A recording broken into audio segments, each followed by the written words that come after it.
Good evening and welcome, one and all, to Pacific414 Pop Talk.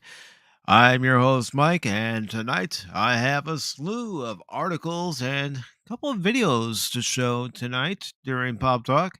Of course, the news about Netflix and their subscriber numbers going down, and it's affecting every other streaming service. We also have news concerning the upcoming season 6 of My Hero Academia. There is also an article with Chase Masterson saying the only reason why she would come back to a Deep Space Nine continuation. We also have news on Shin Ultraman and the Batsuit, plus Ezra Miller getting arrested once again.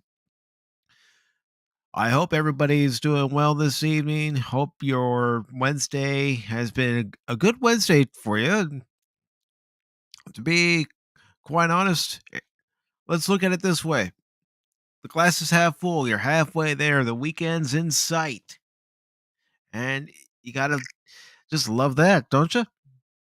And if you don't, well, I'll try to help you in any way possible. And maybe some of these articles will keep you entertained as well. So let's go ahead and get into the comments section before I continue on here with the first article. And the first comment I have here is from the Padawannabe. He says, doing chores, but got you in the car. Well, thank you, Padawannabe. Really appreciate it, brother. All right. So, my first article of the evening comes from Yahoo Finance, and it was posted yesterday after the news that Netflix basically left the stock market stunned and everyone else stunned. And that news is Disney Roku drop as Netflix stuns with falling customers. And this article is by Christopher Palmieri and Duran Wittgenstein. And let's see what this article has to say. And of course, it comes via Bloomberg. It says streaming stocks were rocked late Tuesday after Netflix Inc. recorded its first customer decline in more than a decade, stoking investors. Fears that a reopening economy will cripple these companies. So bad about the economy reopening.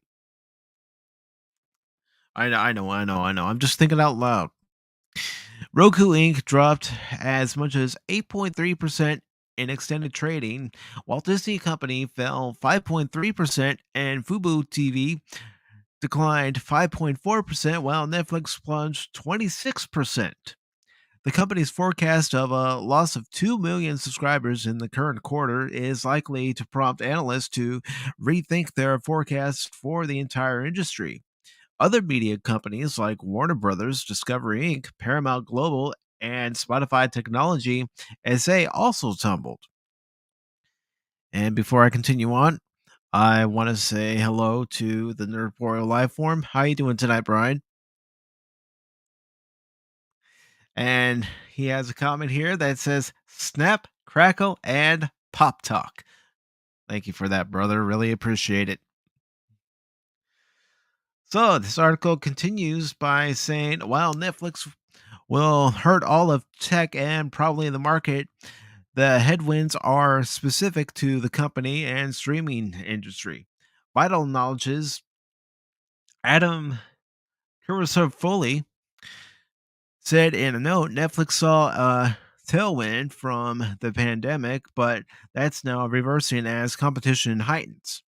Companies like Disney, which has three large streaming businesses with Disney Plus, Hulu, and ESPN Plus, have seen the shares move along with subscriber signups and changes in long range forecast. Now, the industry leader is suggesting a plateau of subscribers may be at hand, particularly in the US market where Netflix reported its largest subscriber drop in the first quarter. Netflix shares have struggled in 2022, falling 42% as of their Tuesday close. The losses far outpaced the roughly 13% decline in the NASDAQ 100 index. Among components of the tech heavy index, Netflix is the third worst performer this year. It goes on to say much of this route, excuse me, much of its route this year has stemmed from its previous quarterly report released in January, where it gave a disappointing outlook for subscribers, sparking a drop of more than 20%. Should Netflix end Wednesday's session lower, that would mark a fifth straight quarterly report that led to a negative reaction in stock, the longest such streak on record, according to Bloomberg data that goes back to 2011. So you're talking 11 years now. So, what do you all think? I know the one answer could be once you go woke, it's time for you to go broke. But you know, it it's also with the fact that you have Netflix, which has programming which it does alter. Cowboy Bebop, the live action series, did not perform well. And it all links back to cuties, in my opinion. It all links back to cuties. And this is just continuous fallout from that, amongst other things, of course. So I'm interested to know what you all have to say, and I will go ahead and move on to the next article, which is about Ezra Miller getting arrested once again. So, this article I have here comes from Variety, and it was posted yesterday. It's by Jordan Maru, and it says Ezra Miller arrested for assault in Hawaii weeks after his first arrest. Get this guy some help. He needs some serious help. Somebody needs to reach out to him and give him some help. Whether it's Warner Brothers, whether it's a friend. I mean, yes, I know it's Hollywood. Your friends are quote unquote, but he needs some help. He's crying out for help. That's what this is, in my opinion. A cry for help. All right, so this article starts off by saying Ezra Miller has been arrested for second degree assault in Hawaii less than 4 weeks after The Flash and Fantastic Beast star was arrested for disorderly conduct and harassment in Hilo, Hawaii. Miller was arrested early Tuesday morning after an incident at a private residence in Pahoa. Patrol officers responded to a report of an assault that occurred at a get together in Lalani Estates subdivision in Lower Puna. According to the Hawaii Police Department, Miller allegedly became irate after being asked to leave and threw a chair, striking a 26-year-old woman on the forehead and resulting in an approximate half-inch cut. The woman refused treatment for the injury. And I don't know, Doc. Yeah. How you doing, Doc? How you doing, Brandon, Looney Tunes fan? It's good to see you here, brother. So this article goes on to say police arrested Miller at 1:30 a.m. after the actor was located on the roadway during a traffic stop at the intersection of Highway 130 and Kukula Street in Kiao. Miller was released at 4:05 a.m. after conferring with the county prosecutor's office pending further investigation. The investigation remains active. Again, this is an unfortunate situation with Ezra Miller and this behavior that's been occurring in these last 4 weeks. He needs to seek help. Again, whether the studio does it, whether a friend does it, whether he does it himself, he needs help. He doesn't need to be canceled. He needs to seek help. This is a cry for help, in my opinion.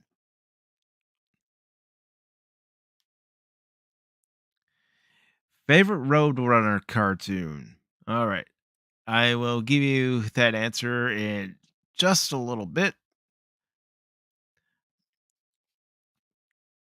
Okay, so this goes on to say Miller's first arrest came on March 28th. South Hilo police officers responded to a report of bo- disorderly bar patron where Miller had become unruly and yelled obscenities while other patrons sang karaoke.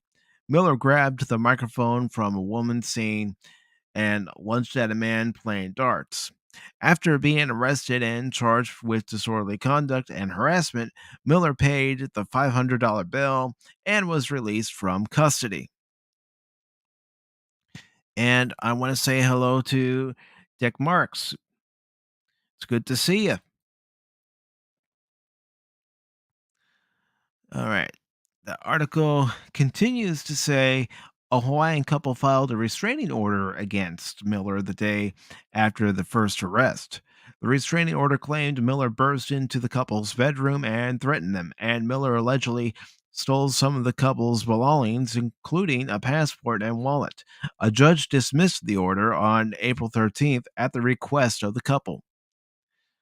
According to Hawaii Police Assistant Chief Kenneth Kyocho, Miller had been the source of 10 police calls in Hilo since March 7th.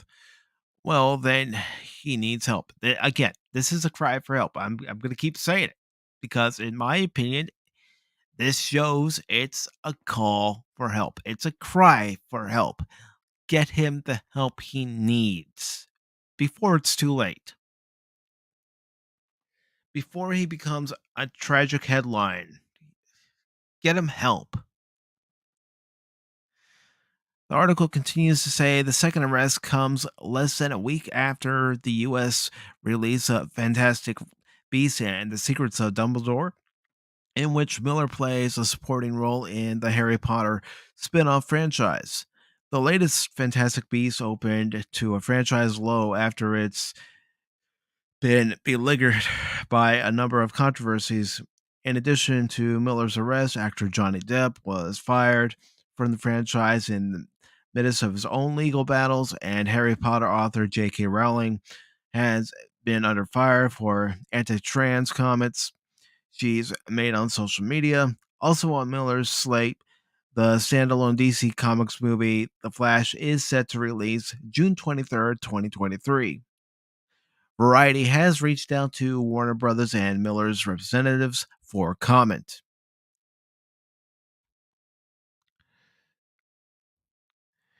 Thank you for the shout out, Brandon Looney Tunes fan. I really appreciate it, brother.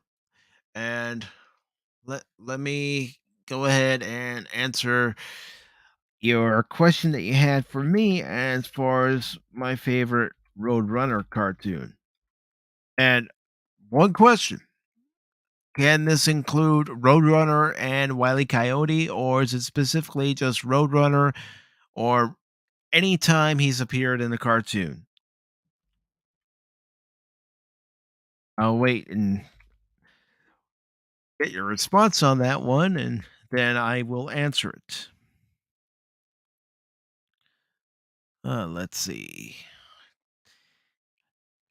This is a tough one, and the reason why it's a tough one because there's so many Looney Tunes cartoons to sort through, and so let me check.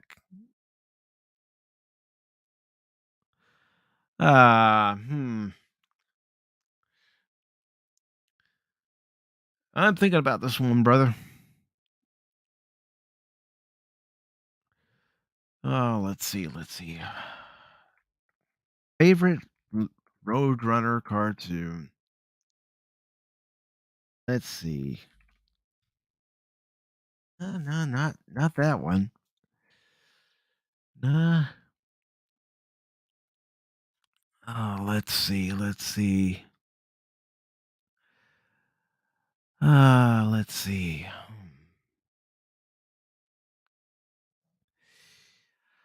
I'm thinking. I'm thinking. I'm thinking. I'm thinking. I'm thinking. Which one is it? Which one is it? No, no, no, no, no, no. Not that one. Let's see. Let's see. Let's.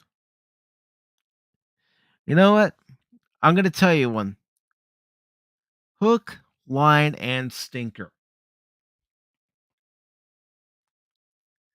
Hook, line, and sinker is one of my favorites.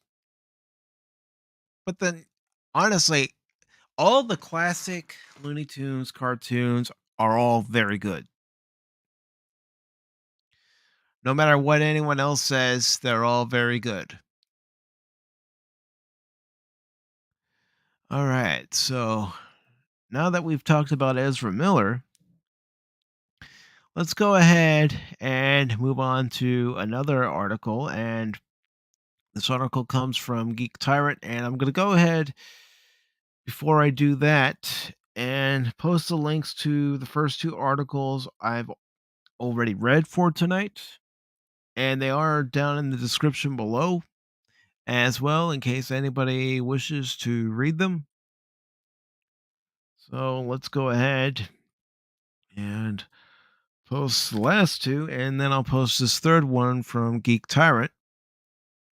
And it's about Better Call Saul, which is a series I have yet to watch in its entirety. I've only started watching episode one to see what all the hype is about, and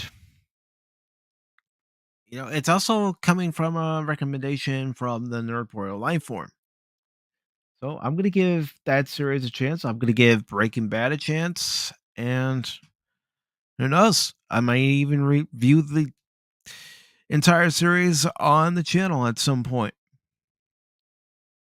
All right, so this article I have here from Geek Tyrant was posted yesterday, and it is an article talking about Better Call Saul. Producer says you won't look at Breaking Bad the same way again after the final season. So let's see what it has to say. It says Better Call Saul season 6 is going to bring this excellent series to an end. And when it does, according to producer Peter Gould, you're never going to look at Breaking Bad the same way again. He also described the final season as being whipsaw, rug pulling. There's even some gaslighting. It's also devastating, upsetting. When talking about the story, Gould explained that the cartel game levels up and the failed hit on Lalo in Mexico is has unleashed a beast. He said Gust firing made a really big swing to try to get rid of Lalo once and for all, and he swung and missed. Lalo, I don't know if it's Lalo or Lalo, so I'm gonna try it either way. Somebody can correct me in the chat if they would. So, Lalo is on the warpath. Lalo has been restrained up to now. He's been very thoughtful in his approach, and there's a new dimension to Lalo now. There's a rage, there's an emotional involvement in what he's doing. It's no longer a chess game to this guy.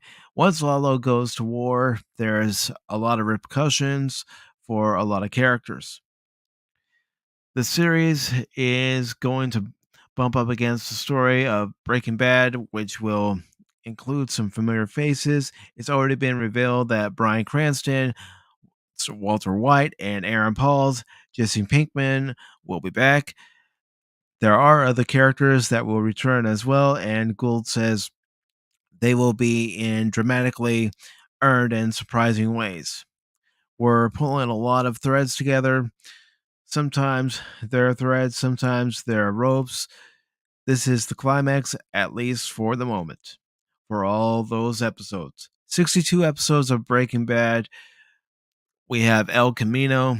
This pulls a lot of the elements from all three projects together and weaves them, but always in the context of the story of Jimmy McGill, Kim Wexler, and Like a man trap, Jonathan Banks, I don't think you're going to look at Breaking Bad the same way again after you've seen this whole season. And the article continues by saying that's exciting to hear. That's what I was hoping this series would do. He goes on to talk about Kim and her story arc, saying, you do find out what she's made of this season. You find out how determined she is, how far she's willing to go. You find out how perceptive she is about the world, but also how perceptive she is about herself. There's infinite potential inside Kim Wexler, both for good and for evil. She's such a remarkable person. She's someone who is so giving to her of herself, who cares so much about the world around her, who's trying to do good in the world, but she also has this willingness to disregard the means that she's going to get to the ends that she wants. Goes on to say, one of the big conversations that fans are having surrounds them wondering if Kim is actually going to make it out of this alive. Gould says, I really don't think I'm in a position to reassure anybody. I think everything that happens this season is well earned, and hopefully all fans will agree because they're going to see some different sides of Kim. They're going to see Kim in circumstances that they probably never pictured her being in. It would be a wonderful surprise if Kim actually does make it out of this whole thing alive in some way, but there's a good chance that she might not make it. I keep going back to those words used to describe the show: devastating, rug pulling, and upsetting. One of the worst things that could happen in this series is Kim being killed. And what do I think about his comments? Well, again, this is the last season of Better Call Saul. And as it's stated in the article, they're tying some loose threads together from all three of their projects. And why not go out with a bang, so to speak, when it comes to your series, especially a series that's been on for 6 seasons? It's a continuation of Breaking Bad. There are a lot of fans who are very hyped about it and have actually enjoyed it. As a matter of fact, the Nerdporeal Lifeform Monday actually had a stream about the first 2 episodes. And if you haven't subscribed to the Nerdporeal Lifeform yet, I highly recommend that you do. He does great content over there, great retrospectives, and he's a very cool dude. And I really appreciate being able to call him friend. So again, please subscribe to the Nerdporeal Lifeform. If for some reason Nightbot doesn't put the link up, I will go ahead and put it up manually. But there are a lot of people who enjoy Better Call Saul, and who could blame them?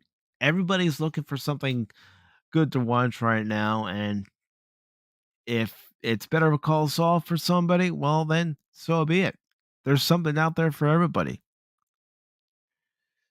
There's definitely something out there for you, me, your neighbor, your mother, father, everybody you know. There's something out there for them. All right, so let's go ahead and move on to our next article for the evening. And before I do, let me read this comment by Brandon Looney Tunes Fan 2000. He says, I did the opening and closing to Tired and Feathered. All right, 1965. Nice. You do excellent work, Brandon Looney Tunes Fan. You really do. Keep pushing your channel. If you want to include your channel link in the chat right now, please, by all means, do. And if you don't, I'll do it for you. I don't mind. It's just like if anybody's pe- looking at social media and looking at Twitter And you see that I post whenever people are live. It's because I want to get eyes on those channels. I want people to see the content that these folks are putting out. And I'm not doing it to get any accolades from people. I'm doing it because I want to do it. Because I want to share what these people are doing and I want other people to see it. It's just who I am. You're a good friend to me. I'm a good friend to you. Even if you're not a friend and you're creating content for your channel, it's a wonder what we can do when we all help each other out. It really is. It really and truly is. So I'm gonna go ahead and post Brandon Looney Tunes Fan 2000's link. So give me a second to post it here.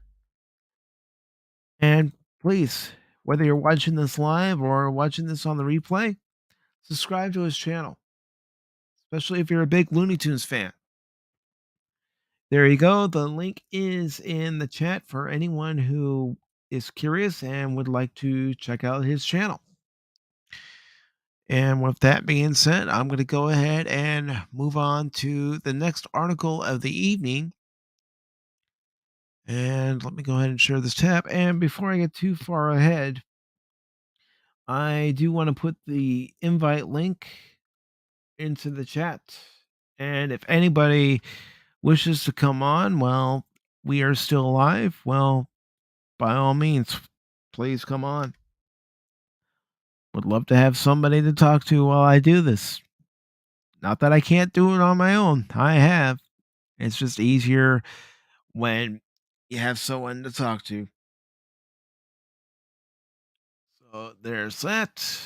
And let me go ahead and read this next article from Bounding in the Comics. And it's about Pedro Pascal and The Last of Us TV series that is being made. This article was posted on Sunday, April 17th, and it's by Spencer Bacali. And it goes on to say The Last of Us star Pedro Pascal says he wanted to create a healthy distance between live action series and original game. Well, I know there is a current live action series and it's Halo. And from what I've been hearing from a lot of people, they're not enjoying it. Although I have heard some people say that they are enjoying it. So it just depends on who you get your information from. Some people like it, some people don't. All right, here we go. The article starts off by saying the usual red flags have begun to fly for HBO's upcoming live action adaptation of The Last of Us. As, as series star, Pedro Pascal has revealed that not only did he not engage with Naughty Dog's original works, but that he also wanted to create a healthy distance between his depiction of protagonist Joel Miller and the character's video game counterpart. So it's already sounding like Halo.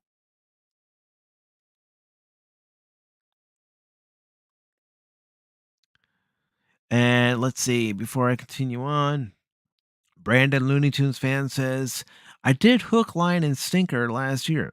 Excellent. Excellent. I'll be sure to check that out. All right. This article continues to say the Mandalorian star spoke to his upcoming role in The Last of Us during a recent interview with GQ given in promotion of his latest project. The unbearable weight of massive talent wherein plays the part of a massive Nicolas Cage fan whose invitation of the actor had his birthday sets the events of Star's parody biography film in motion. All right, I screwed that paragraph up.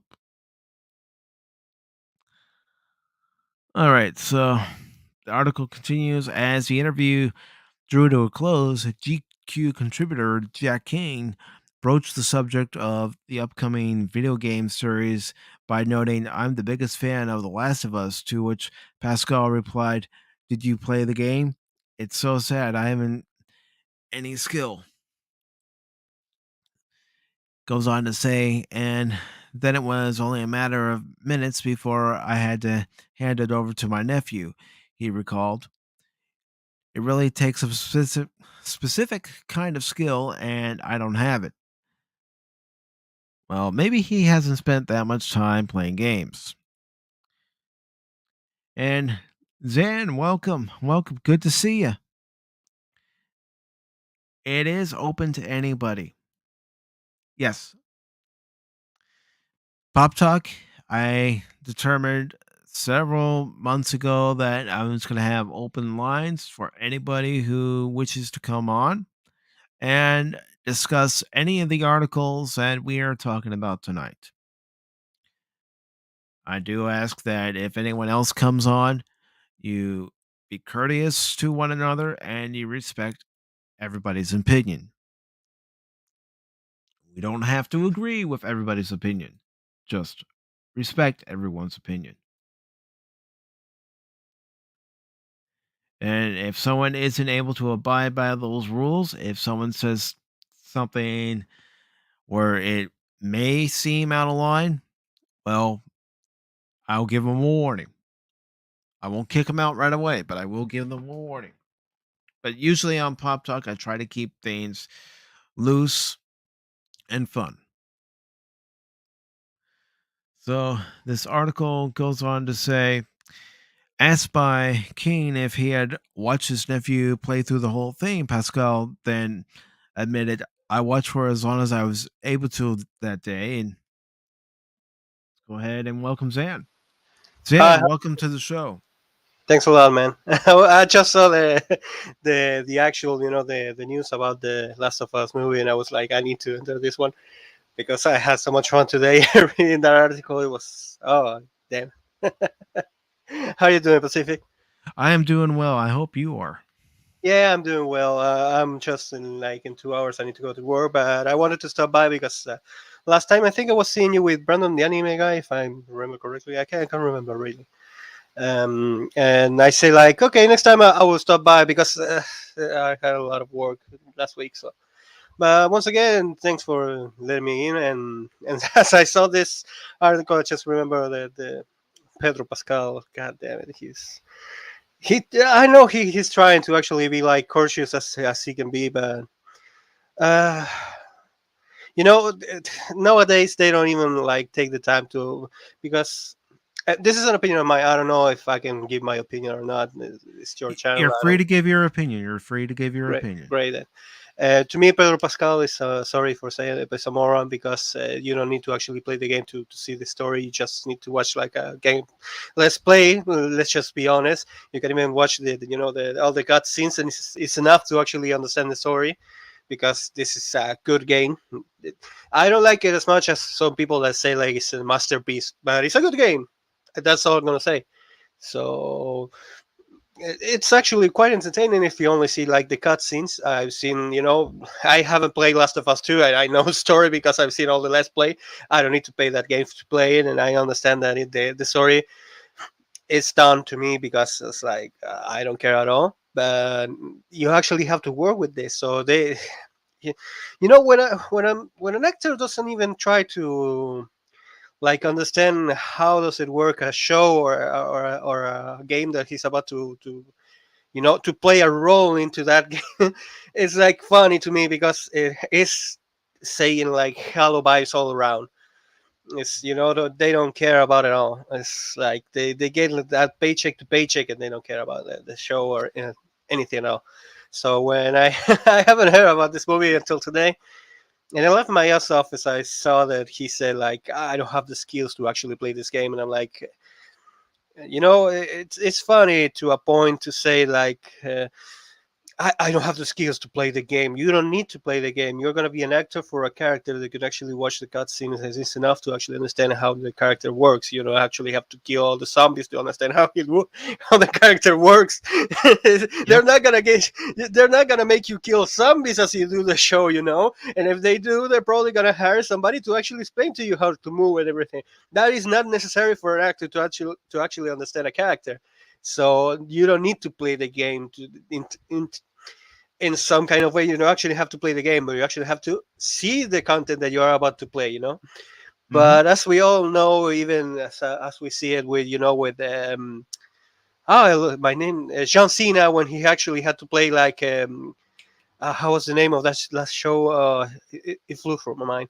um the Talking one from about DC. Peacemaker.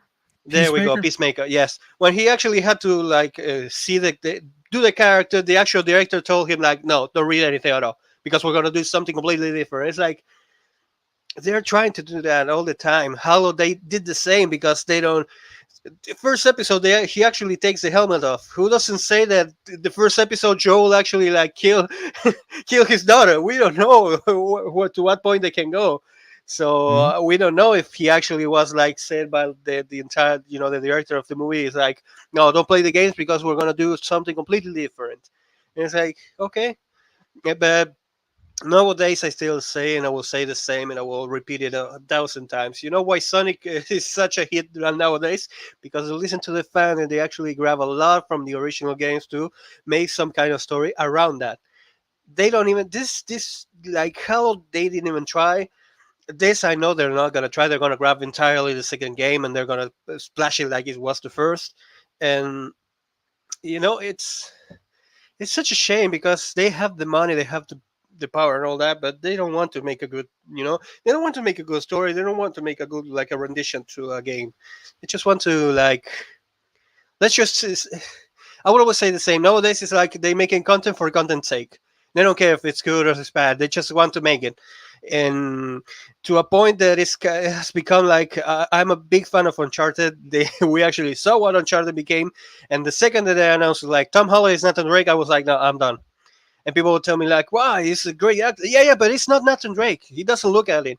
Well, Wahlberg look a lot more like Nathan Drake than him, and it Hmm. would have been a little bit more, And once again, Sully has a mustache. Done. That's a part really important for a character because that's an iconic part of a character. It shows so little how little they care to actually make the movie, because if they don't want to make a character like Sully that is so important to the story, that it has such an iconic face, like has like gray hair, a little bit here.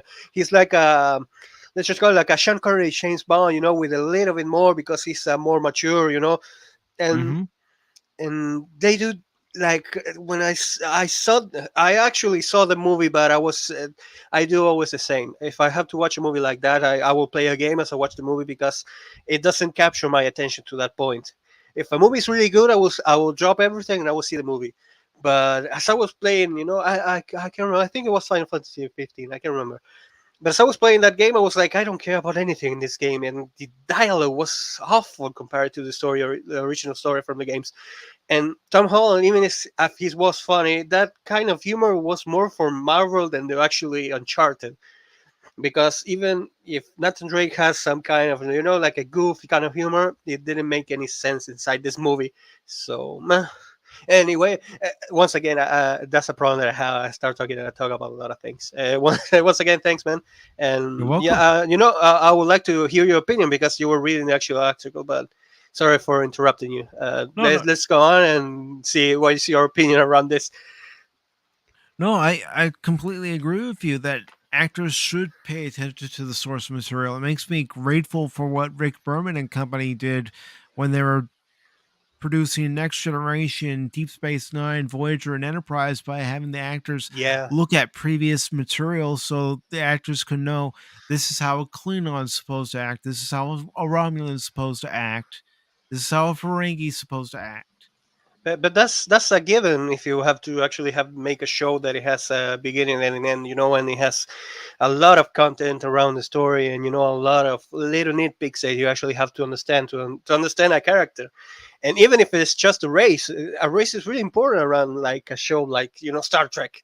Star Trek, if they actually tell you like a story like Q, you know who Q is. You can Hmm. change that character completely because it has a point of it's Q done. We know how it is. So when they actually have to make a new rendition, you actually have to see it. And as you see Picard, you actually let's not go that place. But anyway, we know for a fact that you actually have to understand a character, and that happens a lot nowadays. And this is the same when you actually have to make a good story or a good new content or whatever. And that's what I love because sometimes they actually like take the time and it's let's just be honest. I love those kind of stories that actually have a continuation, and then Hmm. they discover that those little details are important. For example, I love My Name Is Earl. That's a great show. I love it. And one of those kind of details was it that Earl cannot take one single picture with his eyes open, not one. And one day he actually had to go to like Mexico, and he actually had to take an airplane, and they couldn't get an ID because he could never open his eyes. So he took like 50 photos, and he could never open his eyes. So they actually got an idea. They got like the eyes of a poster and put it Hmm. over his eyelids, and he was like, "Oh, I have a surgery. That's why I have new color." And and that's a really great detail for a show because it keeps the continuation alive. So it makes that character, that detail that is so simple and so stupid, that it makes it funny because in that moment you're like, oh, who's gonna get an idea if he can't keep his eyes open in any kind of picture? So that's an interesting part inside a story. And this is the same. If you actually understand show how it is, how it works, how it feels, how it be, you understand. Even as I said, I didn't like the ending, but I understand it. I understand how the character is. He will not. I don't know. Have you ever played Last of Us? I've never have. I have Okay, I'm friends not who gonna spoil it for have you, but recommended it for me. yeah, yeah, yeah. If you ever have the time, play it because it has a nice story. I don't like the ending, but it has a nice story. And like I Okay. said, I understood the character. So that's an important part for a character because you understand how it grew between the entire game. And this is the same when a character has to, it's like when an actor has to interpret, like act a character. He has to understand the character. He has to become the character. It's kind of stupid because sometimes it's not so hard because it has if you play the game, or it's like Henry Cavill actually did it a lot because he actually loved The Witcher. He read the books, I think one or two books anyway, but he played the games. It's like I understand the character. I know how it's gonna become, and they didn't even. It's like he tried his. That's what I love because that's why we love Henry Cavill nowadays. It's because he Hmm. said like I want to understand the character. So please, if you have any kind of like anything that I could like grab to understand it even more, he talked to the people. He wanted to give his best, like characterization of a character that is as important as his um uh Russell Rivera. I can't remember the name. God, that's a problem I have. I forgot the name sometimes. Russell I do the Rivera. same thing. It's like sometimes it's on the tip of my tongue and I still can't get it Yeah, out. let me just look it up because I hate to know to forget those kind of names. Uh, But you know, is yes, Henry Cavill and how invested he is in his role. Gerald of Rivia. There we go. Okay. Cheryl. And but like I said, and that's kind of the thing that most actors should have done because when you have to like a person that's gonna see a movie, it's not gonna be seeing you. They don't care about you. That's not the point. You can be Tom Cruise, you can be Ken Reeves, you can be whatever you want. But let's not kid anyone because I'm here right now and I can tell you I'm not very good with actors' names. I remember some of them because some kind of this kind of things. I remember Pedro Pascal because he was a big, the big explosion with Shina Carano and all that. Because I will never remember the name of the Mandalorian. I will say the Mandalorian guy, and most Hmm. people do the same.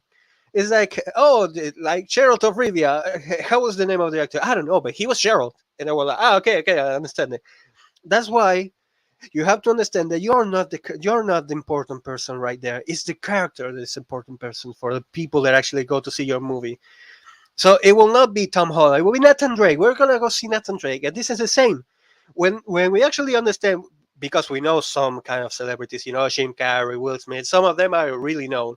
But if you're a new one, you actually have to win that place. You actually have to understand that it's a different thing, and this is the same. And this is what I love some kind of character. Jim Carrey, when he understood about Nick, he was like doing all this crazy stuff, and he was like, I understand the character. I understand that he's a crazy maniac guy with some kind of hyper intelligent, hyper ego kind of thing, and he was like, yeah, it's Robotnik.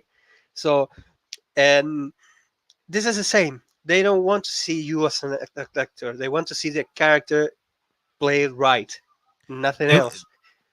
we Go as on. an audience want to see the actor on screen bringing that character to life, whether it's a character that's just been created or if it's a character from a novel.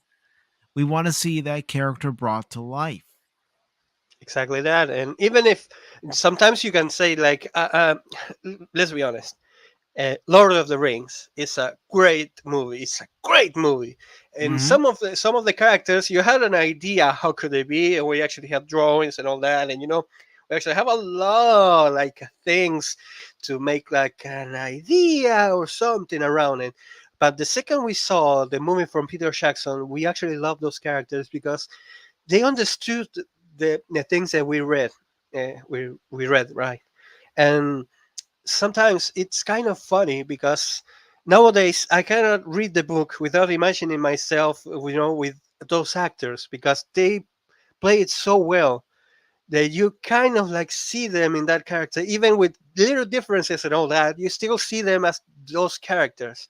Hmm. So it's that's what you need to do most of the time. So, um, and this is the same, but in some kind of point it's different, and that's what I'm gonna say because with a book, you actually have only your imagination to make a character, It's from the definition of the writer and the definition of your own imagination what it makes a character.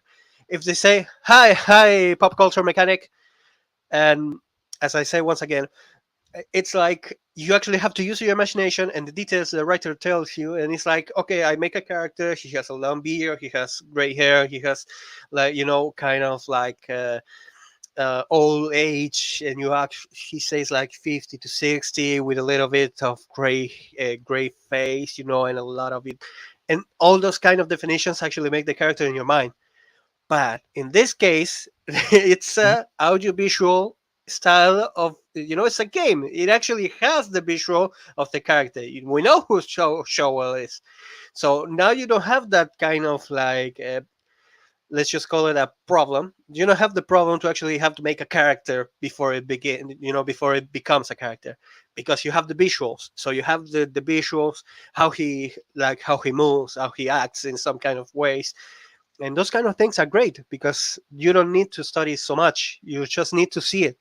And that moment, as you see it, you can add a little bit here or there, and it's great because you have the visual to actually understand the character. And for example, let's go on another way. Let's go Star-Lord. Something so simple as Star-Lord in the MCU, in Guardians of the Galaxy. I read the comics, and the comics had a depiction of Star-Lord one way, Hmm. and the MCU made it kind of like that way, but a little bit more like funnier, and it worked in some place because it made some kind of style. There are a lot of rendition of the comics. I'm not gonna joke. I read like 5 or 6. I think there were more.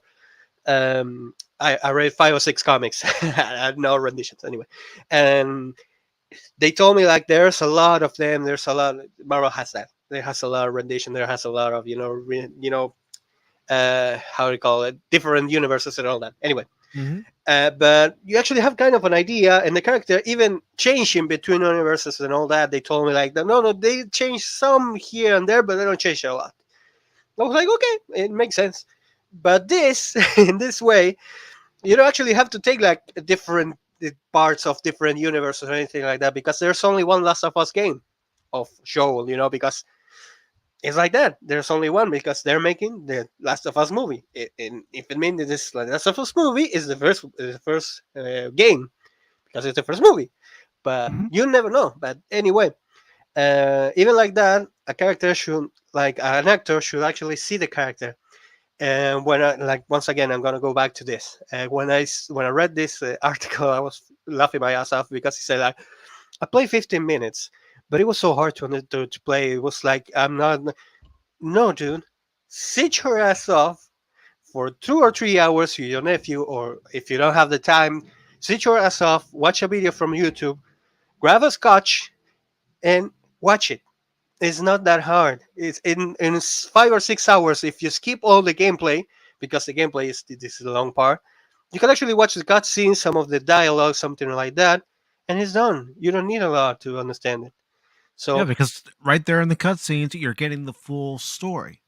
yeah, and not only that, if you actually need to like see snippets of the game, and if you need it, it's like you have YouTube, you have a I have a 43-inch TV screen, you have this, you probably have an 80 or 90.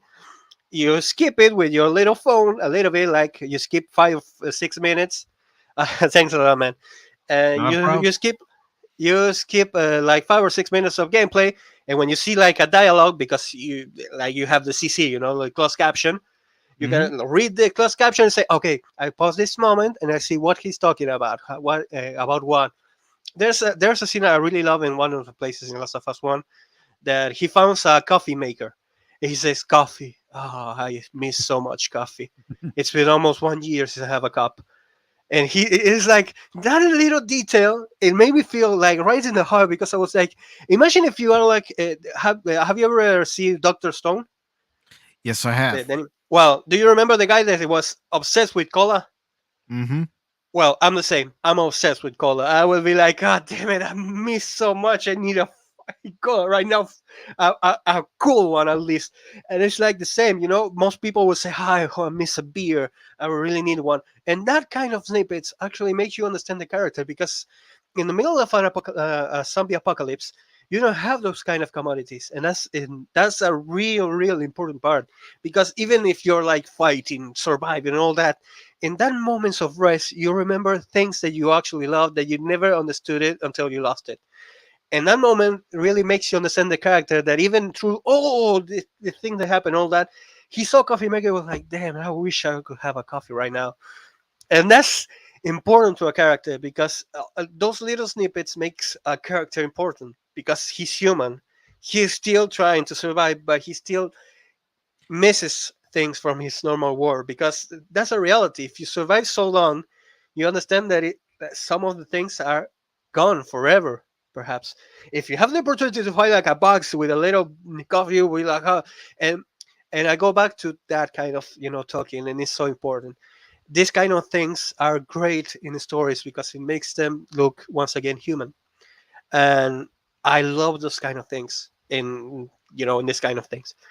Why I say this? Because for example, has to do but I want to be, you're right. Paddle wannabe. Okay, and that's a reality inside a character, especially in a zombie apocalypse, because we don't know what could happen. I know for a fact I'm a fast, so I know it. I could run like for 3 seconds, and it will be like, eat me, I don't care anymore. And sometimes you kind of understand that, like, in the reality of a zombie apocalypse, sometimes if you have to survive, there's a lot of ways to see it. There could be like Dawn of Shaun, you know, Mhm. Shaun of the Dead. Sorry, Shaun of the Dead. Sorry, for a moment I forgot the name. Shaun of the Dead. You show it into a comedy point, but it still was a real like story that had like grievances and death and all that, and it was great. It's a great movie because it has comedy, and it still comes the concept of zombie apocalypse. It shows. Or you can have it like 20 days later. 28 days later, sorry. Sometimes I forget the names. Here in Argentina, it's called Exterminio, which it doesn't make any sense. And those kind of zombies were like hyper, they will have like 1,000 power rabies. It was impossible to stop them until they die because of the stress and all that. But you can have a lot of that, and here that's great from The Last of Us. They pick like a lot of kind of those things, but they change it a little bit, because I don't know. Have you ever seen the premise of Last of Us or not, Pacific? Yes, I have. I have actually taken the time to watch some of the cutscenes. Okay, well, do you understand that it's a spore that is actually gets into your body, it infects you, and then it makes grow another mushroom, then it makes more Mhm. spores and all that. Well, funny enough, there's an episode from the Amazing World of Gumball that they actually use that. I'm not joking. There's a scene, and that's the interesting part because this was a new kind of zombie. You know, it's not like an experiment and all that. It's kind of like it appeared from one day to another, and they never understood why. And it could happen, and it changed your world in one day, and that's what happens. And as you kind of survive, you start to understand it, you start to see it. And in one of the cutscenes, you actually see like 4 or 5 people that are taken off from a building, and they say like, poor bastards, they didn't know where to sleep or where to hide, and they actually went inside a place that had like spores some of the some of the stories, and he's like, it's a shame, but it can happen. It happen to any of us. This is shown to, I think it was his, no, it wasn't his brother. I think it was like a friend. And one of them actually find them is affected and shoot them right in the head. They don't care. It's like, okay, it's normal. That's a new reality they actually have to understand. And that's it's like this is so important to the story because as you progress, you understand why. And this important part is like the more you get like in visual and story and all that, you start to understand how much did he fight, how much did he had to like resources, places to go, how to meet the people that he needs, how to get like at least one gun to actually survive, and all that is important to a character. And Parasite Zombie, they are finally $5, yeah, something like that. and and that's the funny part about this story because it has so much humanity inside that you don't understand it until you finish the game. And that's why I still, once again, I say like I didn't like the ending, but I understand the character. Even Mhm. at that moment, I will still choose because it has like two ways to go, and I will still choose the even if it's the wrong way, I will still choose that one. But it's because I'm not gonna spoil it to you. I'm not gonna say anything more. Let's just say there's a why I decided that. Even though I didn't like the ending, it's like okay, but I understood it because inside that character, the show, it makes sense. And once again, I hope, and I say this, and you can quote me on this. I hope that these pastors that are writing right now those scripts don't change that ending because I know for a fact that people are going to go directly to their next directly because it's such a powerful ending to people that up to this day sometimes I get a lot of a lot of hate because of saying I don't like that ending. And I say it always the same. I don't like it, but I understand it. It makes sense inside his character. It makes sense inside the story of Joe, but I don't Mhm. like it. But once again, like I said, they changed that. They killed that series. Then nobody's gonna watch it. If there's a little, even a single little rumor that says they changed one part of the ending, people are gonna hate it, and I know it because, like I said again, inside the story, inside the entire story, it makes a completely sense. It's like it finishes like I understand it completely, and it makes completely sense. The character keep his own, like he never changed that. It's not like in the middle of the ending, like he gave like a 180 and he changed all. No, no, no. He kept his mind and all everything and all that. Clip it. I don't care. Quote me on this. Yeah, I will say it go ahead. in this moment. And once again, if they change that ending, people are gonna go for their next. And they're gonna go for Naughty Dog once again because Naughty Dog has been trying their best to actually destroy the first game, and I know it because the DLC shows some of the power because it made kind of sense and it worked some of it, but the second game destroyed the entire story of the first one. They destroyed it. They don't care. And it's like okay, well, anyway, I know I'm never gonna play the second one. With the first one, I was like, good game, 7 out of 10. I don't care. I finish it, done. Uh, and this happens a lot nowadays. So, but it's funny enough because most of the time, and you don't realize until you see it. It's like they don't care about you. They will never care about you like a fan, and that's a shame because we as fans are gonna give like we're gonna grab our wallets and say like I have $20 to watch a movie or like actually play another game, and it's like you have the chance right now. There's two roads. I could actually like buy the original game right now, or see your stupid movie. You better make a good.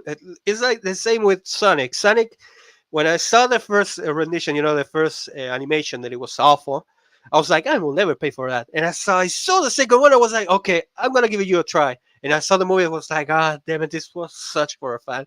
And I love everything about the first movie because as you see it, you're like, okay, this it has this snippet of the fan and this and this and this and this, and you start laughing and you're like, okay, I'm enjoying this even as stupid as it is. As a Sonic fan, I love it.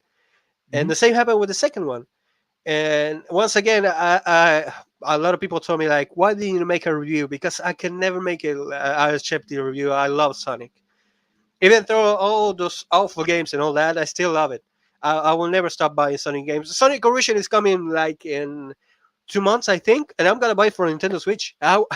It's like they have me for the ball, and I can't stop playing games for Sonic, and I love that because even though it can be shared or whatever, I will still give it a try. And the same will can happen with the movie. I will give it a try at least. But if you make it like it's not the same if they grab the original content and they just throw it through the window and they say this is the new one, and it's like no. Have you ever played the game? No, and you don't understand what the hell you're selling me right here.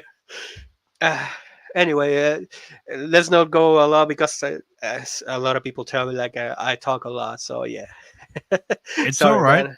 Like I Uh, said, I keep things loose here on Pop Talk. So if there's something that you want to talk about and you want to express how you feel about, especially this article, by all means, please yeah, I really did. state It's, your it's point of like view.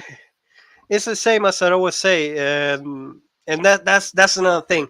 They say game writer and show co-writer Neil Druckmann. No, he was not the original writer. The original writer of Last of Us was a woman of the name. Let me just look it up because I can never remember. Uh,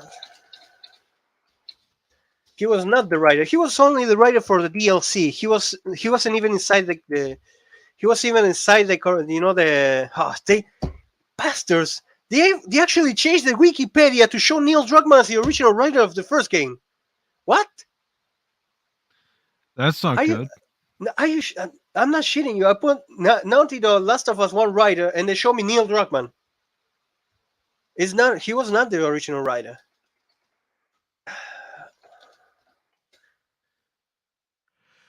Oh boy. Yeah, because that's the funny part about this game. This game was released in 2013 for the PlayStation 3, and then there was a remastered version that was released in PlayStation 4. So in the PlayStation 4 edition, perhaps he was done, but in the first one, no. Writers, no, it's not. God damn it, Neil Druckmann is not the original writer. See, and that's something that irks me is when they give somebody credit for something they had nothing to do with. Let me just look it up because it's the same writer as Uncharted 1. It's a woman. And she actually wrote the Uncharted 1 and the Last of Us 1. It's a Uncharted movie right now. Uncharted writer. Amy Hennig. There we go. Uncharted writer and director Amy Hennig. Amy Hennig was the original writer of Last of Us 1. Then Neil Druckmann came and he just changed some of the ending, like some of the DLC, and he actually took all the credit. Uh, I can remember. I couldn't remember the name. Amy Hennig. There we go. And that's the funny part because you're seeing me right here, right live. I actually have to look it up because they changed the story to actually show Neil Druckmann as the original writer. He's not the original writer of The Last of Us One. That I can't believe sometimes. That's another gripe that I have when they change story to actually push something so stupid as to say he's the greatest writer. No, he's not the greatest writer. He's not even a writer. He actually destroyed Uncharted 4, and then we actually have Lost Legacy, which was such a DLC game. Uh, and I'm not. I know for a fact that I'm not gonna play Uncharted 5. Last of Us 2, I already skipped, and I'm not gonna play Uncharted 5 I don't blame you because there. yeah, but it's funny because some of the times some people will tell me like, why haven't you bought a PlayStation 5 yet? And I'm like, why do I have to play? And he told me like, oh, you have this and this and that. Yeah, but I'm still the I'm a big fan of Kingdom Hearts and Spider Man. And until they say to me like, in 6 months there's going to be a release of Spider-Man 2 or Kingdom Hearts 4, I won't be playing. I won't be buying a PlayStation 5, and even less nowadays because the entire, how's it called, when people resell you the stuff, it's called name. Can't remember that word. Sorry, I'm from Argentina. Sometimes I forgot words in English. It's all right. uh, how's it called? The scalpers? Scalpers. There we go. Yep. Scalpers. That they buy you a PlayStation 5. Here in Argentina, it's funny because the PlayStation 5 is $500, and they sell it here for 1,200, $1,200 if you want to buy a PlayStation 5. So yeah, you actually have to like save a lot to to actually buy one. But what can you do? And Yeah. What did he say? Wikipedia's inquirer of what? Inquirer Wikipedia of is the inquirer of the online news world. hmm, yeah. Uh, But I know Sometimes, what you mean because everybody gets so excited about the Xbox Series S and X and the PlayStation 5, but I'm looking at it going, they're just porting the same games that you can find on yeah. PS4 on the PS5. There's nothing new. I've actually bought a an Xbox Series S because here was cheaper than a PlayStation 5, and the games I could actually use all the Xbox scalping. Yeah, I was actually using all the Xbox One games that I had, and I gifted my old Xbox One to my brother because his one actually burned one day from another. He was actually playing it, and it was done. And I was like, okay, man, I'm gonna buy a new one, and I'll give you this one. And as I bought it, I had a lot of games that I could actually play. Yeah, same. And as funny as it is, sometimes I find it that I can actually play like a lot of the Xbox One games, and there's like 10 games that I have for the Xbox Series S, and I'm like, why did I buy this console even? I was like, it had no use at all. Nowadays, it's like I bought like Borderlands 3. That is a really old game that I can play on Xbox One. Uh, um, Total Judgment. Sorry, I don't know. Lost Judgment. There we go. That's the DLC, and the Xbox Series S version. And I can't remember. There's like 8 games that I played. The only one that I actually enjoyed because I bought it and I was like, okay, this is a great game. It was Tales of Arise. Then I bought another game that I bought. It was Elden Ring, and I played it for like 30 hours, and I was like, no, I still don't like this game. It was gonna I be was the the first same that way when I played it. It's like I was. there's I just love something games. about it I wasn't. Yeah, go go. Well, there was something about it I just wasn't quite enjoying. It's like, okay, you know, I'm 20 hours in and I'm not feeling like I'm getting my money's worth. To me, it was different. It was like I was playing the game, and I play a lot of Dark Souls, and it's always the same to me with Dark Souls. And this is a gripe that I have. It has no value into the Dark Souls games and all that because most of the people will tell me get good, and it's not like I don't care about getting good. Dude, I play Alien Soldier was when I was 7 years old. I know what it means to get good. I don't care if a game's. It's like it doesn't have a purpose to actually get to there. People will tell me like you need to have you need to kill more monster, get more, and I'm like, no, I don't care anymore. It's like I don't care. And when I lost that care in that world, it's like I can never go back because it's that moment that I have to like, yeah, this the same I say. Yeah, let's be honest. I still have to play Red Dead Redemption 1 once again because I bought it for the Xbox One and into the Xbox 360, and I really enjoy that game. It's a great game. And I hate this because I love Blue Dragon, which is an RPG made from Akira Toriyama with a lot of other people. That is a great game, but the problem that it has in the American console version is that they only have 3 voice languages, and this is a really Japanese game. It has English, French, and Spanish, and all the voices sound awful because it was really bad. It was a really bad dub in the 3 voices. But someday I'll have to play it. I bought it. I never played it because of that. I still, it's like I can't play it because of that. It's such a because I saw the anime, which it doesn't make any sense because it's completely different story from the game. But I still hate that it only has the dubs, and that's a big gripe of mine because if I have to watch a movie, watch a show, whatever, I like to see it in the original language. If it's French, French. If it's Japanese, Japanese. Korea, whatever. If it's in Argentinian, whatever, I want to see it in the original. Like the director and the writer and everything thought about it. Uh, That's what I always do with all the games, with all the shows, whatever I watch. Well, it's And funny you should say that because I'm just getting into anime and I find myself listening to the original Japanese first before I listen to the dub version. yeah, I can never watch an anime in dub, because the only one that I watch is because it was a big, I was growing up. It was part of my childhood. It's Dragon Ball and Dragon Ball Z.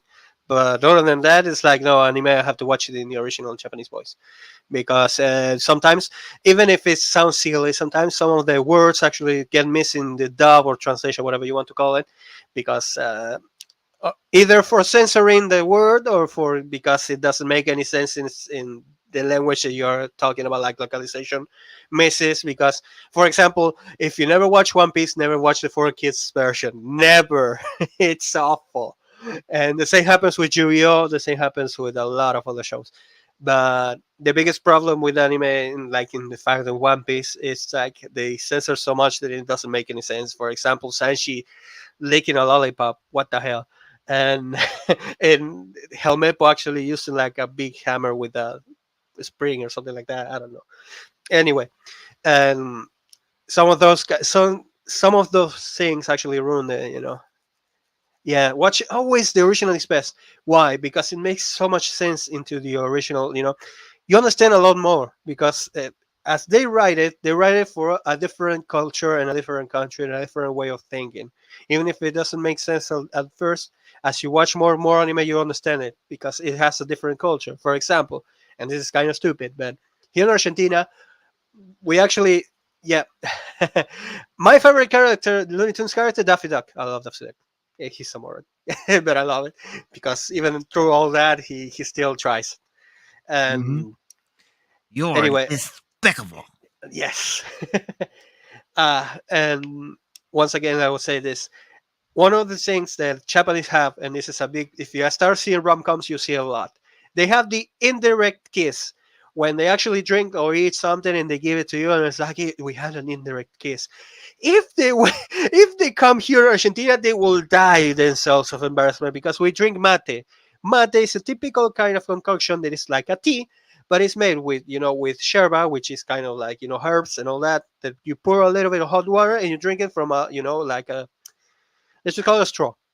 And we make a mate and we drink, and then we make another mate and we give the exact same recipient to another person to drink it from the same place. And this is like a wheel. It's like if there are 8 people, they will drink all from the same mate. Before COVID, of course, because COVID destroyed that. But nowadays, after all the vaccination, all that, they're stopping to do that. They're starting once again to share that because it was such an important part of our culture, because it was a sharing moment. Hmm. Nobody cared.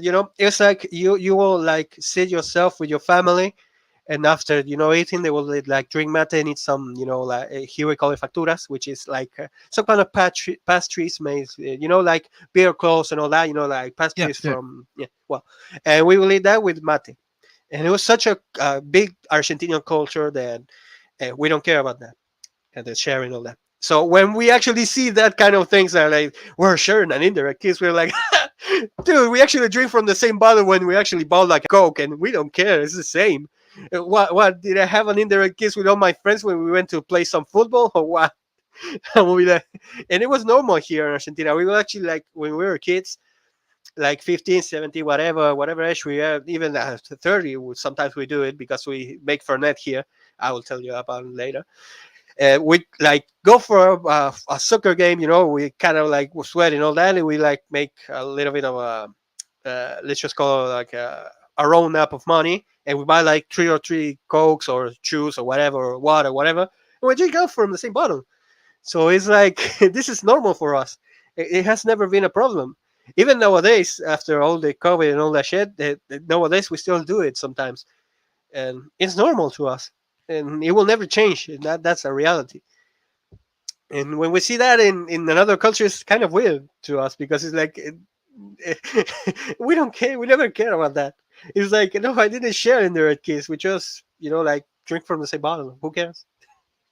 Yeah, Anyway, it's tradition. yeah, but it's not only tradition, it's a custom here. It's like how do I call it? If you come here, for example, uh, back in the day, nowadays now because of COVID and all that, but back in the day, if you actually somebody share a matter with you and you say no, I don't want it, or did you clean like the straw, they will look you like weird because it's like, hey, dude, we don't have anything weird here.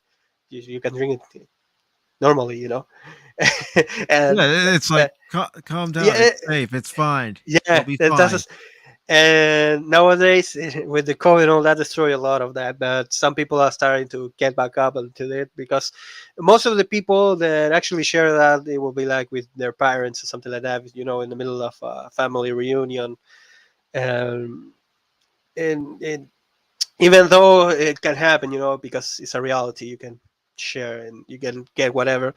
We didn't care, and we and nowadays we're starting to stop caring again because even after all that, it's like you're not living if you start. That's a reality. The more you stop doing things to stop a disease to kill you, the less things you do, and you start to get paranoid. Uh, how did we get here? God damn it! Why do I start talking like that? Sorry, man. It's all right. And It's all right. It's all right. and once again, I would say it, and it's a custom that we have here in Argentina. And if any kind of way you come here in Argentina and somebody like you're talking all that and they're like drinking a mate and they share one with you, take it, man. There's not gonna be anything weird. But that's the funny thing. Again, it's a custom, you have here, a tradition, whatever you want to call it. In Japan, it will be seen so weird until some of the Asians come here and started drinking matter. It was like, oh, this is good, and they were Mhm. like, all customs and all that from their country were like out the window. So it can happen once you Well, that's realize that. Yeah, that's what's great about this entire world, the different cultures, the different customs, and learning about each other. exactly. And that's funny because here in Argentina we don't care about anything at all. Us like we mean what with letting other people in because it's like, dude, if you want to go, come, we don't care. We're only gonna say one thing: don't bring nice watches. We actually have a lot of jokes around it. If you come here in Argentina with a watch, you're gonna live without a watch.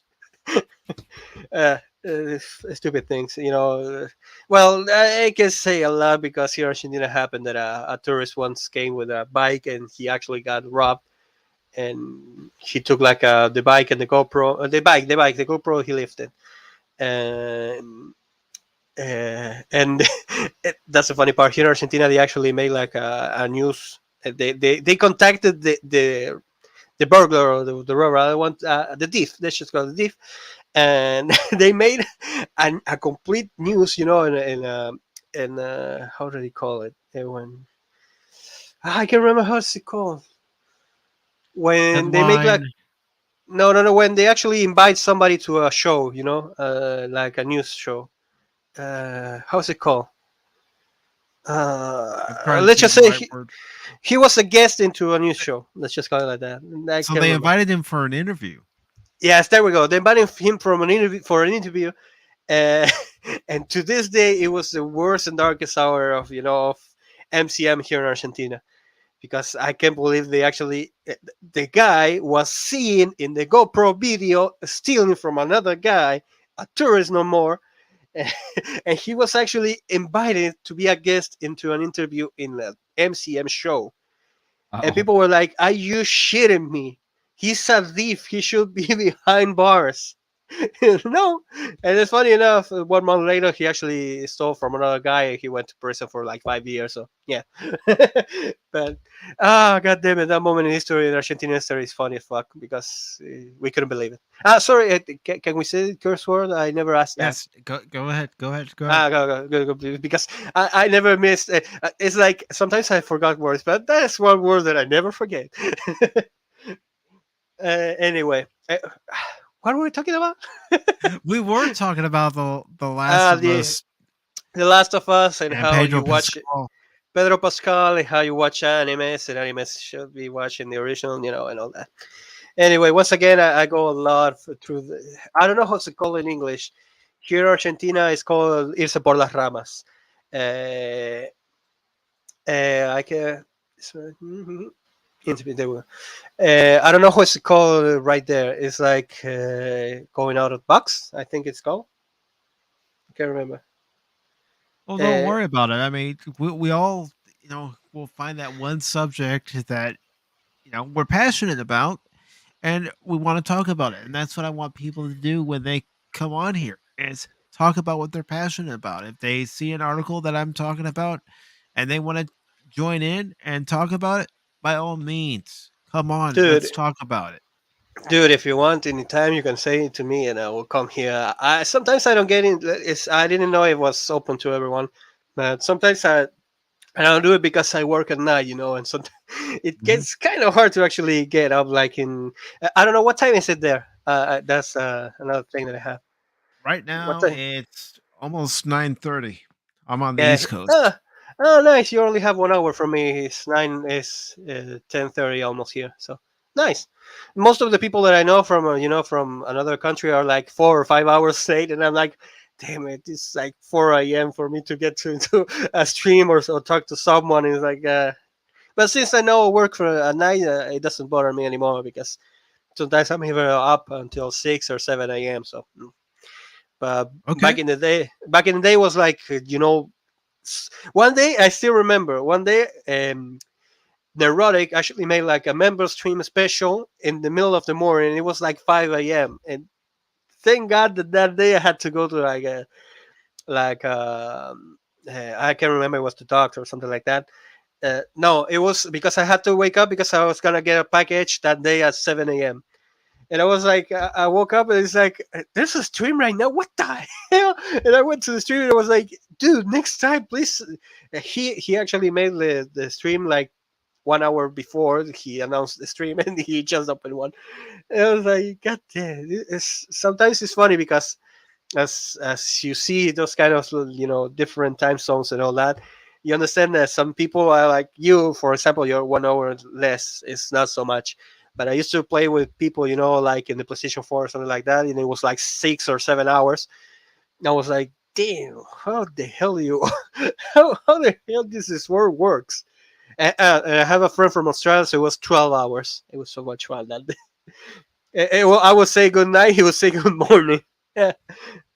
Well, Uh, that's what's great about being here on YouTube is meeting people from around the world that you never thought you'd be able to talk to. yeah, I don't know how old you are you, but I'm 34 already, and I remember the time that like to get like a game, you actually have to go places.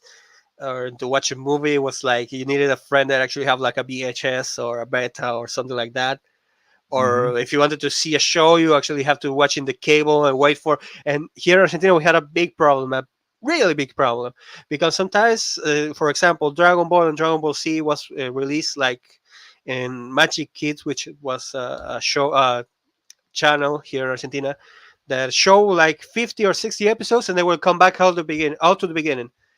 It will be like you were in episode 100. Well, that's how much we have around now. We're gonna go back to the episode one, and once again 100. So it will be years sometimes to see one one show entirely. And that's how I watched like when I was 14, I think 15, 16, the ending of Dragon Ball Z. So imagine that. And it was made in 1987, 1988.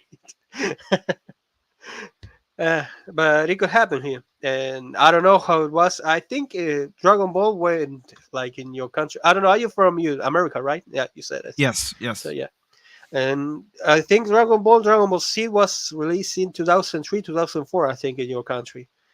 Before it wasn't even known. It was like it was an anime for people that actually follow anime know it a lot. But a lot of people were like, "No, I don't know what this is." It was known. This is from the people that actually spoke to me that told me like before 2003, 2004, it wasn't even known. It was like it was a show. I don't know about your experience. Yeah, because when Dragon Ball Z first came out, I had a friend who kept, talking about it over and over again and tried to get me into it. I tried watching it and I couldn't get into it.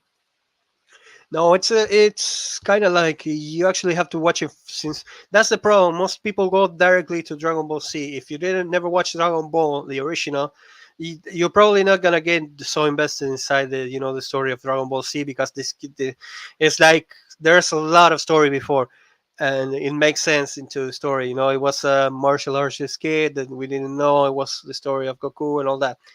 But it's here in Argentina there are two things that are actually like like religion nowadays, because there are so many fans, so many stories around it that you wouldn't believe me. But here in Argentina, The Simpsons and Dragon Ball are like religion. If you find somebody that doesn't like Dragon Ball or The Simpsons, it's weird, and I'm not joking, it's weird. But here's the point: Simpsons until the season 13 or 14, I can't remember, because back in that day here in Latin America, we had the original voices since 1999. So thinking outside the box. Thanks, but I wanna be. I thought it was like that. Um, Simpsons back in 1989 until the run from 2002, I think it was 2003, had the original voices with Umberto Vélez. Ah, ah, Humberto Vélez. Damn it! I always suck at names. Uh, Rene Garcia. I lost all the names.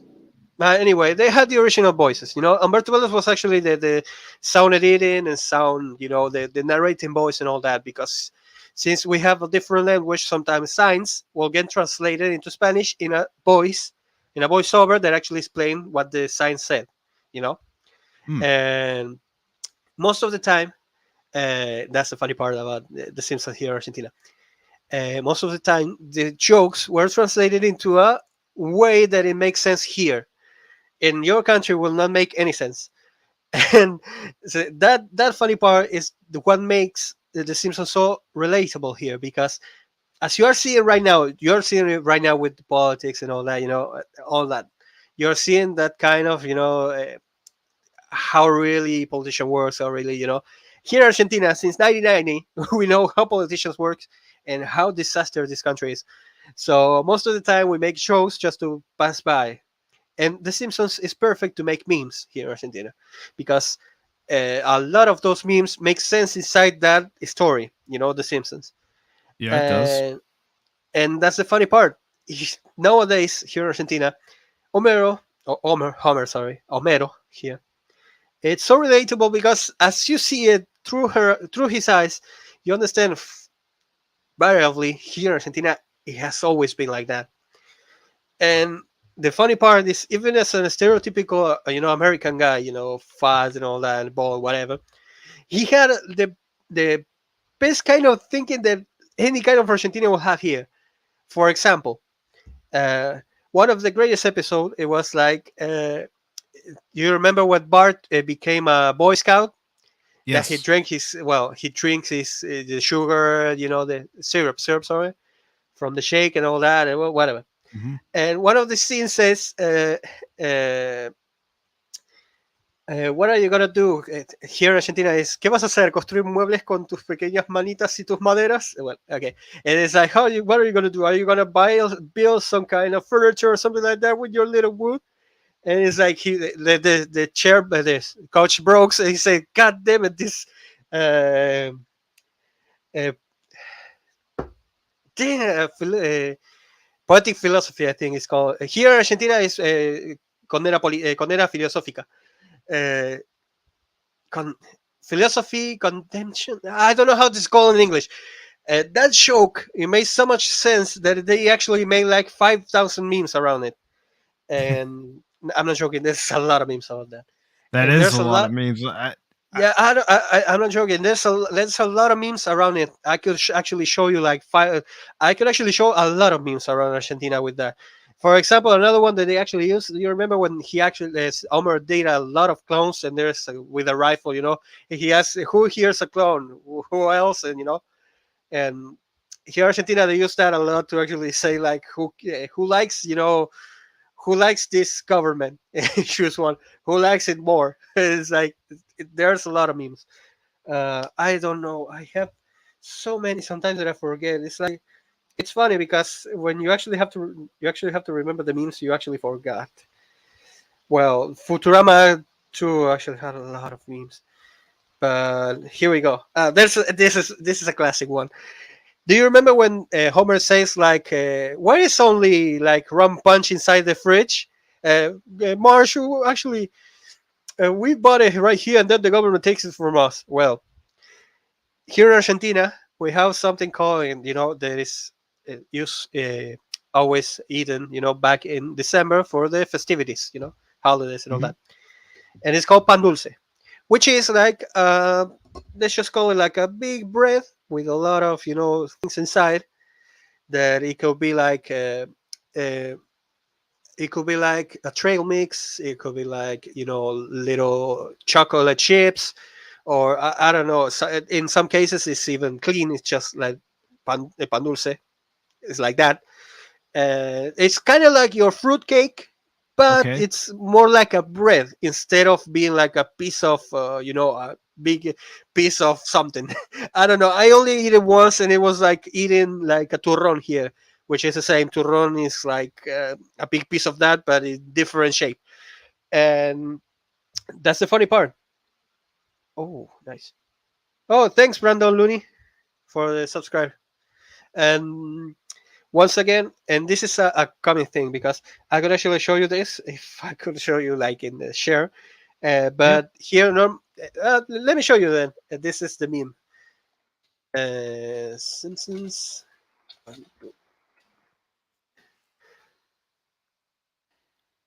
because it's a classic one. You know. All right. As soon as I see it, I will share it with the audience. I mean, just one second. Not a problem. That's the problem with actually using the Brave browser.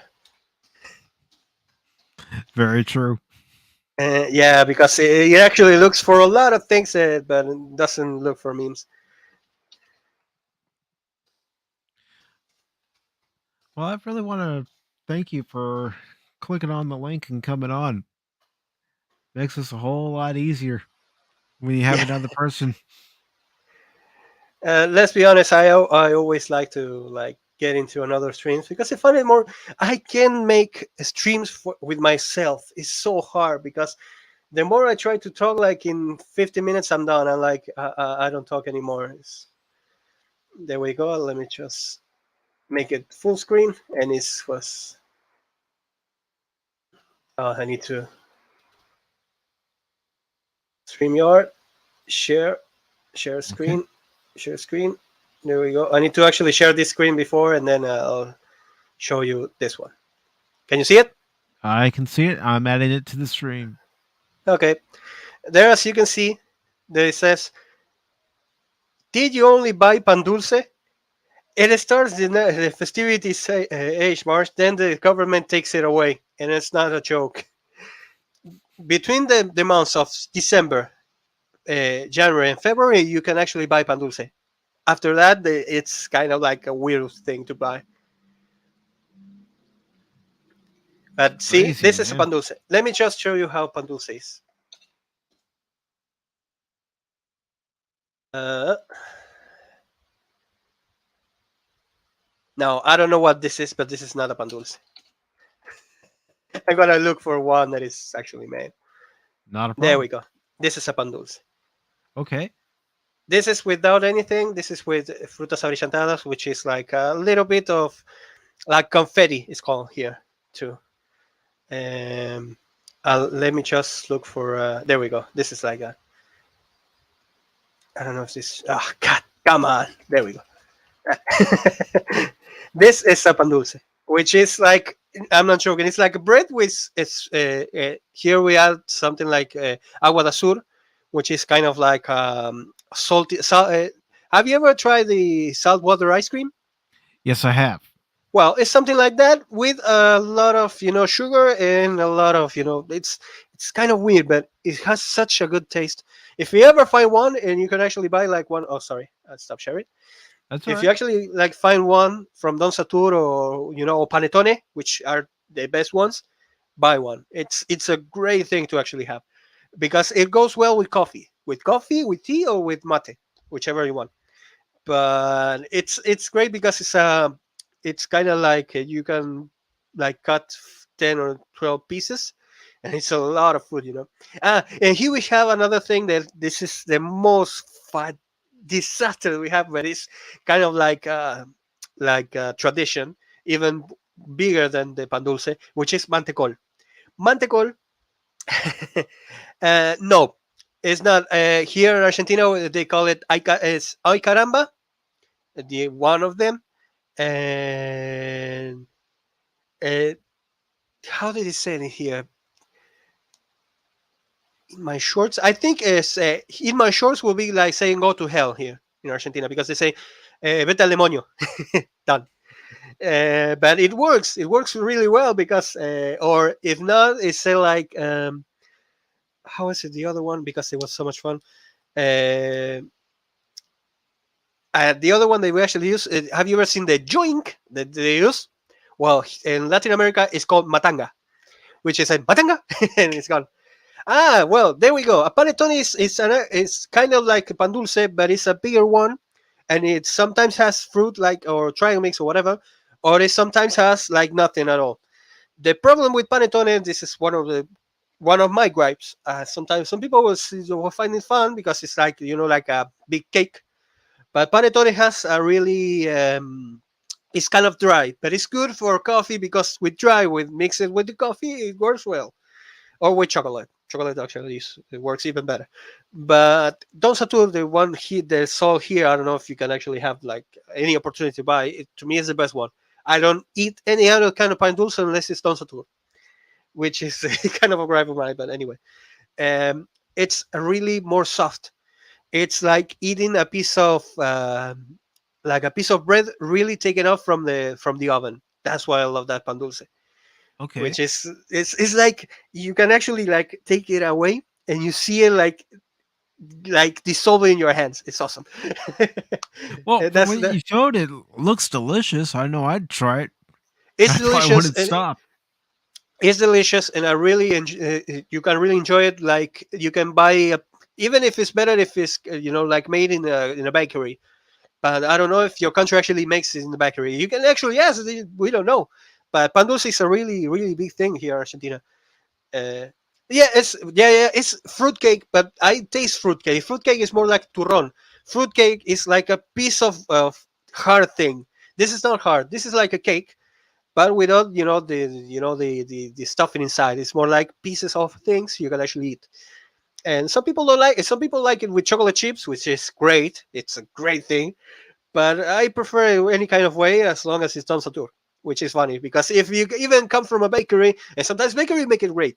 I'm not joking. Sometimes bakery make it great because they add like glazed over it, which is normal to make it glazed, and they actually add the little confetti over it instead of inside, and it makes a lot more sense. But it's like in the fabric, the factory that make it the satur, it won't work because the glazing will break. And anyway, that's another thing.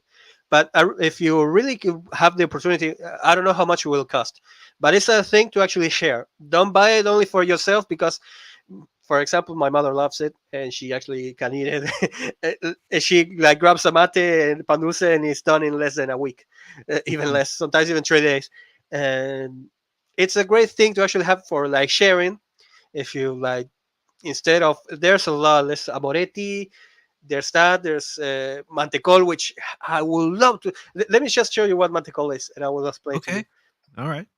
And while you're doing that, I do want to say that the pat I wannabe, it sounds like fruitcake, but with good stuff in it. Well, I will say this, and yes, I am revealing some personal things that my late mother used to make fruitcake. And it was her fruitcake that people would actually ask for around Christmas time because of the way she made it. There we go. All right. I will go ahead and share it on screen. This is called mantecol, which is literally it's grease with sugar and is baked. And I'm not joking. This doesn't look at all good, but I'm gonna be completely honest. Uh, it's a great thing in the whole wide world. Why? Because as you eat it, you understand that this is sugar only. I'm not joking. Mhm. It's just sugar, but it's so good. And if you ever have the opportunity, I'm not joking. This is not for the people that don't eat sugar. This is for the people that eat sugar normally, because it's such a high sugary thing that it probably gonna give you diabetes. Here is normal. Here in Argentina, this is it's called mantecol clásico, which means classic. There's three types of mantecol. There's a classic, the nutty cream, which has cream inside the confection, which it makes it weird. It feels like you're eating like a piece of cereal mixed with something else, and it's not good. And there's the new one that is actually adds some like chocolate, which is great, but you don't find a lot about that. And no, here in Argentina, you actually can buy this one that is a confectionate one, that from a factory and all that. And there's one that you can actually buy like in pieces. That it actually they add the chocolate and cacao and other things and coffee and all that, and it's even better than this one. But that one is even pricier. Why? Because it's not made from a factory. It's made from people.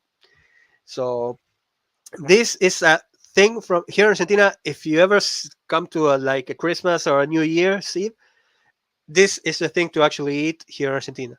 This Okay. and this pan dulce, garrapiñadas. Those are the three things that you actually can eat. Let me show you what garrapiñada is. All right. I'm liking this. Learning something new.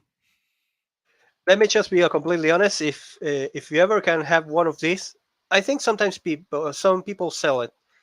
This is literally this is peanut uh, fried in sugar and more like caramel instead of sugar. And this is one of the greatest things we have here in Argentina. Uh, Sometimes some people in the street sell it. It doesn't look nice, but believe me, it's nice. Let me just see if I can look like if I can look for the package that they actually sell it here. Well, this is chocolates. This is another thing. These are confettis too. There we go. There we go. This is they sell it like this here. If it is made from a factory, if not, you can actually make it yourself. You actually need to use like a pan, put a little bit of oil in the bottom, let it bake a little bit, like if you were about to fry like a chicken or something like that, and then you add Mhm. sugar and sugar and sugar and sugar until it makes like a kind of like a caramel, and then you throw all the peanut, and then you start like stirring it up, and then once you're like seeing it that it start like mixing together, you take it out and you let it cool off. That's the garrapiñada, and it's great. I'm not joking. This is one of the greatest things that you can ever taste. I love peanut, and this is sugary peanut. This is awesome. Well, this is And right up my alley because I love eating peanuts. I love eating. That's a thing I have because if I have to watch a movie, I love to like get peanut in their shells and actually eat it like completely roasted, like 50 minutes and eat it right there. And I like to fight with the shells because it makes it entertaining to actually watch a movie and do something in between it. Uh, and those two things that I can only eat when I go to like a movies is are no three actually: nachos, popcorn, or peanuts. But the problem is, if I actually have to, one day I went to the movies with a bag of peanuts, on the shelves and all that, and they almost kill me because when you are actually eating peanuts from the shells, you make a disaster because you start breaking it, and the things flown and the sound and all that, and it's like one moment to another I say like, no, somebody's gonna kill me. Yes and no. Peanut brittle is the turron here. Let me show you, because here we have the peanut brittle. Is this?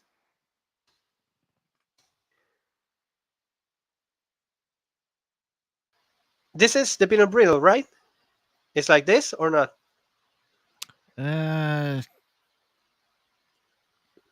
yeah, a little bit. Well, and then this is called turron here in Argentina.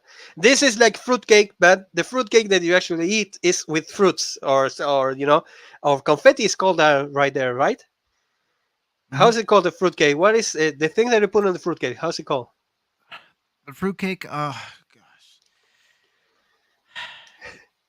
give me a second. Because Yeah, yeah, fruitcake yeah. has the Uh, fruit, let- the nuts, and then mom would put apricot brandy in hers. Let me just look it up. Yes, it is like a kind of a trail mix with raisins and peanuts, and yeah, it's kind of like when you do a pan dulce, which is, but it's not done with this kind of texture. As you see, this is the texture that you use for the turron, which it makes sense. It's like eating a turron with, raisins and all that. Here in Argentina, the turron is only done with peanuts. That's all. It's the same as a fruitcake with a little bit of sugar. It's like it's called. Let's call it. How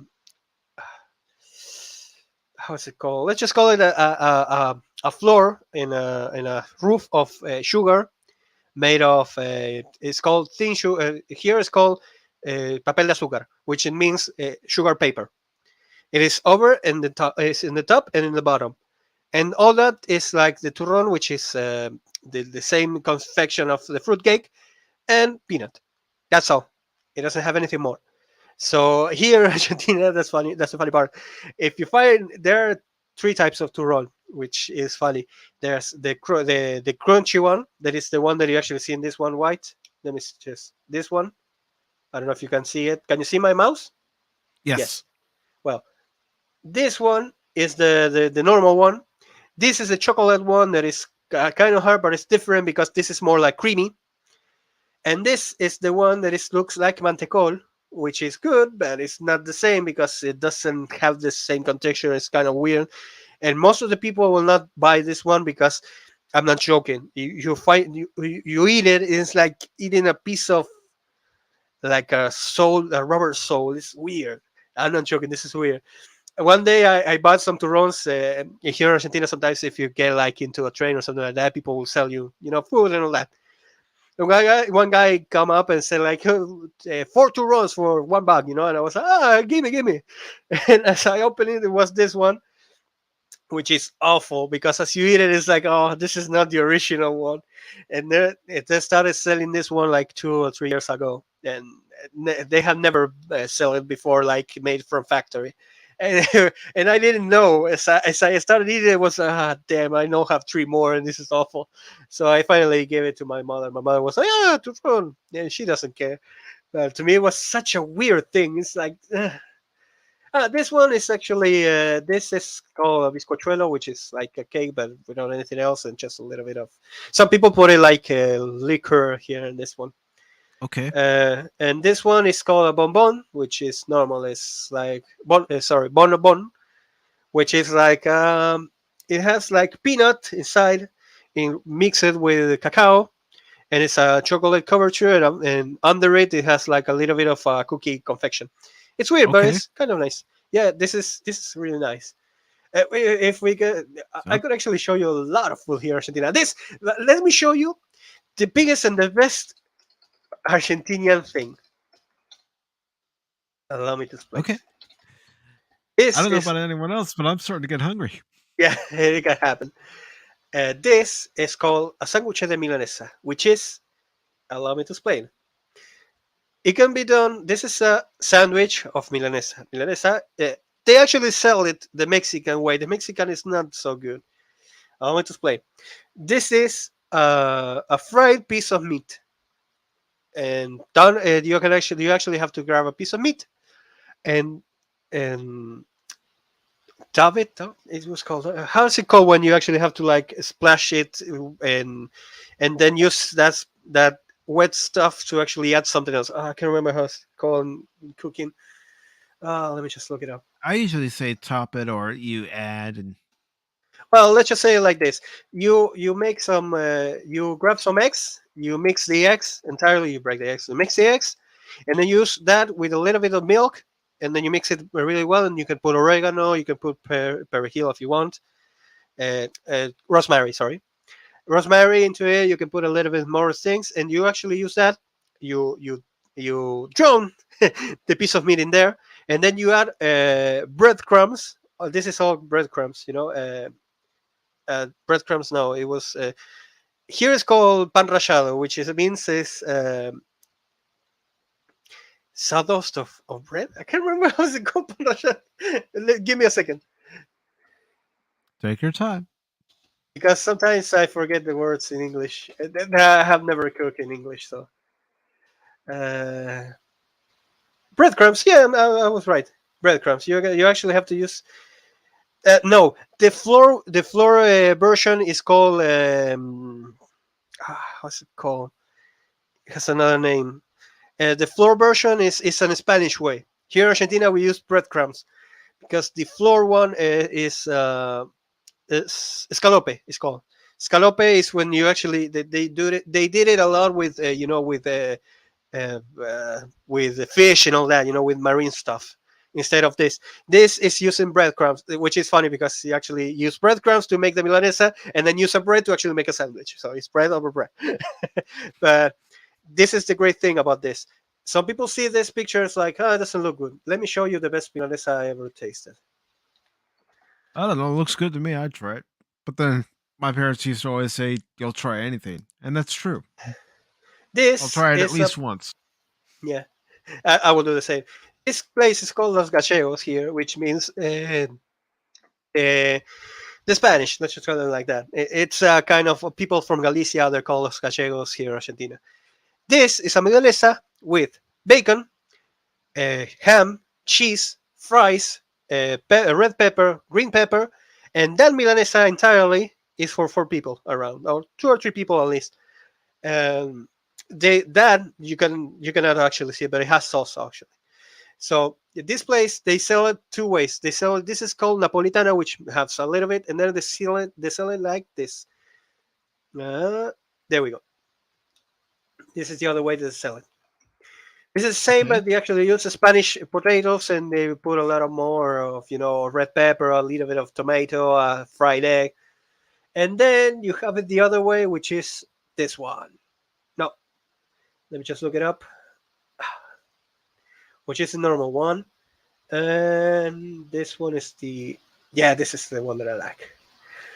This is as That it's looks good. milanesa, barbecue sauce, cheddar, fried eggs, and a little bit of albahaca. Albahaca, how's it called in English? I can't remember albahaca how's it called in English. Mhm. Sorry, there we go. That looks good. Yeah, it's a great dish. If you ever come here to Argentina, you need to ask for a milanesa. Okay. This is a basil. There we go, basil. I can remember the name. This is the dish from Argentina. Why I mean with this, some people actually made jokes around this to the point that a guy from Cordoba, which is a province here, actually made his entire stand-up career around this thing. And I'm not joking. It's great. Why do I mean it's great? Because even if it is like, this is the funny part. Most people will tell me tenders are great. Well, you can actually make chicken ones of this, and it's like eating a giant tender. No, I'm not joking. It's Oh like that, man, and it's great because you can actually add a lot of things, including some people actually add mayo, mustard, or 1000 island sauce, I think it was called, and it adds a lot more flavor. But this one is actually like a giant tendy if it is made from chicken, and if it's made from meat, it's like the greatest thing you could actually eat in here in Argentina. This and pizza, but pizza is different because most of the people will tell me like, "Have you ever tried a Chicago pizza?" And I was like, "I eat one that was made from a friend. I don't know. He was good at doing it. I still don't know it." But a pizza here from, for example, let me show you. okay. Yeah, I'm gonna show you from Imperial, I- which is normal I'm here. interested to see it. There we go. This is no. Where is it? I can't find the ones that you actually sell. Well, this is Imperial, which is the place. Well, let's just say like this.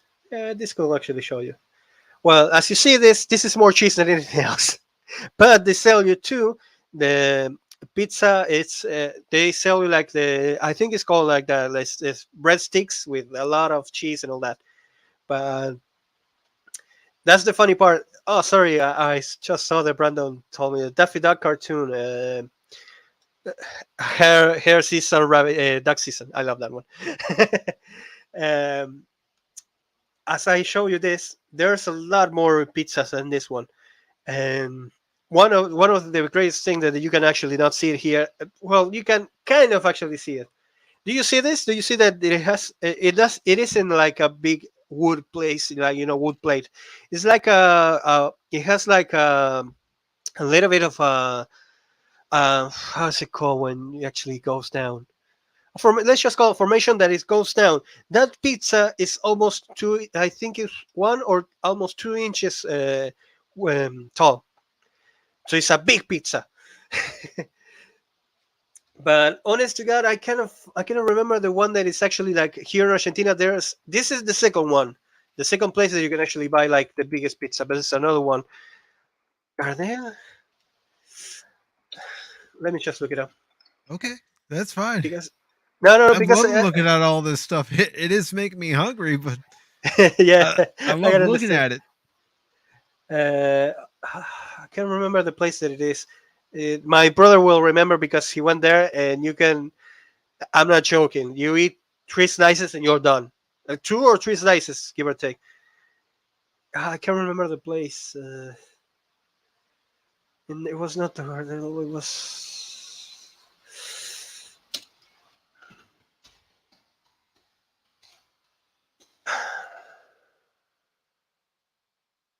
Guerrin. There we go. This is the one. This is the place that is actually in the middle of the biggest street. There we go. The biggest street that it has here in Argentina. This is the pizza. Oh That gosh, yeah, yes, this is I'll take it. I'll take it. that's more cheese than you can ever eat in your entire day. I'm not joking. That is cheese, and this is the classic one. They actually have like 30 or 40 different flavors. You can actually add blue cheese, and you can add red pepper, green pepper. Some people even add like ham and bacon, tomato, everything. And one of the classics is this one because it only contains red pepper. But honest to God, that pizza actually kills you. If you eat one entirely, you're not gonna eat for like 2 days. It kills you. But it's a great pizza. Oh gosh, Uh, I've yeah, I got to know. get to Argentina one of these days. This is the one that actually has like this is the classic, the cheese one. This all is like tomato sauce over it, and then they throw the cheese. They don't cook it; they throw it, and then they see how it goes. It's great. I love those kind of cooking. It's like they do what they can do, and it happens. And this one is actually has milanesas in. So yeah, I'd try it all. yeah, I I'm know. not And lying. I'd that's try it all. and that's the funny part here is for you will be it's like I closed it. That's fine. Uh, the funny part is like that entire pizza. It will be like around. It was yeah, $10 give or take. Not much than that. That's I not think it's bad. I think it's even less because if you have dollars, they actually like make you a discount. So I should actually look it up because I don't know the prices. The last time I watched it was like my brother bought 4 slices for 300 pesos, which it will be around $3. So yeah, one pizza will be easy $7-8, give or take. That's a great deal in my opinion. I can't speak for anyone else that's in the chat right now or who might watch this afterwards, but that's a great deal. Yeah. Uh, that's the funny part about this kind of food. It's that's one thing that we actually have as Argentinian. That's why I'm fat as hell. But anyway, we eat a lot and we eat good, and it's like if you actually have to pay for food, it's gotta be great food. If not, then we're not gonna buy it again, and it happens a lot. And we used to like with my ex, we will buy like in a place that made food, and one of the milanesas was easy. I think it was like $10, and it was for 2 people, and it had like fries, barbecue sauce, and cheddar with bacon and all that. And one big milanesa was for 2 people, so it was a good deal. Uh, but yeah, honest to God, I can show you a lot more food that is here. One of the greatest here we have here is like we adopted any kind of food that is actually from other places. We make pizza, fideos, sorry, pasta, uh, meat, everything. And that's the funny part because the other day I went to Wendy's and they told me like they had like a combo with a burger, fries, soda, and tendies and chicken wings. And I was like, "What the hell is tendies?" I always hear it from from America, from people that say like me, tendies are great, and I'm like, "What the hell will be a tendy?" Okay, give me that combo. And I was like, "Oh, this is like milanesa, the chicken milanesa." I was like, ah. I was like, "Okay, this is good." But Yeah. as I eat it, it was like, yeah, it's like a chicken milanesa, but instead of being like the milanesa is always made like flat. It's flat, always flat. And this one was like a piece of chicken thrown in thrown into the same the same sauce and all that, and throw it in the fryer. That was it. And I was like, it makes sense. But I had never tasted tendies, as they call it. I will always like get a bucket from there's KFC here. I will get a bucket and I will like they give you a bucket. Done. I never got like tendies. And now that I know it, it's like, yes, it's like tendies. It's milanesa, which, and that's great because now I can explain it to you that way. That say you like that milanesa is a tendy of chicken, giant tendy of chicken with things, and it works. It's Uh, I love it that you're sharing all this about your culture. I love hearing about other cultures, learning about other cultures. Another thing that I never show you, and thank you for once again for letting me in because, like I said, I always do the same. I talk a lot. It stop me if I start talking a lot. I don't know when to stop. It's Uh, all right. It's all right. It's pop talk. It's a relaxed atmosphere here. Let me show you the here in Argentina. We have another thing that I think you know it because I know a lot of people in America that actually knows it. It's called an empanada. Have you ever heard of the empanada? Yes, I've had Well, empanadas plenty of times. well, that's the thing. The empanada that it's the here it will be like calzone, which it's a bigger empanada. The original empanada is small. I don't know how. Let me show you Okay. because we know. There we go. This is it. This is called an empanada actually. Alright, you All want to right. show Let you? me go ahead and share the Yeah, yeah. screen. That's an empanada, which it is the same. It's less than your hand in size. What you actually have there is called a calzone, which Mexican do it like a calzone instead of an empanada, which the texture is different. Hmm. This is a calzone, which it's both are great, but calzone should be eaten with sauce. This is a calzone, and this is an Always. empanada. Yeah, and most people don't know when I actually one day I was talking to a streamer, in Twitch. There was a great friend of mine. It's actually a great guy, and he will tell me that for years he called it an empanada. She wasn't. It was an empanada. And as I showed him, it was. He will tell me like, no, it's like this. This is the one that I actually eat. I was like, no, that's a calzone. And he told me like, what's the difference? Well, the size of a calzone is it's way bigger than your hand. It's made of a different, it's this is more like done with the same texture as a pizza, which is Okay. great because it keeps together more, and you can actually eat it like with a piece of paper or whatever, or like a handkerchief, whatever. But this is called I'm gonna stain any kind of cloth that you have. I'm not joking. This thing actually contains so much oil that sometimes you actually bite into it and there's oil everywhere. But I'm not joking, everywhere. That is great that because that oil that is actually getting out of the empanada is from the meat. It's not oil from the confection, because these are made on the oven, and the oven doesn't contain any kind of oil. So when you actually bite it, it's all the juices that the meat actually releases between the cooking.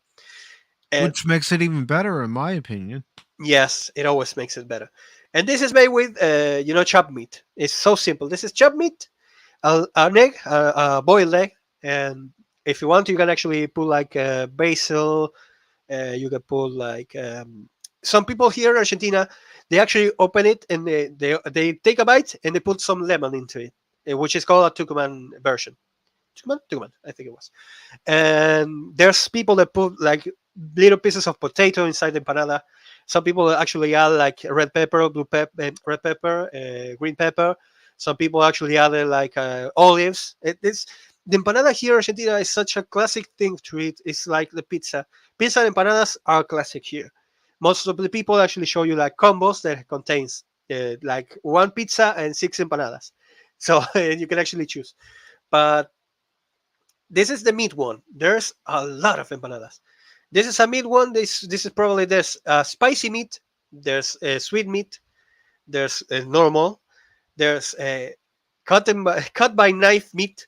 I'm not joking. They actually sell it because why this is important.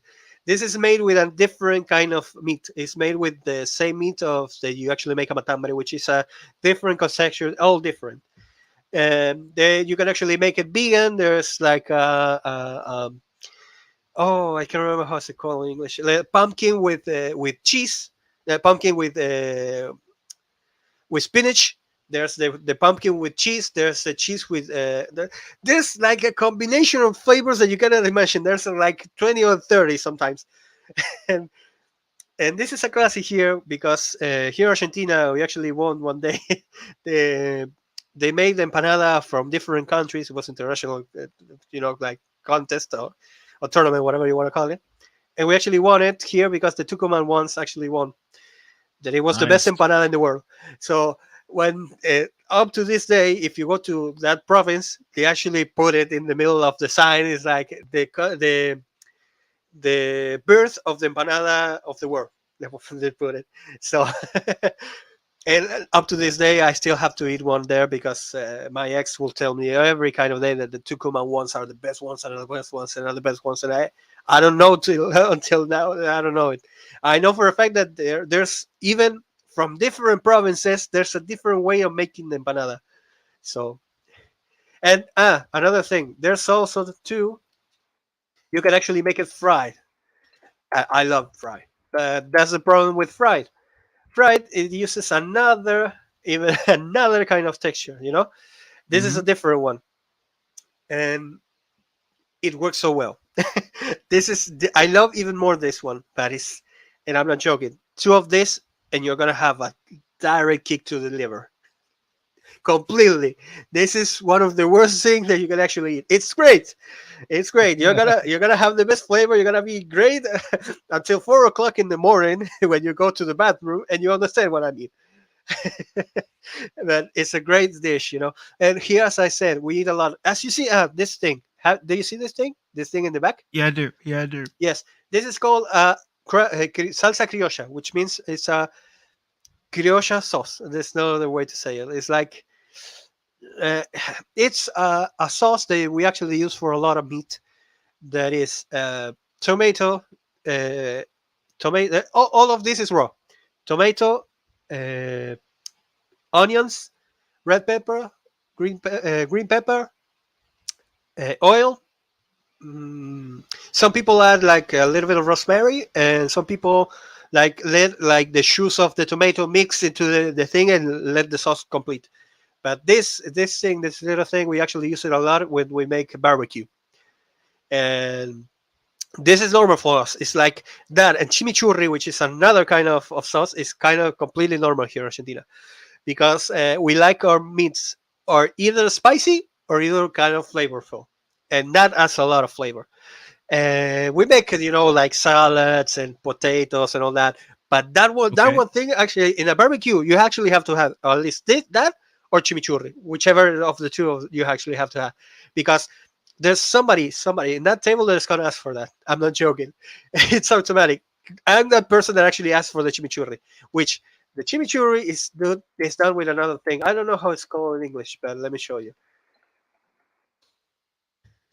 Never saw. There's an English version. Okay, let me just see if it's right. I had never saw this an English recipe. Let me see this. Let me see this. No, they're already doing it wrong. This is not traditional. Let me see.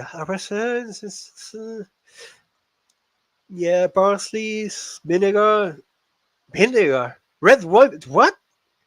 Okay, they're already doing it wrong. It's not red wine vinegar. You never use red wine vinegar. You use normal vinegar, not red wine. Uh, Okay.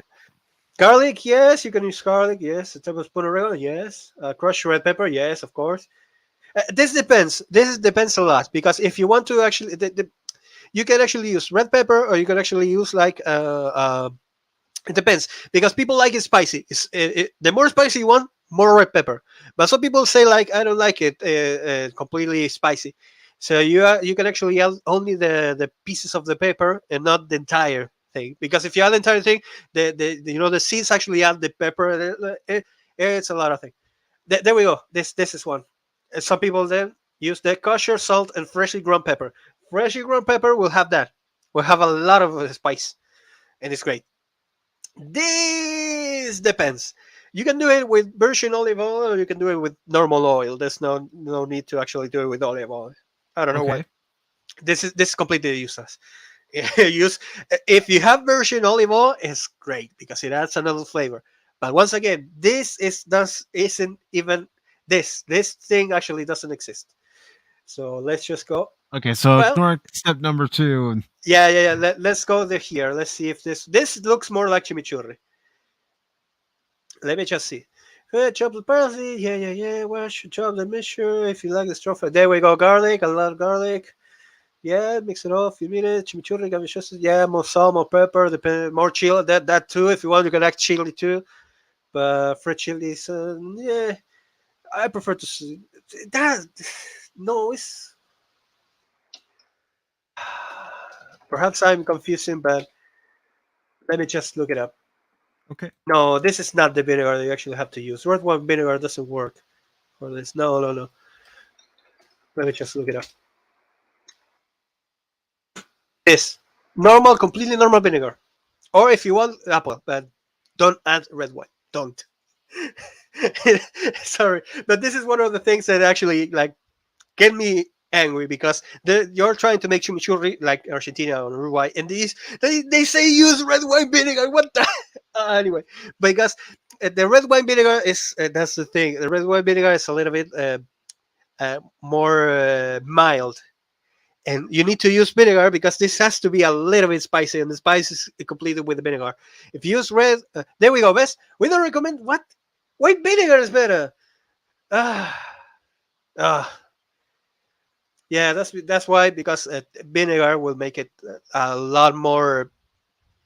Anyway, you can actually make it with, but it will be like if you're trying to put it like spicy, you put in chili.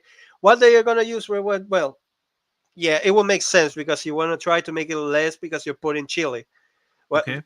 uh, there you go. We use a whole large chili, which means they want to make it spicy. If you use red wine vinegar, it will make it less spicier, which makes sense. But if you don't use this and you want to make it like with instead of chili, use red pepper and use a little bit only, and you can put this one, white vinegar. Those things depends on the people. Honest to God, I still have never seen that. This is the first time I ever seen a recipe of how to make it, and I know for a fact that I've done it 300 times. This thing, I know how to make it. They're not gonna tell me that I can use white vinegar because I use white vinegar. And here in Argentina, even if you want, you can actually add, you can actually buy the mix completely and just add vinegar and oil, and you're done. And that's great because they sell it in like in like grocery shops. You know the places that sell like meat and all that. They sell you like the mix. Once again, thank you for showing me that. Not a problem. It's more like quiche. Quiche, that's the thing. Quiche is more like a thing that you can actually like eat it completely without anything else. This is not a sauce that you can actually eat it because you're gonna end in the middle, like you're gonna end up barfing. I'm not joking. This is really spicy and really like it has flavor. It doesn't have any flavor. Like you cannot eat it like with a spoon. It will kill you. Yeah, It's a little pe- bit of it goes a long way. not only that. It's like you're eating literally oil, vinegar, and some kind of spices. It's like you're eating spices after all. Mhm. It's like when you see a people grabbing a tablespoon of uh, oregano. It's the same. It's like you're eating spices with something to flush it down. So I will not recommend to actually grab it and like go down to town with that. It's like to add flavor to different meats or different things. For example, if you want, you can even add it to a milanesa. You can add it to like if you're making like a piece of meat, a big piece of meat, you can put a little bit of that sauce, and it will add a really flavorful spice into the entire. Here in Argentina, that one is actually for making the choripan. The choripan, what is? Have you ever eaten chorizo? Yes, I have. Well, here in Argentina, we eat chorizo with in a bread, in a piece of bread, like a sandwich, and that chimichurri, which goes great. And I'm not joking, great. If you ever have the opportunity to make a little bit of that and add it to a choripan, it's the greatest thing that you can ever eat, because it's like eating a hot dog, but it's a spicy hot dog. That's it, Oh yeah, oh and yeah. it works great. They're delicious. I could eat them all day, to be honest. Yeah, I have the same problem because here in Argentina, that's the thing. Here in Argentina, it's easier to actually. Sorry for saying a lot here in Argentina, but it's a custom that I have. It's normal for us to, like, every now and again when we get with family and all that, we'll be like, "Hey, what do we do to eat?" And like, "I'm gonna make like a fire. Let's eat some barbecue." And we're like, "Okay." We get like a morcilla, which is a black pudding, chorizo, a little bit of here we call it salchichitas parrilleras, which is like so barbecue sausage. I don't know how to call it in your country. I've never seen it. Um some kind of like pork chop. Sometimes it depends. Some kind of meat. Give around. There's funny thing. Here we have a kind of cut of a piece of meat from the barbecue called bife americano, which means American beef. I don't know if it's called the same in your country, but here it's called like that. That is grabbing the same piece of meat that you actually use for the barbecue, and cut it. Instead of cutting it horizontally, they cut it vertically, and it's a different kind of cut. Okay. I don't know why, but it's like that. And we actually do like when the family gets like in a reunion, we do that. So it's kind of normal to actually add a lot of things, including potatoes with some basil or basil, depending, basil, rosemary, and and garlic and some oil, like salad, tomato, lettuce, uh, onions, depending on the people, and a lot of other things. And it's like it's normal for us to like share the table and have a lot of sauces. And one of them is like the salsa criolla, chimichurri. Some people put in mayo, depends on the person. I don't like mayo in my barbecue. And some people put, we actually have here too the barbecue sauce, which we're not a big fan because we don't like to eat like meat with like a sweet taste. It's weird to us, but sometimes it works, and I can remember anything else. But and that's the funny thing. Chorizo, it's really really eaten here, and I mean a lot. And so sometimes we like actually buy like 10 or 12, and we eat Hmm. it and we cut it into the middle, and then we serve it like meals instead of serving it completely. Why? Because if it's a good chorizo, you're with one, you're gonna end up full. I'm not joking, because they are big. Anyway, uh, and Oh, no most worries, of man. most of the time we do that. So the funny thing about all this, and once again I was talking about food, is like we like to eat. We love to eat. And whenever we see like a new kind of thing that somebody gonna show us, we will try to take it, like try it at least. And one day, a friend of mine that actually was living in California, funny enough, he came to Argentina, and he was like, "Dude, do you have a day to actually like show me some of the things you have?" Yeah, I was like, "Yeah, I used to work like in a let's just call it a magazine shop. It's not like that. I sell newspapers, a lot of other things." Okay. And I say like, I'm in the middle of of the center of the entire Argentina. So come here, and I show you a lot of things around here. And he was like, okay. When he came, he was, oh, dude, how are you? And the salutations and all that were done. He was like, God damn it, man, I'm kind of hungry. Where we can go? And it was like, dude, there's a lot of places here, but I'm gonna get you to a place that is the glory of these places. And I was like, there's a place there in Argentina, in the Capital Federal, which is the center of Argentina, that it has a place called the it was no the Good Book is called. Sorry, the Good Book, which Okay. is a place that you can actually go. And as for the uh, milanesa sandwich, which whatever you want, they have everything, and I mean everything. They have ham, cheese, pepperoni, sauces of all kind. They actually have like special sauces, um, ham, whatever you want. They have like 25 or to 50 toppings of all kind. And you actually have like to ask. They have a book and a big book. The book it was actually a 30 centimeters will be around 6 inches, 12 inches. They had a 12 inches sandwich and a 24 sandwich, a 24 inches sandwich. Whichever you wanted, it was the same to. It was called a book or a big book. The big book was actually for two people because it was impossible to eat for one. As soon as they actually like opened and the big book was actually most of the time you actually have to like go and wait for a little bit because it was the same as I show you. Do you remember that picture of the milanesa, which was Yeah. like a big plate? It's the same Hmm. like that, but between two giant breads. So it's a Wow. big one.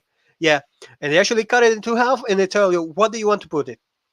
And as they actually charge you like 10 cents for each thing that they add. You can add whatever you want. One guy actually had like 25 things between chopped boiled egg, mayonnaise, mustard, cheese, ham, pepperoni. I don't know. It was a weird thing. He had everything that I could. Anchovies, pepper. I can't remember. It was a disaster. And my friend actually had like I said to him like add a little bit. Don't go nuts because you're gonna end up failing because you're gonna taste more like the pepper or something like that, and you're gonna hate it. I said like, what do you like? And he was like, oh, I like more flavors, less spicy. And I was like, yeah, I don't add anything though from this top to down. Don't add anything of that. And he did like a ham sandwich, a ham milanesa with cheese, pepperoni, mustard, something like this. I can't remember. Well, it was years ago. I remember it was kind of normal. And the guy that came before us, I still remember because he was the one that had a lot. And and I asked for a big book, the big one, and they actually give you the big one, and they ask you, do you want to cut it or do you want to complete? The complete one, they give you the entire thing, and they like bag it. It's shine. They bag it. They give it to you. It's for like, uh, it's more like to go instead of by eating it right there. So they told me like, do you want that one or do you want the? I said no, I want the big book, but cut it in half. And he was like, okay, are you sure? Because once we cut it, it's done. It's a book. He said, no, no, no, but I wanted it in half. Okay, it's nice. And he got it. And it was a different price depending on what you eat, what you ask. Sorry. Okay. Um, if you ask the big book, it was a little bit cheaper. If you ask the book, it was another price. That's the thing. If you're two people, you're gonna ask for the big book because it makes more sense. They cut it in half. You have to sandwich. If you're one person, you're gonna ask for the book, the normal one. So it's more in tone with what you need. So and that's the funny part. This guy went like crazy. It was like, what the hell is this? This is so. What the? I had like, I went like for 20 minutes to actually explain to him what the hell was. It was the Milanesa, which nowadays, thanks to the internet, is easier. Because in that moment, I think I had like a cell phone, but it took me like 15 minutes to actually look for what the hell was breadcrumbs and how do I explain to him what the hell are breadcrumbs. And once again, that guy was so wondered by that he even speaks to me because we still have contact because we play games every now and again. He told me like they don't sell it like they're here. He said, and I was like, "What's the difference?" He told me like, "There's a Mexican here that actually sells milanesa, but it's not the same. It's made with flour." And I was, yes, that is the scalope, which I started explaining the same as I did here. That's the funny part. The same as I did here, I explained to him because most of the people understand that the scallop is different because the contexture of the sandwich of the milanesa is different. It's like eating I don't know how to explain it, but it's like eating a piece of meat between two giant. I don't know how to explain. It's weird. Up to this day, I still don't know. Oh, hello, Wupa Chupa. How are you? Uh, uh, I've been talking for 2 hours about milanesas. It's all right, man. Yeah, but the people are gonna say, "What the hell is this guy talking about food?" Why does he talk a lot about food? I talk a lot about things. I got But no honest, problem with that at all. If somebody has a problem with it, well, that's their problem. I never ask you, are you married or something like that? No, no, I'm Uh, not married. because the other day I was talking like with Anonymous for 2 hours. I was like, "How old are you?" And he was like, "I'm like 50, 60, I think it was." He said, "No, more than 40s, more than 50s." He never told me how much. And sometimes you have to understand that since I'm 34, I don't know how old are you, but since I'm I'm 34, 44. there were the more you grow up, the more you want to try different things because just to see what the hell it is. And this happened to me the same because sometimes I will go like to a place and they're like, what do you recommend here? And one day I had for the first time in my life ink pasta that is made with the octopus ink, which some people say that is great. To me, it was. Eh. I've never tried it, so I can't say one way or another. I tried it. It was like meh. No, no, no, no, no. There wasn't not even. It's like I finished eating it. I was like, I don't find the great thing or anything like that. And seeing my mouth completely black was kind of eerie. But other than that, it was like, yeah, I, I, I cannot say that it was good or bad. It was like, man, it was. I finished eating. It was like it was pasta with something. I still don't know what's the greatest thing, but Really, Woopa? Really? don't worry, Whoopa. I know you love Pokemon. No, no, no. I'm gonna be completely honest. Sometimes I ask because, like with Anonymous, I ask him. He was, "I'm married, I have kids, and my wife sometimes will come and punch me in the back to tell me to stop talking." And I'm like, "Dude, you're just listening today." What? And he told me like, Well, "I'm just that's joking anyway. I'm just that's joking the anyway." thing here on YouTube. You meet all sorts of people, and some people are married with kids, some people are grandparents with grandkids, and some people are single like me. Dude, I'm single because I was in a relationship for 6 years with my ex before we broke off like 2 months ago. But it was needed because we were in a. Let's be honest, I was in a relationship that wasn't going anywhere, and she knew it too. So it was California pizza chicken and oh, hi, no, how are you? There's a no. As I was saying, we had a discussion and we were like, yeah, this is a no go anymore. But we were gonna get married and all that. But the last year was like a revelation to us to see that we weren't going the same route. So yeah, it can happen. I will never tell any other way. You can never know. It's that's our those are relationships. So, Yep. but I'm not gonna go through that whole because it's gonna be a long one. Let's just say it like that. And sometimes you have to understand that people are different, and the same is can happen to you. You are different. I'm different. Everyone's different. Oh, hi! Yeah, It's currently Fellowship available. if Sorry. we were all the same, this world would be very boring. And I'm sorry, I like individuality. That's the funny part. I will always say it. It's great to. It's funny because people will tell you like, "Hey, dude, you actually have to understand that this is a society." Yeah, dude. But if you're not hurting anyone, do whatever you hell you want. I don't care. Don't bother me. Do whatever you want. People will tell me like, "Oh, I consume this and I do that." Do whatever you want. Are you attacking me? Are you no? Then do whatever you want. I don't care. One day it was funny because one day I was in a friend's party and two of my friends I didn't know. That's the moment I realized one of them actually kissed the another and they were gay and I didn't know. And it was like some people would tell me like, "Hey, did you see that?" I was like, "Yeah."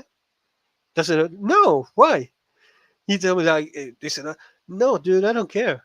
This is their life. If they want to do whatever you want, as long as they don't bother me. As long as they don't come like, "Hey, do you want to?" No, no, no, no. But as long as you do your life, do whatever you want. I don't care. Yeah, do what you want. It's your life. Live it the way you want to live it. It doesn't That's affect how I live my life. that's the thing. And I will say the same. This is a thing I have, and I will say the same. Hi, Courtney. Once again, uh, I will always say the same. Uh, you want to be an individual, be an individual. Stop doing that stupid thing that if somebody says something, you're gonna follow it. Don't think about it. Study, think a lot, and then say, okay, I kind of go that way, so I'm gonna follow it. But don't go directly because the society says that you have to go. No, you don't have to go one way. There's a lot of ways. There's a lot of people. There's a lot of things. You want to be an individual, be an individual. Stop talking about saying like we need to change for you. No, we don't have to change for you. We are individuals too. We are. Every person is a little world. Don't fuck around us, and that's all. Sorry the words, but it's like that. That's it. You want to be gay? You want to be bi? You want to be? Do whatever you want. Don't bother me. Don't want to Just be. You want to be special? Be special being yourself and don't bothering others. That's it. yes, if Eh, you see a path that looks like a better path for you, go down that road. Don't go down the same road everyone else is going down. And if you want help, ask for help. And if you want something, it's like that. Nobody's gonna understand. I will always say the same. You never know what's going on behind the mind of another person. Never. Even I had my biggest problem days and all that, and my girlfriend of 6 years never knew about that. Until one day I broke it, and I told her, and everything went to like the idea of starting talking. And you never know. It's like that. Until you don't ask for help, until you don't start speaking, until nobody's gonna know. We don't have to know. We don't need to know. We don't need to. I always say the same. If your friends really care about you one day, they will talk to you and Hmm. never listen when you have a problem. If they don't listen and you always listen to them, stop it. Don't talk to them anymore because that means that you are their helper, but you're never gonna get help. I That's my only thing that I have. I lost a lot of friends because of that, but I don't care. Why? Because that's a reality. I listened to all their problems for 1 year entirely, and one day that I have a problem, they just shun me or they got me. It was like that. I told them my problem. I had this, and that, and they actually like started talking about anything else, and I was like, dude, what the hell? And that was the last time I talked to them. And I never. People will tell me, why didn't you apologize? And no, I don't regret it. I'm done. You're the kind of people that don't deserve my time because I listen to you. I talk to you. I helped you. I even give you money. I never told you anything bad and I never treated you bad. And one day, because I don't follow that's another thing that I have. One day I was like, here in Argentina, this is another thing. And I'm doing surely as possible to not destroy your channel, whatever. But here in Argentina, voting is obligatory. You actually have to vote. There's no other way. And one day I said, I'm not going to vote this year. And they went directly to my neck. Like I was stupid, like I should learn because without But voting, that's we your don't have. decision. Yeah, but they don't care. They were so brainwashed to actually voting is so important that they didn't care. And I said, like, I don't care anymore. I'm 34. I was 32 years old. I'm like, I'm done. I've been voting for since my 18 years, and I never seen any kind of change. Why do I care anymore? And they were like, no, you have to understand, dude, they're going to choose whatever they want by picking it by finger. Why you still think your vote counts? Nah, I don't care anymore. Es tu franais? What does it mean? Does it mean if I'm French? No, I'm not French. Es tu francés? No, no, I'm from Argentina. I'm Latin American. Hi, hola. Hi, Anonymous. Here I am, another one. Here I am. I grab another one to actually listen to me talk. I'm loving it, man. Thanks, man. Honest to God, I don't know much the other way. I had it for like 3 hours. And this is a thing that I have. I can stop. Once I get rolling, I go. And that's a big problem because sometimes, like I said the other day, in my own stream, I confessed that I did something that was bad and good at the same time, but it was bad and good at the same time. It's kind of weird. But I don't regret it. People will tell me, like, you should regret some of the things you say. I'm saying, no, it was so many years ago. I was so different, and I still sometimes things the same, but not the same way. And one thing that I will say, I will never apologize for saving another person. Never. Uh, hola. And that's another thing that I have a really big story that I told one day, Anonymous, which is, let's just say like this: I saved one girl for making another girl break his face to a light pole. Sorry. And Animos, it's all right. It's all right. If you want to join Animos, the link's up at the top. So yeah, man, if you want. Yeah. And like I said, I've done a lot of things in my life, and my even some of my friends and even my family doesn't know it. Today, I talked to my mother for the first time about the things that I had to leave in my high school, and she couldn't believe me. I was like, that was normal there, and because a girl, 6-year-old girl, was bullied in school, and I was like, you have no idea how it goes.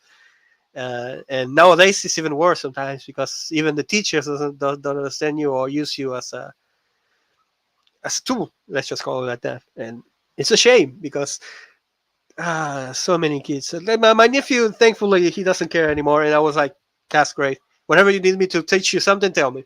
I was like, I don't care. If you need me to learn something new, I will learn something new. I'll teach you. Because honest to God, I've seen he's going down a road that it's great for me because he's going to school.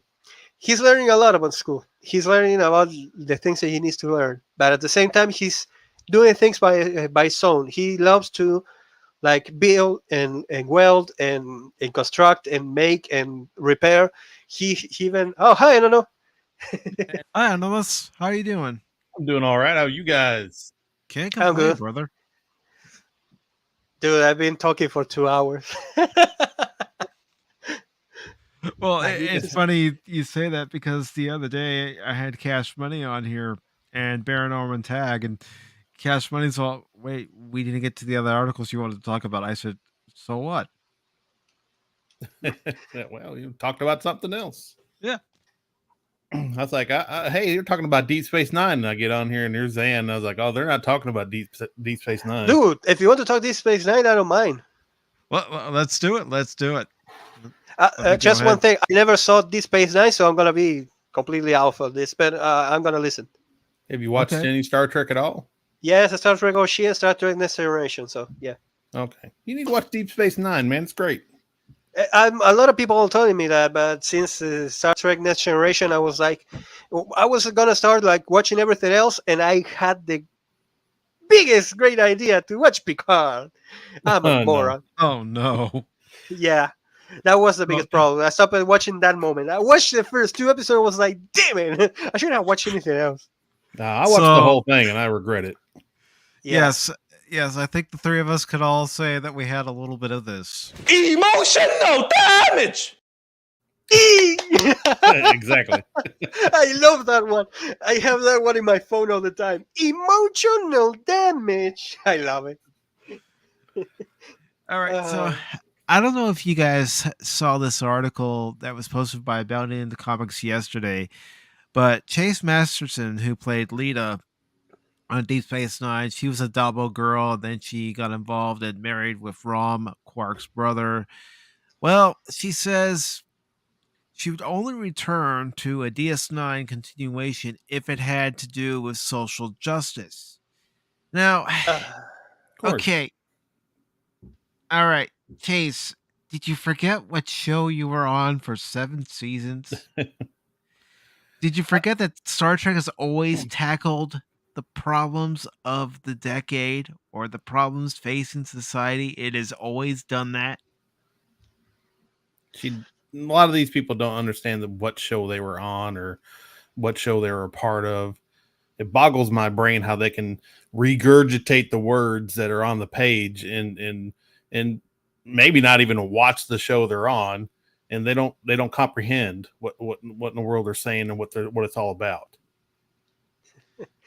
okay, let's be kind of honest around all this. We all know. That's the funny part. And that's what I always say and always repeat it once again. These people have been in a bubble for years, I think, thinking that everything that they did back in the 60s, 70s, whatever year they were doing it, it was not progressive enough. And even as I watched Star Trek The OC, I was like, why do they need to actually add more diversity in Star Trek Discovery? As I was watching, reviews and all that. When this is completely, I'm seeing an Asian, I'm seeing an English actor, I'm seeing an American actor, I'm seeing Black Woman. Sorry, no, I'm gonna say Black Woman. Seeing a lot of different characters, all doing it for the greater good, and always following some kind of orders.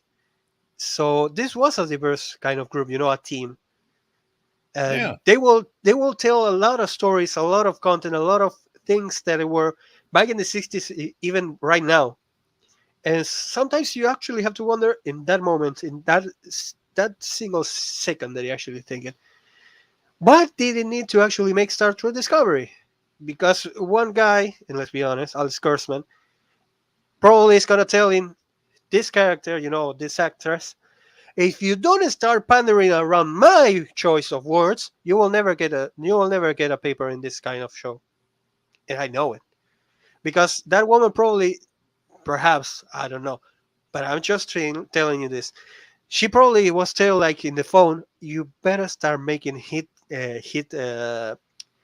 news right now because we need to make more, for the agenda, more No, she's movement. pandering for sure. She's She wants virtue a job. signaling. She wants a job. Yeah. Yeah, but that's the problem. Once again, I'm gonna go back to the show and all that. Did you ever watch your own show, man? It's the same as this. Did you ever watch your own show, actress? Because you were doing that. What the hell are you talking about? She probably never Uh, did. She probably hated every stinking minute of it, and she uh, never watched it. I never watched Deep Space Nine. Once again, I never watched it. I don't know, Oh, but you've got for to watch. You got to watch it. It's okay, worth but watching. I remember that some people were telling me that and I watched some videos that they were telling that she did that character. She was that character. So I don't know. Yeah. Hey, Whoopa, you might like it. There's like little Pokemon all over the station. That are hidden. If you watch it, you can like find them. If you guys Totally start lying. watching DS9, you might do something like this. You might bring something to your house. Glory to you and your house.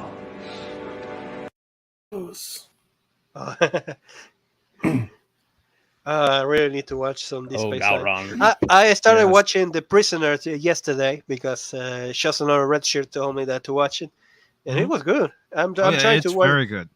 I'm trying to like collect the episodes because there's no Argentina. I'm gonna be completely honest. I don't announce it. I'm the yo ho, the pirates like for me. I live in a country that I cannot buy Yarr. anything. Yeah. We are Oh, the in my case, pirates that download in my everything. in my case, it will be yo.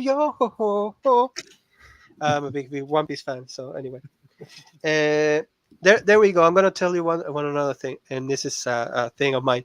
I wanted to talk to you, Anonymous, and this is great because I need to talk to you. 1 second only, Pacific. Not a Um, problem. I'm gonna start doing a special stream called Simulation Saturdays, and I'm gonna start subbing the greatest Argentinian show called the Simuladores, Los Simuladores. Why? Because one day, one friend, more like a person I knew in Reddit and other places, told me that if I can start translating the show, and I'm gonna start translating it, I'm gonna try to do at least one episode every week. And the first one, thankfully, is already subbed.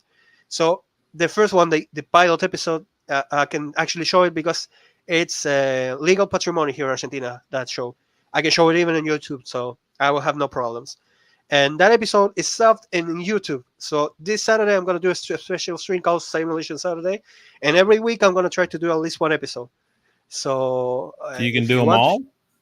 yes, because it's completely legal. It's even on the show and it's in YouTube completely entirely. There's no YouTube doesn't cancel it at all. So that's Well, that's the cool. funny part about Argentina. If you actually have a movie, once it passed like 10 years in 10 years since it was there in the channel, it's completely legal to actually show it anywhere.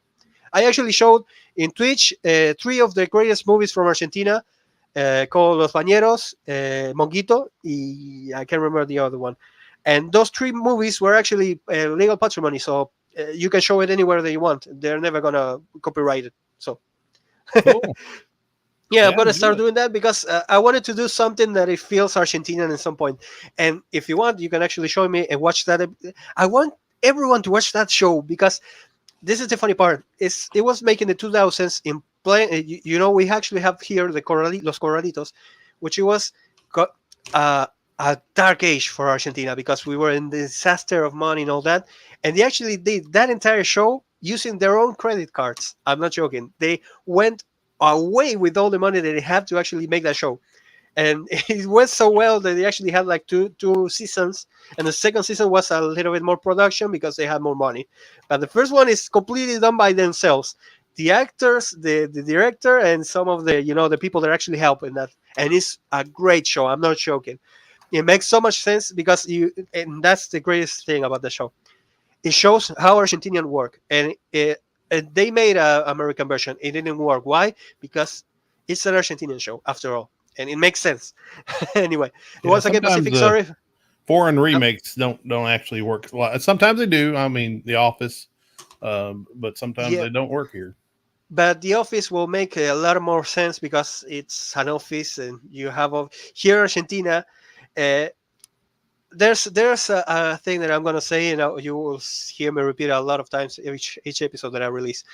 It's like, put in the shoes of that guy and tell me you don't believe that. And it's like that. That's the moment. That is what I always say. Whenever I see that show, it's like, put yourself in the shoes of that man and tell me you're gonna believe that happened.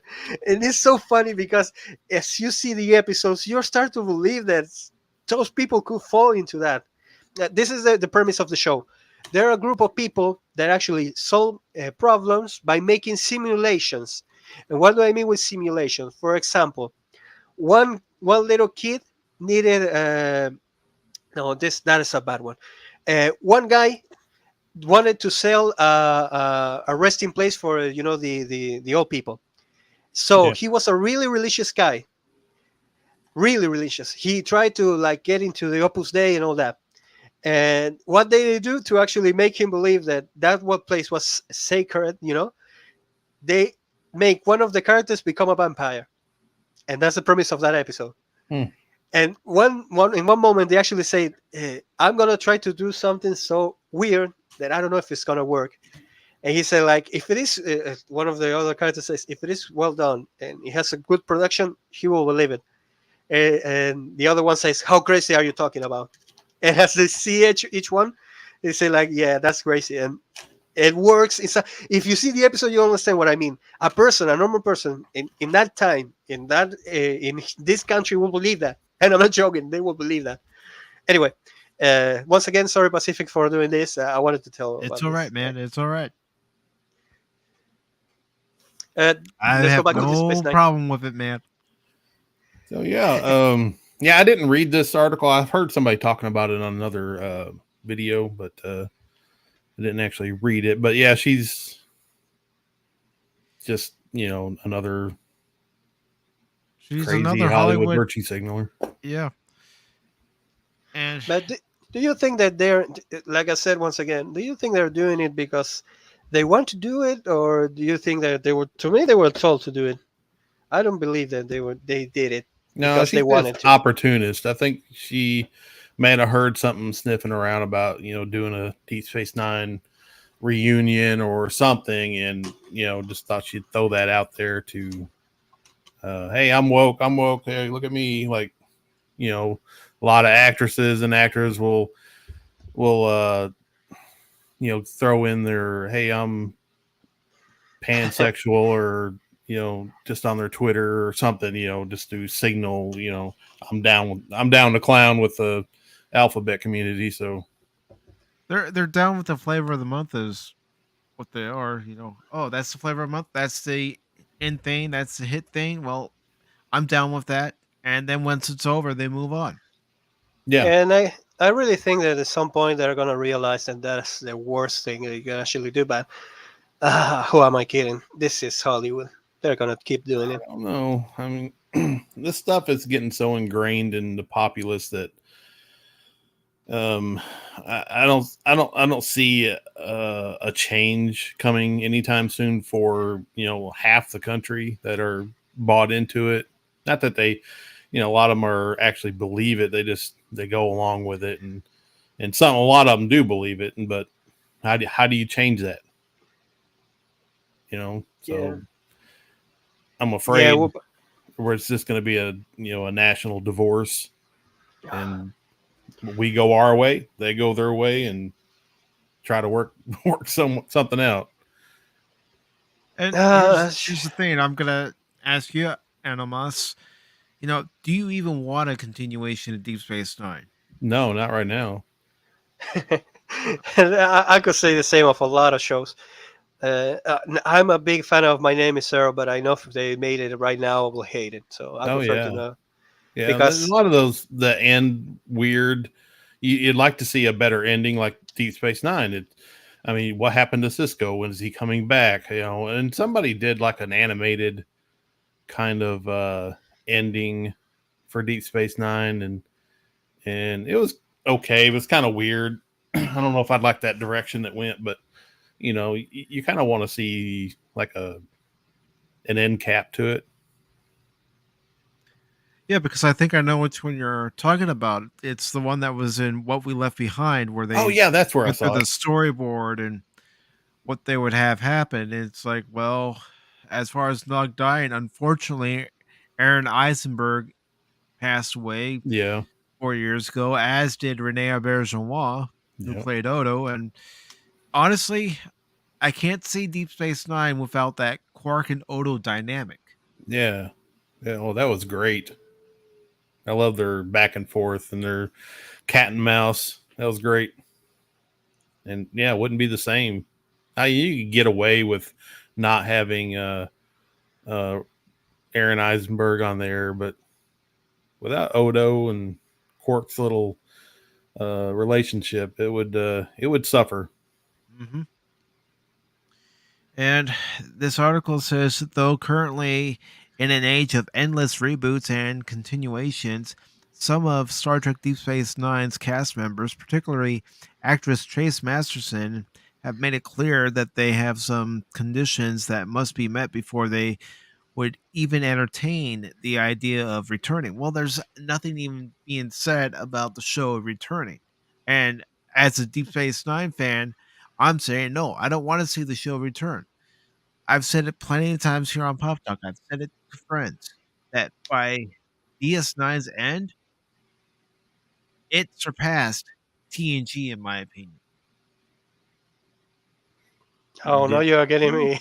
You're getting me kind of intrigued to see it. If you yeah, say it's even better than if it is safe, it's even better than TNG. I'm gonna want to watch it.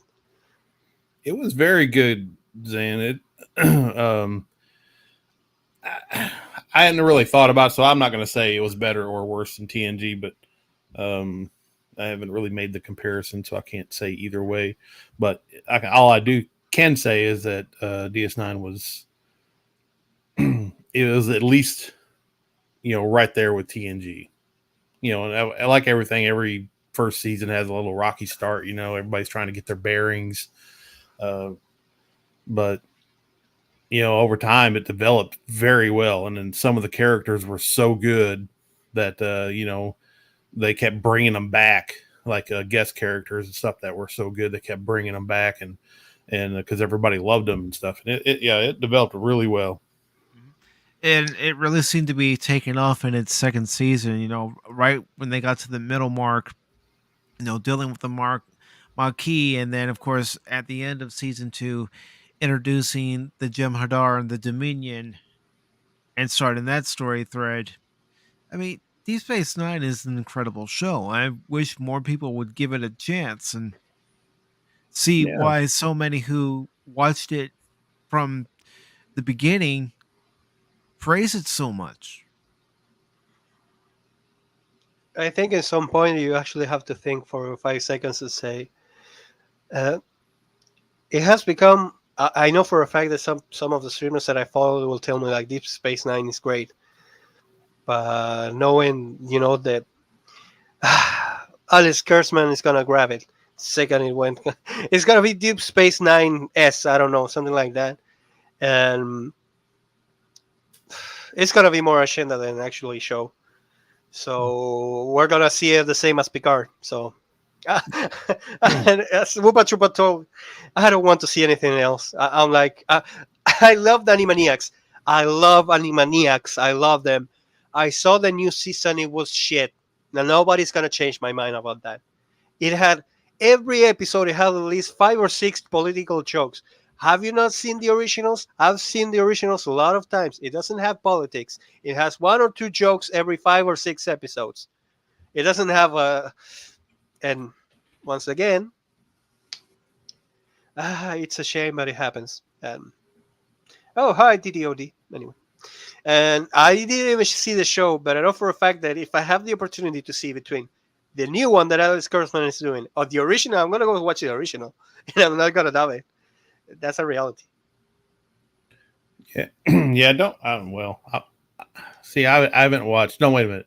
I watched 3 episodes of Discovery when it came out, and as soon as I started dropping F-bombs, I was like, "This ain't Star Trek. I'm out. Sorry, I gotta go." And I haven't watched any. Well, no, I watched the first thing of Picard just because I knew it was going to be a cluster F, and I had to see for myself how bad it was going to be. But after that, I haven't watched anything from Kurtzman, and I'm not watching the new one either. I had originally planned to review season 1 of Picard, but by the time the 10th episode came and went, I couldn't go through it again. Don't blame me. Okay, I'm going to be completely honest. Some of the shows that I see, most of the shows that I see of this guy, I would prefer to watch it like in a review instead of watching the original show. For example, The Mandalorian, I watched the entire FM mini because at least I was laughing my ass off with the guys. Let's just call it the guys because they were the guys. And it made more sense than actually watch the show because I watched only the first 2 episodes and I was like, I'm out. This is boring. This is pointless and I don't care. And the same happened with Star Trek Discovery. I found the reviews from us, and I was like, okay, I watched the first episode of Picard. This is shit. I watched this. No, I'm done. And I remember us was no, it wasn't us. I can't remember who it was, but it was making like reviews, and I started watching that. I think it was IFAP too. But I mostly see YouTubers, even if they see the. I love that because I see the episode, but I don't have to watch the entire episode and. Sometimes it's even better to watch it because I see and I think the same as them.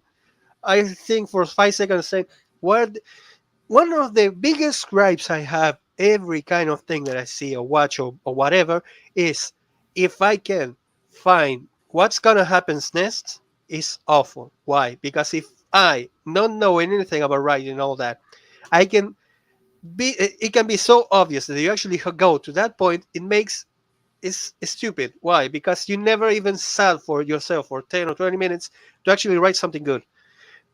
The greatest shows were great because they didn't even go to the obvious, but they actually made it completely reasonable to actually go to the obvious. They went and go like, for example, this is a stupid example, but once again, I'm going to say it. One of the shows that I actually watched when, like, back of 5-6 years ago was Troll Hunters, made from Santiago del Toro, which is a great director and all that. It's great. And he made this show, and in one episode, I was like, one monster couldn't be defeated by, powers. And he had a sword, and the sword can have magic. And he said, and I saw for a second, he was attacking it with the sword, and he realized, and they said, like, why don't he use his magic in the sword and attack him? That will destroy his shield. And the third hit of that sword actually put magic and he attacked him and broke the shield. And it was like that's what I want. That's what I want. That the actual character understands that he has more powers or more possibilities to actually use something and use it. Not like the stupid Mandalorian when they had a fucking rifle and she grabs a knife and throws a knife. God damn it, you have a rifle. I laughed my butt off watching Rags. I was watching it with Ifa, but I broke myself like Rag. I was laughing my ass. What the hell was that? And that happens the same. Nobody wants to use a gun. No gun. And that's a shame because what sense it makes to actually have a gun if you're gonna grab a knife via the gun? It's ridiculous. But that's the funny part about a lot of these shows, and it's like they don't go through the reasonable or to the logic way. And that's funny because this is a Star Trek. The logic was the biggest part of the show. Logic. How can you write logic when you have none? How can you write logic when your feelings are more important? That's the real question. These people don't run on logic and common sense. They run on emotion Mhm. and they're fifis, and that really doesn't get you very far. And that's a shame because you actually have to wonder when like what will have Shin Roddenberry? I Gene, mean Gene Gene Gene Roddenberry. Roddenberry. Gene, all right. What will he say right now if he saw like Picard? He will be like, "What did He's you like, do "What's with my this? This is character?" not my world. This is No, not my world." not even Mm. that. He will say like, "What is this character? What did you do with Picard?" He will be like that 1 second, Yeah, and he I will say gotta like, wonder. I'm watching the original series right now, and I didn't know that Michelle Barrett was in it that much, and it freaked me out. It's like, man, she's like in the pilot, and she's played like 3 or 4 different characters in the series, and I was like, I kept thinking to myself, well, I wonder what she thinks about all this. It, it's a shame "Let's." that we can't ask them. I mean, it seemed And if they like, would even be truthful. yeah, Mm. And that's another thing. How can you know that? Once again, that's a thing that we actually should learn every day of our lives. If the writer, the original creator, or something talks, you actually have to listen. That's it. Even if it's like George Lucas, even if it's stupid as he says, it will make more sense to actually discuss it with him. Sit yourself in your ass and talk with him, and don't believe that you're better. You're never better. No, That's it. that's the You thing. can They actually think help they're him. You can help him. You can give him ideas and all that. And that's good, but you're not better than him. He actually made it first. Done. You're not better. To actually write a story about Star Wars, Star Trek, whatever, the writer is the same what they're doing with Tolkien right now. You cannot be better than him. You oh, they can't. think they are.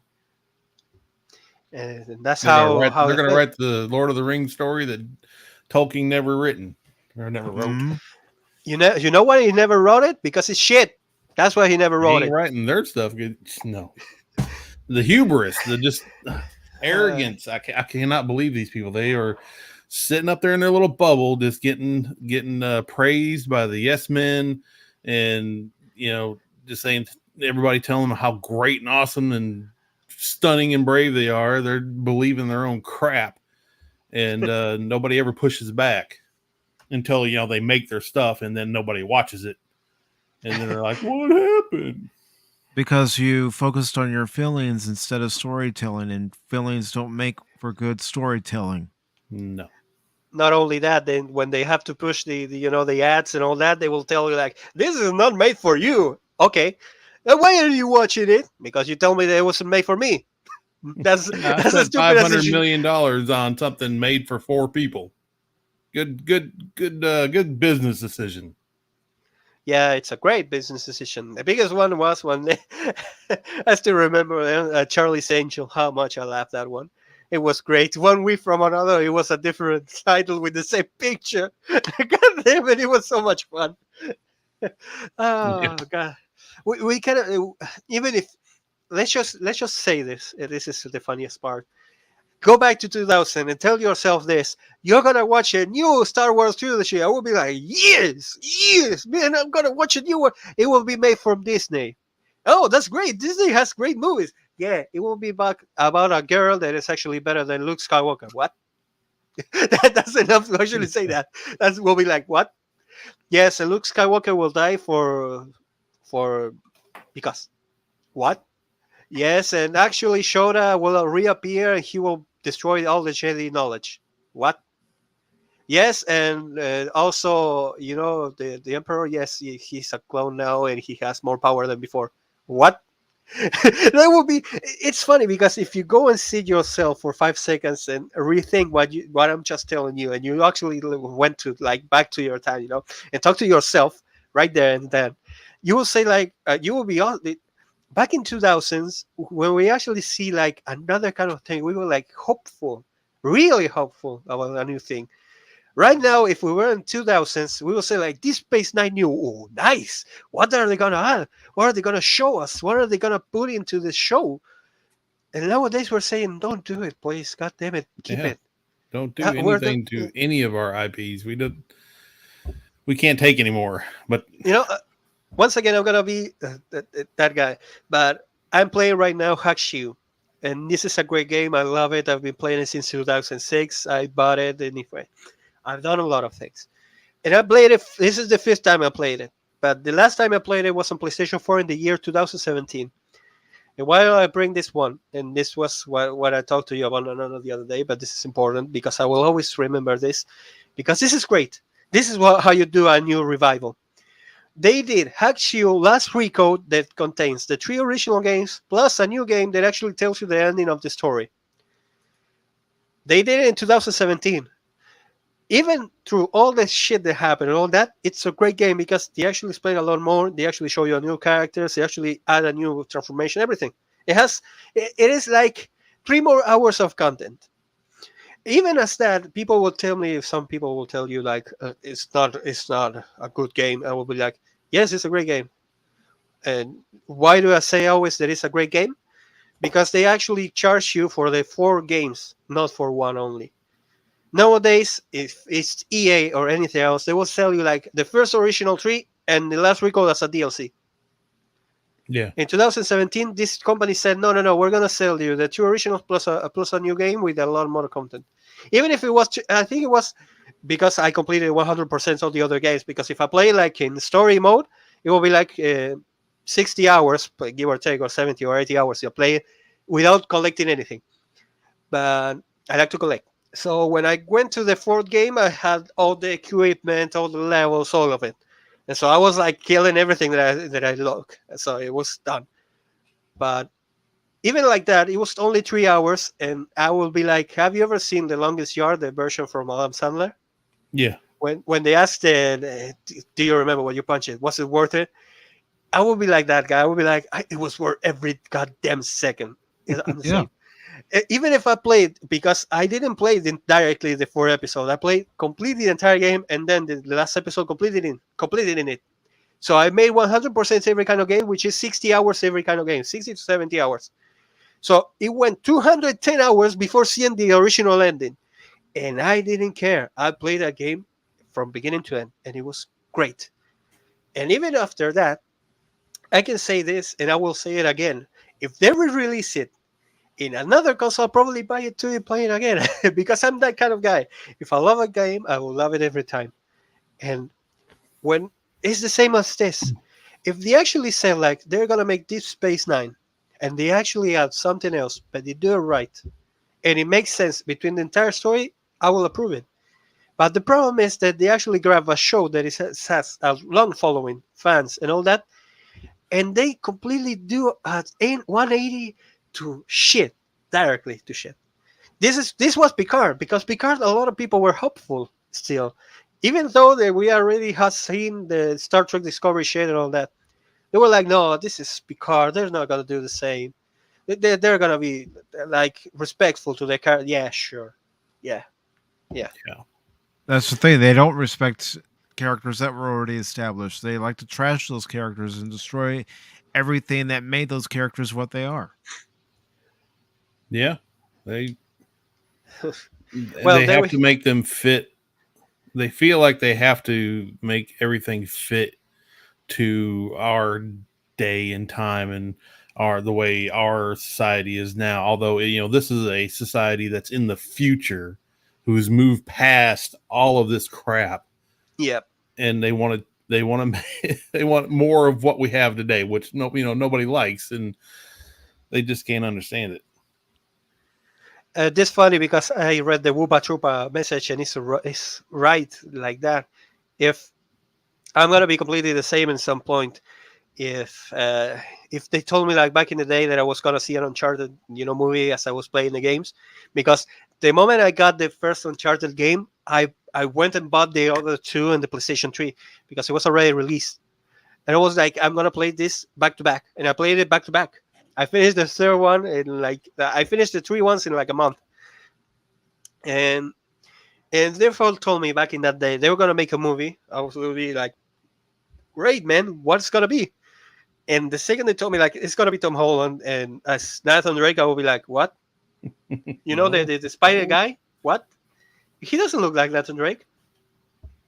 And that's the only thing that I can say, because after the day after all that happened, and this is the funny part because I live in Argentina, yo ho. Anyway, uh, even through that, I bought this game original games. I bought the original because I wanted to have those games, and then I sold them and I bought the original collection edition for the PlayStation 4 because I love the original Uncharted games, and I love Nathan Drake, the character, how it worked, how it was his style, he's funny. He was a Indiana Jones with guns. It was great, and I loved it because it makes sense. And as I saw Sully, I said, Sully is a great character. I cannot wait for seeing someday this in the movies. And it was shit. Why? Because they just grab pieces and bits of their games. They never actually play the games because just you see the movie, you realize they never play the games. And then they add I'm not gonna even spoil it to you because it's stupid. Let's just say it. They give it twists and turns and make no sense. Done. Now, if you have the time ever to actually spend like 2 hours seeing shit, watch the movie. People will Yeah. tell me that.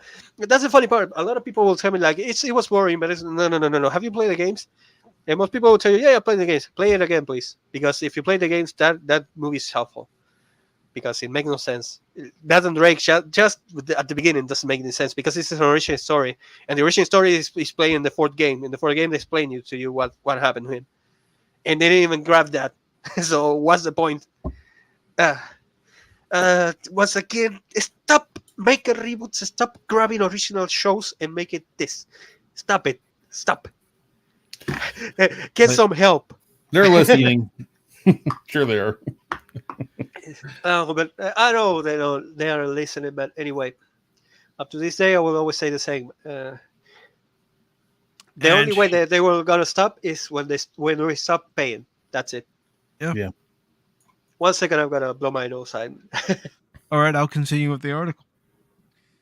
So, the article says, speaking to a crowd of fans at the Deep Space Nine panel held during the recent April 8th through 10th Star Trek Mission Chicago fan convention, series stars Nana Visitor, Alexander Siddig, and Chase Masterson were asked, as many actors of widely beloved series are nowadays, if they would ever return to the Bajor orbiting space station. Now, if I was writing this article, which I know I wasn't, but I would said the Bajoran. See, I would have brought that Star Trek knowledge to this article. What did he say?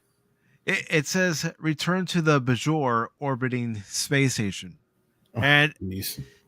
and see that's an error in this article from a fan standpoint, since the station was no longer orbiting Bajor once it got closer to the wormhole.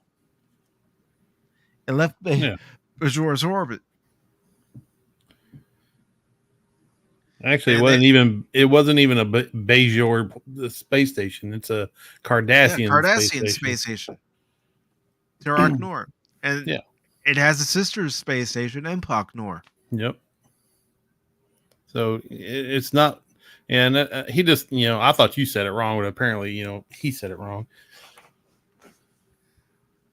But yeah, That's if the you're thing gonna I've call it noticed. anything, go ahead. I'm sorry. That go ahead. I'll I'll finish say, well, if after you're you're gonna done. call it any, yeah, it would be a Bajoran space station, not a Bajor space station. Mhm.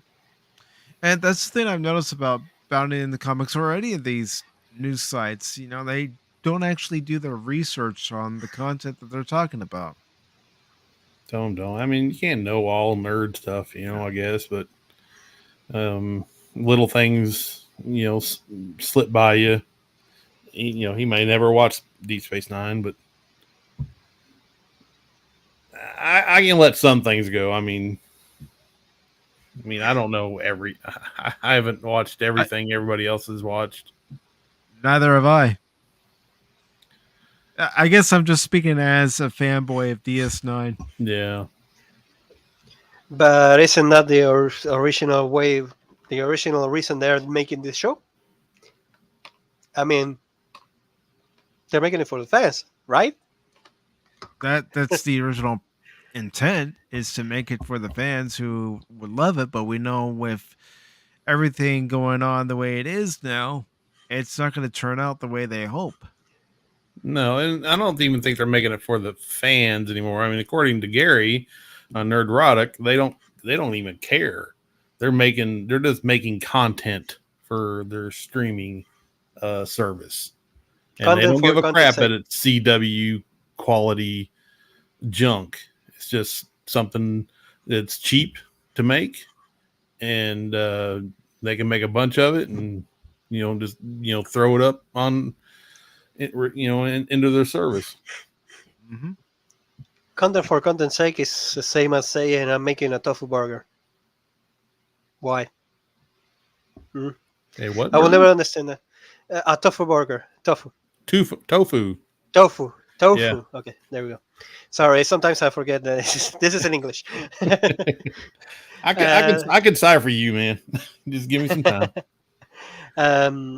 But honest to God, I would always say it's like I think that nowadays even Disney Plus is doing the same. They're making tofu Star Wars. These are making tofu Star Trek. They're Yeah. making content for content's sake. It doesn't. It's like they have a great dish and they just throw tofu into it just to make more content. Yeah, and they can make it And- look like a good burger. Yeah, It looks and- real nice, but when you take a bite, it's complete crap. It's a crap Mhm. sandwich. yep. They can put all the reviews they want, but its turd will still a turd. Yep. So that's the funny part because I've seen this in games, even Final Fantasy 13. Have you ever heard about that? Yeah. Yep. That's one another thing that's funny because I can never play that game. I will touch wood right now because that game brings me bad luck. I'm not joking. The first time I tried to play it, my computer burned out, so it broke completely. The second time I tried to play it, I started having problems with my own neck, and it went awfully. And the third time I tried to buy it for the PlayStation 3, my PlayStation 3 broke. So never again. If I ever try to play that game, something breaks or something happens. Your house is going to burn So- down. Don't play Yeah, it again. and when I saw the video from Chontron that actually told that it was the beginning of the rapture, I was like, he's probably right. Don't honest get to left God. behind. Honest to God, I can never play that game. Every time I try to play it or start it or whatever, something happens, and I'm like, no, I'm done. And especially with the console, I tried to play it, or because the first time I tried to play it on the PC, and the PC broke, and then I tried to play it on the PlayStation and the Xbox One, and my problems with my neck started. And then I started to play it on PlayStation 3 because a friend of mine gave me a copy, and it was like as I put it in my PlayStation 3 CD case, CD reader broke, Blu-ray reader, sorry. No. And I was like, okay, keep it. This is yours. Yeah, that's not good. Hey, Whoopa, I disagree. Lipstick can cover a multitude of ugliness. Dude, I've seen some Asian girls that actually. No, yesterday I saw an old woman actually put so much makeup that she looked like 35 and a clown. No, I'm not joking. I'm not joking. I have the video to prove it. I'm not joking. And That's it's crazy. actually a meme video, but it still works because as you see it, you will not believe it. I'm not joking. And she was like 68 or 78 at least. But it Put enough happens, you know. spackle on it; it'll look good. That's the thing. The problem is when they actually take off the mascara off, and you actually understand that. Oh shit! and that's a reality nowadays with the shows. It's like they put the mascara on, and you're like, "Oh, that looks nice, her girl." And as you get together, oh shit, what is happening right now? And you see it melting, like in Wizard of Oz. Sorry, Wizard of Oz? Yeah, Yes. what do they call that? There's like a thing where, women that'll make themselves up look really good, and then like they take it all off, and they're like just as homely as you could possibly Catfishing? get. I don't know if that's catfishing or not. Okay, that's a Okay, good one. I can call it switch, catfishing, whatever you want to call it. It's the same. I will always say the same. If you can put on the mascara you want, but if your attitude is awful, you can be the most precious, beautiful woman in the world, and you're still a piece of, You mean because like Amber Heard. yeah, sure. You're really good looking. How good? Yeah. Talk 5 seconds. You're like, no. You're a monster. And that's a reality nowadays with these shows. It's like you see the graphics and all that. You go, this looks good. And then the second they start talking, it's like, oh shit, what the hell is this? And it's so funny because we saw it with Rings of Power because they tried to show it like it was such a great production, all that. And it was like that's PlayStation 2 graphics. Not even the mascara is on. God damn it! But it happens so much nowadays that it's such a shame because I know I'm those kind of people that actually goes around and around the circle. But the more you actually see it, it's like uh, I don't want to watch a new show. I want to go back. I play games that are like 10 to 20 years sometimes old because I don't care about the new ones. Some of the new ones are awful. Some of the new shows are awful. Some of the new music is awful. And they told Yeah. me like you're an old man. You're just a complainer. You're complaining about that. I'm like, dude, have you seen the shows? One day they actually called me I'm Shay Sherman to some of my friends because they say I say it stinks. It's awful as shit.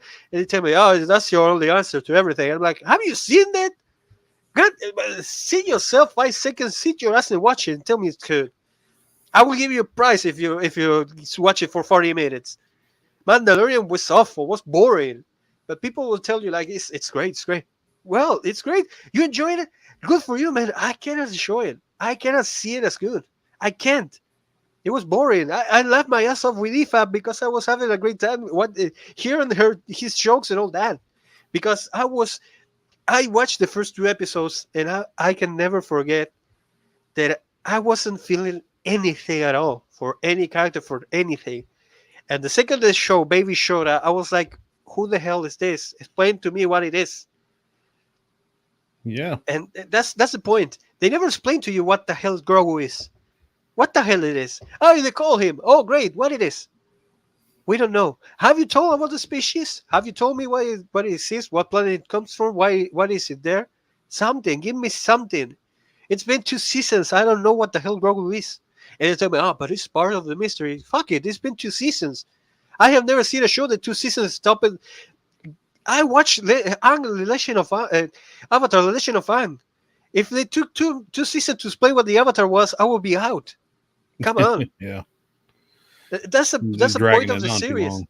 Yeah, but that's the point of the series. That's the point. Oh, Game of Thrones. Yes, the dragon. 7 seasons to actually show a dragon. It was like, well, at least the billion will be good. 8 season, one knife, dead. What the hell? This is the same with Ganondorf. I will always tell the same. You bother me with Winter is Coming, and I say that always the same. I never watch the show, and I will never watch it. Why? Because I've seen my friends discuss it for so long, for so many hours, that I actually know the entire story without even watching it. And when I hear them say, that was great, it was the greatest show of all time, and the last episode was, dude, they killed your biggest villain with the fucking knife. What the hell? It's like they actually. How do I explain it? The biggest one, the biggest quote that I want, that I could. Sorry. You make a game. You make a 3,000 hours game. No, because Game of Thrones was how much?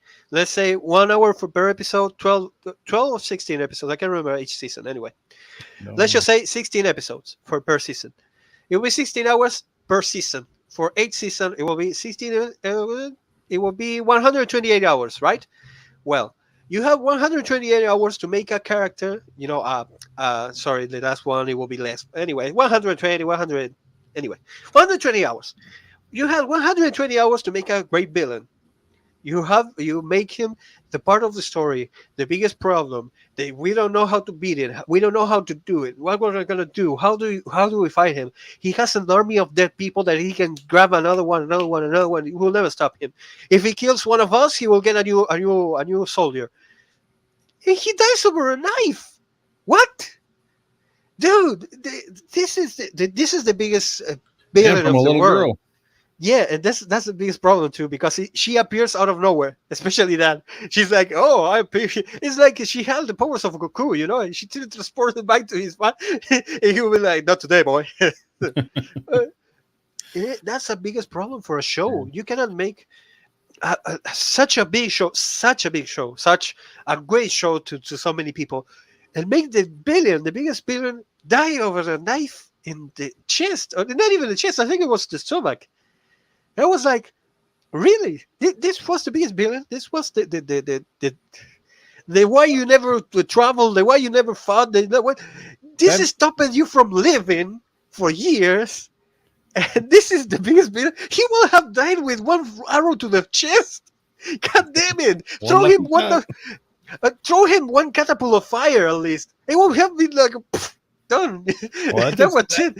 that just goes to show that Okay. I will have laughed my ass off, and I will give it a 10 out of 10 if they actually like throw a catapult of fire, a big rock of fire, and he will be like, and all they will like, is he dead? Yeah, he died.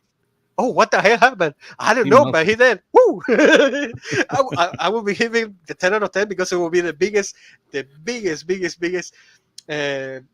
What's it called? Suspension of disbelief I ever seen in my life. Yeah. But I will be laughing my ass off. I will be like, hey, that's nice.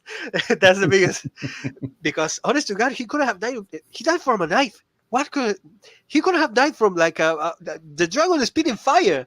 Why didn't he use the dragon? The dragon like in the head and done. That's the funny part, because if you make a villain, make it impossible to kill. Make it. He's the biggest villain. He has to be killed by a strength worse than everything, because you're making me believe for this moment and the entire series that he's impossible to kill, because we even try, we can never kill him. And no, that was a part. Wasn't that the part where they had lost their? They had to make that up on their own because George didn't finish the books. Yeah, that's a reality. And After that season goes, 5, that goes to show how inept those guys are, and how crappy writers they are, and they're doing Lord of the Rings. let's not forget another thing. That is what they forgot, that there were ships there, because they forgot. I'm not joking. That's their own words. They forgot. You know what's funny? You know why I love One Piece? Because in episode 300, they will tell you about Kaido.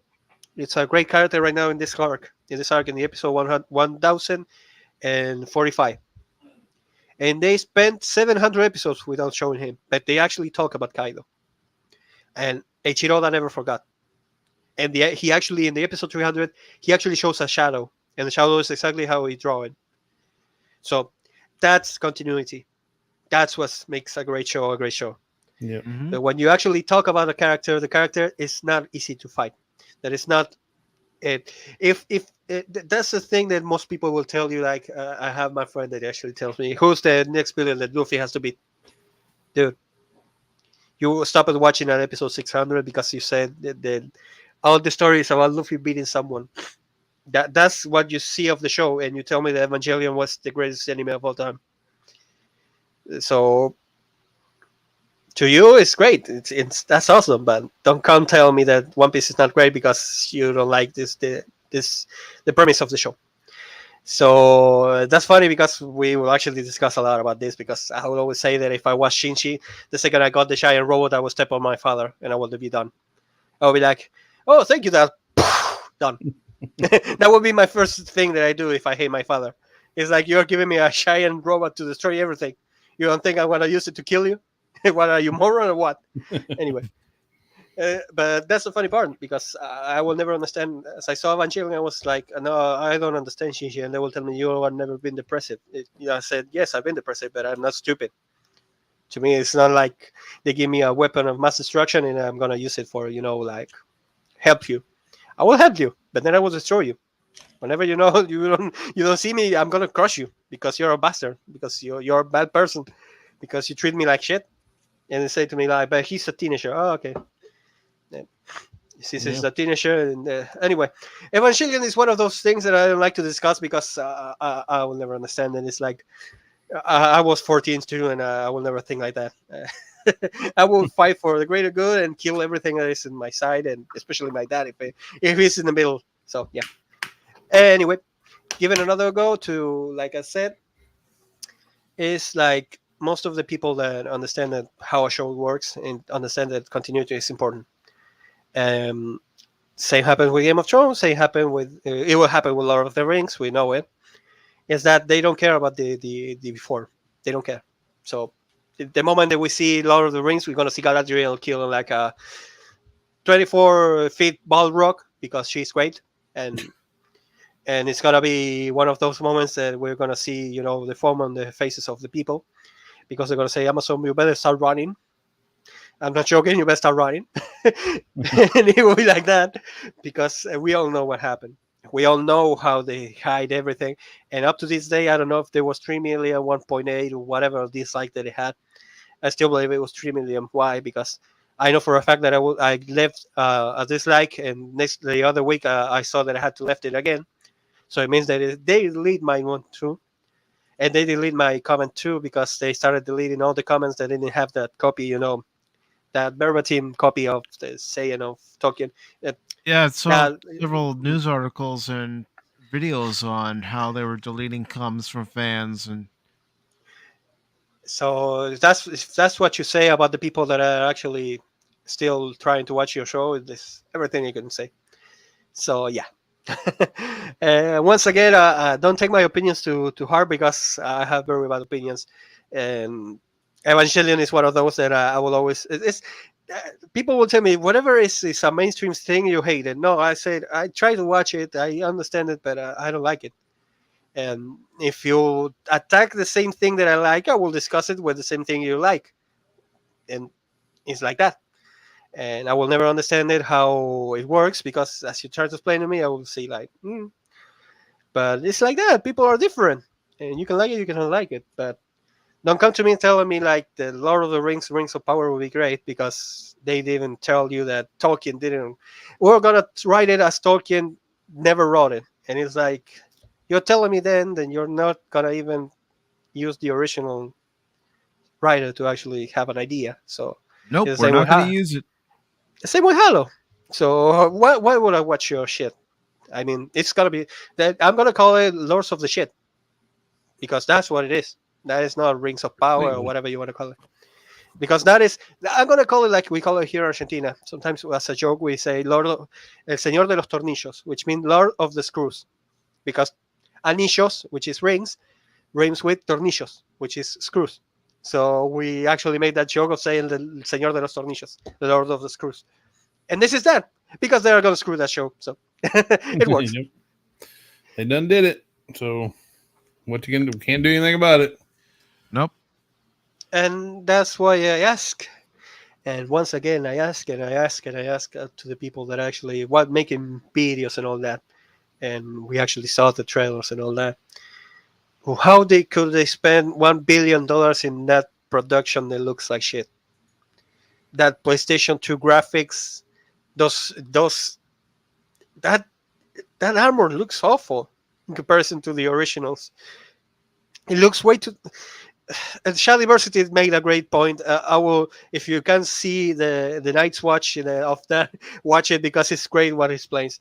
But as I was seeing the first time the trailer, I was like, yeah, he's right.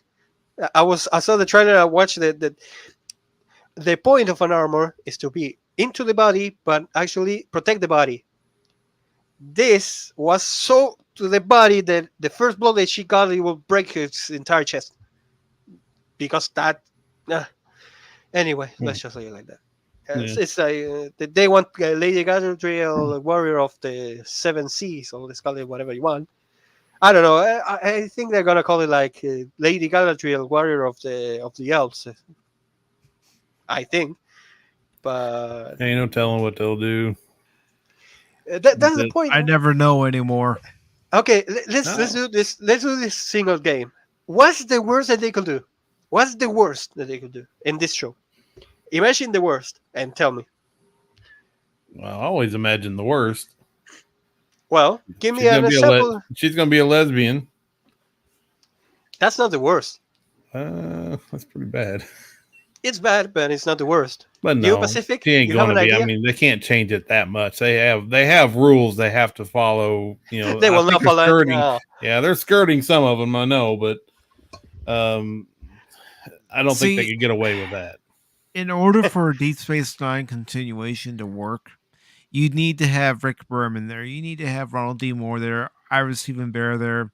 You need to have the people who wrote the show for 7 years, who were part of the show for 7 years, who understand the characters inside and out and understand Gene Roddenberry's rules.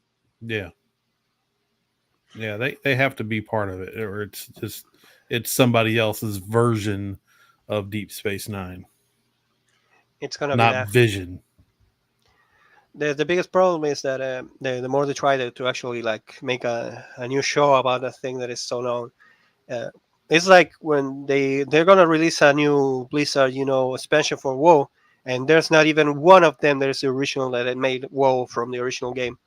So this happened the same. There's not even one original creator or writer or whatever that is actually been in that show, and you know for a fact that it's gonna be shit just because of that, because nobody's gonna have an idea like they had in the original show, because they are Which all new.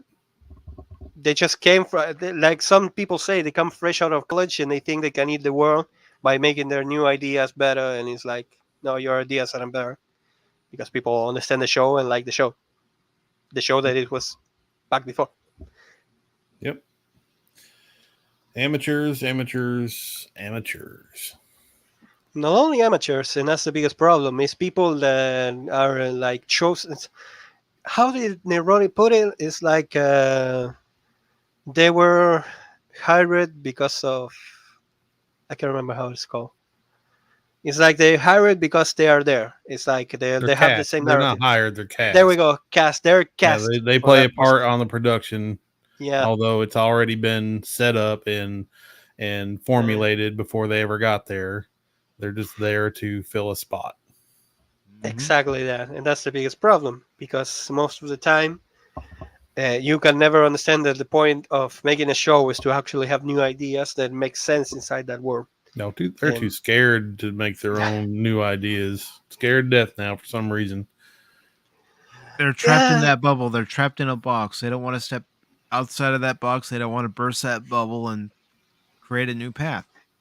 No, they're stuck with their SJW diversity bullcrap, and they have to have basically quota of diverse people who work there, writers, directors, producers, and and they can't deviate from that, and the only people who will fill these roles are amateur. They're not good. They're children, basically, fresh out of college. They have no life experience, and they can't come up with the quality work that their predecessors were doing, and they definitely can't rely on them to create anything new, so they don't even try. No, because like you said, they're using their programming. Yeah. and that's the funny part, because even if they were programmed to do that, I've seen, and I'm not joking about this. Have you ever seen those like threads of Twitter or something like that? There is an AI that made them watch like 1,000 hours of a show, and they make a script. Well, even those scripts make more sense sometimes than the ones that are actually released for Star Trek Discovery or something like that. Because even in their own like complete crap that they can actually manage to do, they still make more sense than some of them. And that's Yeah. because a computer took the time to actually watch those into the idea, actually took the time to watch the original show. Most of these kids, or whatever the writer is, or whatever the producer, director, and all that, they never sit their asses off and watch the show, which is even funnier, because if I actually have to make a review for a game, for example, if I have to make a review, I have to play the game 200 hours. And I don't like to make a review if I didn't finish the game, because it will be completely dishonest. And that's why I never do reviews of games, because I will feel bad to actually make a review of 10 hours of a game, because 10 hours is not enough to actually see the game. And and that's a reality nowadays. And the biggest part, and the biggest problem around this, is that those writers, those new producers, and all that didn't even sit their ass off with a show, which is even easier, because you just have to grab like a weekend, grab all the DVDs, and watch at least 20 to 30 episodes, which is not hard. I've seen 120 episodes of One Piece one day, because I was in 3 days, sorry, in a weekend, because I was so obsessed to actually watch more that I saw it. And I know for a fact that if it were for work, I will be doing it even worse, because I'm being paid 6 or 7 figures. God damn it! And I should be the best and the best in that moment, because I need to understand the idea and make the fans happy. I still don't understand how can they actually watch at the fans and don't not say sorry every time they actually speak, because Yeah. that's a reality. I will be, if I make a show and I have the chance to make a show, I will actually like go. Have you ever seen a dogesa? What it is? What it is? A What is dogesa is dogesa. Dogesa is what Japanese do. That is like bowing yourself down all the way to your head to the floor it? and pay respects to someone. Well, I would do the same, but saying thank you if I have like that kind of job and the fans love my work. Why? Because it will be a process of all the people that actually work with me, all the people that actually have myself in their shoulders and actually try to do their best, and I'll have to be thankful to actually be there. And that's the funny part. These people aren't thankful, and they don't have to actually thank anyone because they were chosen by finger. And the bastards that are over the top, they actually say like, we need to sell this and we need to push that and we need to. And before it was the same. Back in the 90s, it was the same. But nowadays, it's like they actually listen to all of that. Back in the 90s, they will tell you that you have to push this, you have to sell that, you have to. They will be like, okay, we're gonna try to put it. We're gonna try. Try. That's the word. And then Yeah. they will use it or they will not use it. Nowadays, it's like, yes sir, yes sir, yes sir, yes sir. And they do this kind of shit. Mandalorian was a production just to make Baby Yoda dolls, which it didn't work because they, when they were released, were boring and stupid and whatever, and they didn't sell them as much as they wanted. And the same happened because people stopped caring, because that's a reality nowadays in shows. If I, sorry, I got myself mixed. If a show is great, it will transcend time. 10 years from now, Breaking Bad will still be seen. Who in the fucking hell is gonna watch Picard or Star Trek Discovery? Nobody. Nobody. And that's the same. Shows, games, whatever. I'm gonna bring you this Battlefield 2042. Nobody's gonna play it in 2 years. Less in 1 year. Some people. Halo Infinite, same. But Halo 3, Halo 2, people are gonna play it 10 years from now. Still, I because played it's a it great game. a few months ago. Played Halo 1. I still gotta play Halo 2. I was There you always go. debating about streaming it while I played it, but I don't think I'm going to, so I'm just gonna play it. That's a reality. When a great game is there or a great show is there, you're gonna rewatch it. Why? Because it was great. I rewatched Doctor Who, the first 6 seasons of the new era, 7 seasons. Sorry, not 8 seasons. Well, until Matt Smith went out, and then I started watching like a couple, but I wasn't watching so much. But until Matt Smith went, like I was watching it, and I was loving it. And then people are not gonna watch it anymore because as they see Shorty Whittaker, they're not gonna care anymore because it's destroying all that.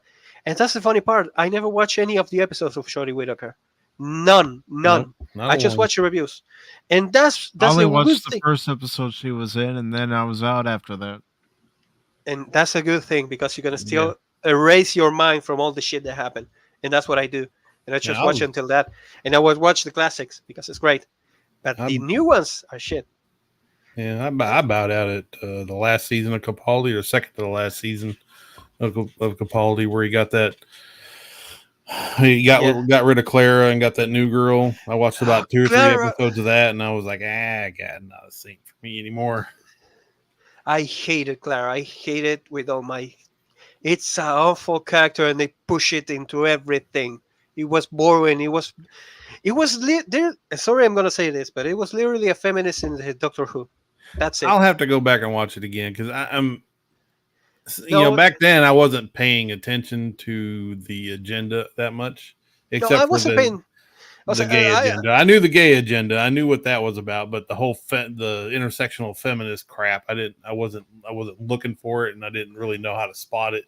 But I knew just something was wrong, and and then it just kept getting worse. And then I like got on YouTube and found Dave Cullen and watching his videos. I was like, yeah, that's exactly what's wrong. I was like, so I just had to quit. That's the funny part. I never knew about the Shinda. I just hated the character because it didn't make sense. She was better than the Doctor. She was more intelligent than the Doctor. She was always in the perfect spot, in the perfect place. It was like I was done. I hated that character. The day they actually kicked her out, I was so happy because I said, finally, we're going to get some good Doctor Who.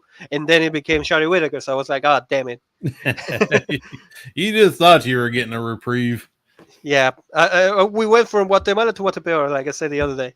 So yeah, and that's the funny part because most of the greatest show transcend time because they're great and you can watch it every kind of time because it's great. Nowadays we're still watching, like, let's just say a stupid show like I've been seeing last time The Prisoner, and it's a great show. Most people say me it's great, and I'm like, I never watched it, but people will tell me it's great, and I will give it a try, and I'm like, oh, okay, this is good, I like this. But that's the funny part, because it transcends in time. It doesn't matter if it's from the 60s or 70s or whatever. It's great. And that's the funny part. It doesn't matter. And like I said, that's why I want to do the Los Simuladores show, because even if it is from a 2000 and it has a budget of $2, I'm not joking, the $2, it's great because the ideas and the story is great. The characters work, the acting works, the story, the if you see the living back in that time, there wasn't a lot of technology and a lot of cell phones and all that, and you couldn't believe that because it was a mouth-to-mouth thing, and people will believe that of seeing, like for example, finding a Tyrannosaurus Rex in the middle of Buenos Aires, and that will be like, yeah, it could happen. Who says it couldn't happen? And that was a simulation too, and it's like, and it works because it has rules and laws and all that inside that concept, and they use that to actually do something, and that's the greatest of the show. The logic inside that world works, and it's great because that logic works. And nowadays, most of the shows don't have a logic because they threw the first thing that you can actually think into your face to like a shingling kiss. And they say, "Have you seen it? Have you seen it? Have you seen this? This is awesome. Have you seen it? Have you seen it?" And after 6 or 7 minutes, you're like, "This is awful," because I'm just seeing fun. It's like seeing a Michael Bay movie, explosions. Yeah. And I'm like, why do I care about explosions? Explosions. And he has Wow. explosions. And I'm like, I don't care about explosions. Okay, What about this? everybody, in this scene, we're going to have an explosion. Well, what's the story about? Doesn't matter. We're going to have an explosion. Explosion and tits. That's it. That was all the Michael Bay had. And helicopters flying in from the sun. Yeah, And and then we're a going to have lot a of slow flares. motion scene. Oh, okay. I'm gonna be completely honest on this. I only watched Transformers 1, and the ending where that's the funny part because most people will tell me that the first Transformer is great, and I was like, have you really seen it? Because as I saw the ending, Megatron was always looking for that cube of power, and the second he got it, he died. So what did he want the cube of power? Transformers 1, you say, huh? One shall stand, one shall fall. Why throw away your life so recklessly? Oh, I love that that's song. I the love only that one. cartoon. That's the reality. That's the funny part because as a friend of mine is a really, really, really big fan of Transformers, and he went to see the movie at the cinema, and it was like I loved seeing Optimus Prime and Megatron. And it was great, and all that. But I told him, "How do you like the movie?" He was like, "No, I didn't like it, but I love seeing Megatron and Optimus Prime." I was like, damn, he's one of them. He's one of those normies that actually goes to see a movie just to see, their characters, and he doesn't like about the story. He doesn't care even at all. And I was like, okay, if you enjoyed it, it's awesome. He said to me, no, I didn't enjoy it, but I love seeing Megatron and Optimus Prime, and in 3D and all that. And I was like, okay, he actually got something good out of that. But that's the funny part. We actually have seen this is mine. This is one of mine that I hated, and I love Thundercats. I love Thundercats. I love that show, and it makes so much sense to understand why Leonor was like he was because he was still a kid. He grew up in body but not in mind. It makes sense and it's great. Oh, Mr. CCTV. Welcome, And Mr. when- CCTV. I couldn't help myself. You started talking about Transformers. Yeah.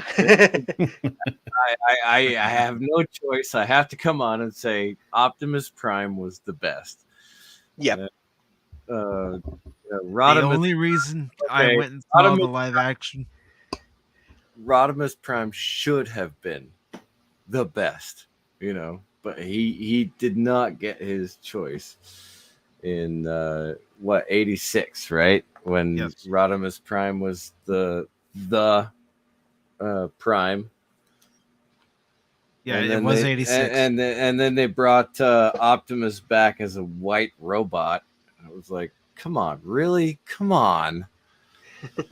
Oh, I loved Transformers so much. And then they turned it into a soap opera. Yeah. The only reason I went and saw the first Michael Bay movie was to hear Peter Cullen as Optimus Prime again. I know, right? And it was fantastic. We are here in order to save humankind. And Mhm. hearing Peter Cullen do that was amazing, right? Yep. But the rest of the movie was just explosions. Everybody loves explosions. Well, it's not only that. It was. I mean, I thought the movie was okay, but it wasn't. They promised that they were going to be faithful to the cartoon, to the Really, show. Yeah, they couldn't even get Casey Kasem to come in and do one line for I Bumblebee. know that would have been nice. Really? But yeah, they took One Bumblebee's line. voice away. No Yeah. voice for Bumblebee, Okay, and they made it all about Wiki. You know, it was maybe the Transformers didn't have a lot of dialogue on their own. Like, you know, it was just humans Right. doing stuff, and then Transformers going along with it. Exactly. You expect Optimus Prime, you expect Ratchet, you expect yeah.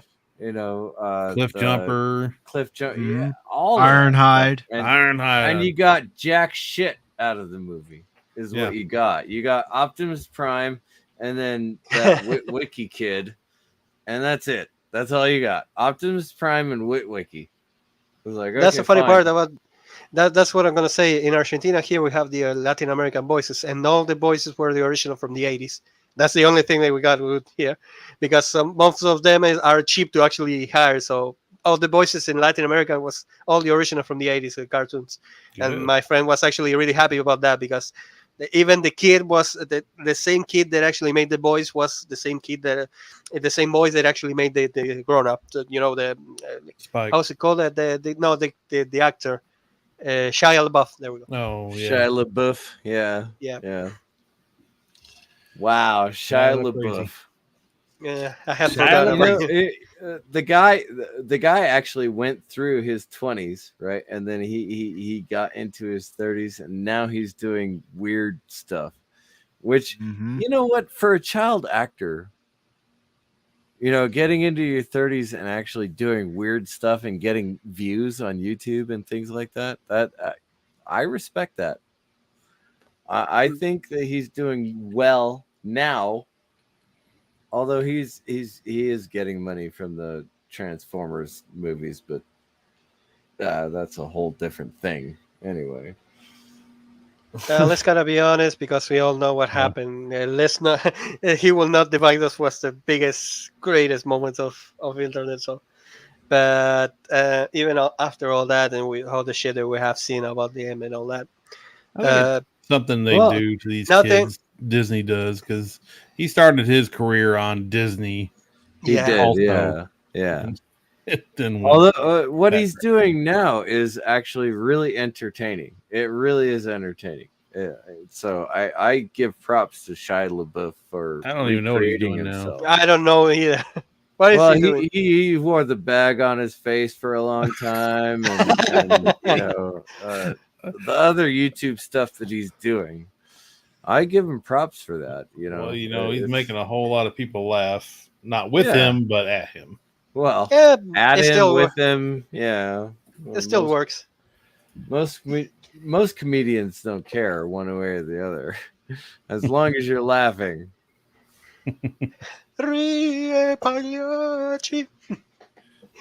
Let's be kind of honest. I'm not gonna go there, but Shia LaBeouf was already done the day they actually, which it was a great meme, showing himself watching all his movies and cried. So yeah, And and clapping and that.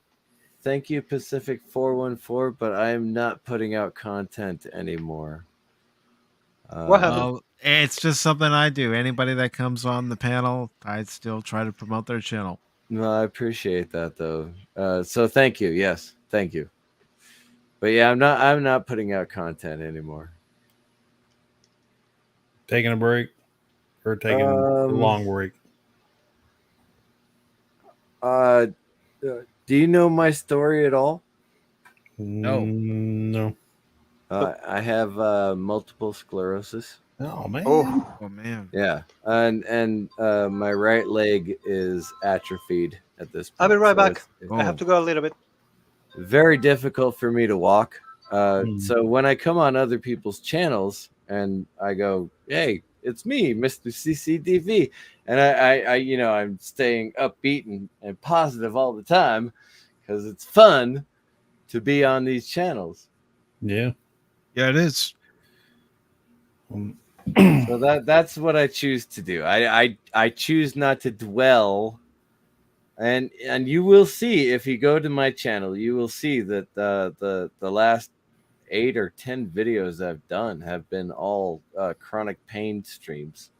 And okay, fair enough. There are people out there who need to talk about their chronic pain. I get that. I don't want to be down anymore. I just want to be up all the time now. yeah. Hmm. The more you dwell in it, the worse it gets.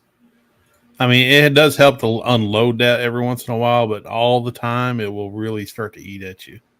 And that's what I found to be the problem is because I know there are people out there that need to talk about their chronic pain. I just don't want to anymore. I And don't blame you. so if someone takes over my chronic pain stream, more power to them. I'm not going to do it anymore.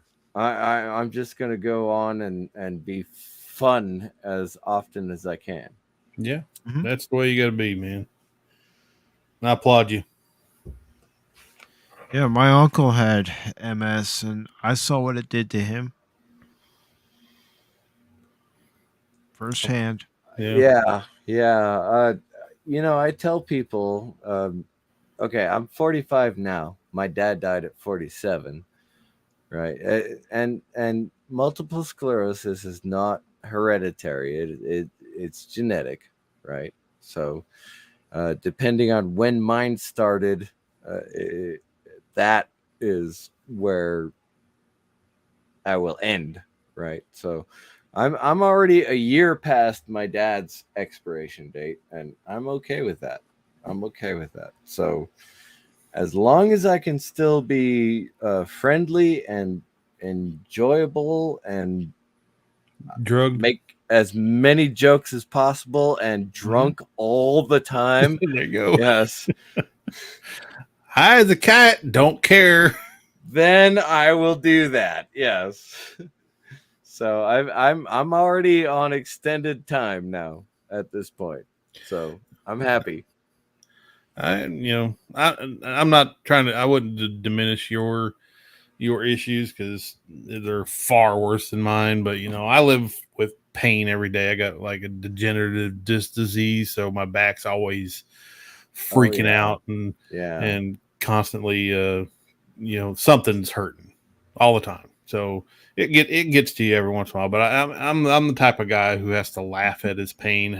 I gotta make jokes about it. I can't sit there and get depressed and And wallow in and it. and that is why I did the constant the chronic pain uh live shows, right? Like you could come on to my chronic pain live show and just talk about how your back hurts all the Yeah. time. And I would be like, yes, absolutely. I totally understand that. I do. I get it. I Hmm. I may be the only person. You can talk to your doctor, you can talk to your physical therapist, you can talk to your radiologist, whatever the case may be, and they'll all have a different story, but you are living through the pain. Yeah. And Nobody so understands it better than you. exactly. And And you got to come. that's why I did the chronic pain live streams. But also at the same time, I don't want to be that angry anymore. I just don't want to. Yeah, it's not good for you. And I don't like to be the complainer also because I know I've come to the realization there's nothing anybody can do about it. So Yeah, nobody wants to be around the guy that constantly complaining to him and saying stuff about it. It makes them uncomfortable. right, right. Mhm. I'd rather make a shrimp scampi for you.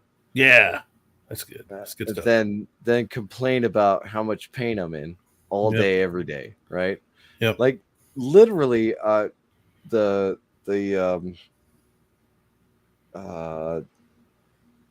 shin muscle has atrophied, so I literally cannot lift my right foot anymore. So I have to lift my knee and throw my foot out forward in order to be able to walk forward, right? Yeah. And it's weird to watch Like your someone legs walk asleep. like that. It is weird to watch someone walk like that. Oh, I bet. You know, so I make fun of myself. That's fine. I can do that.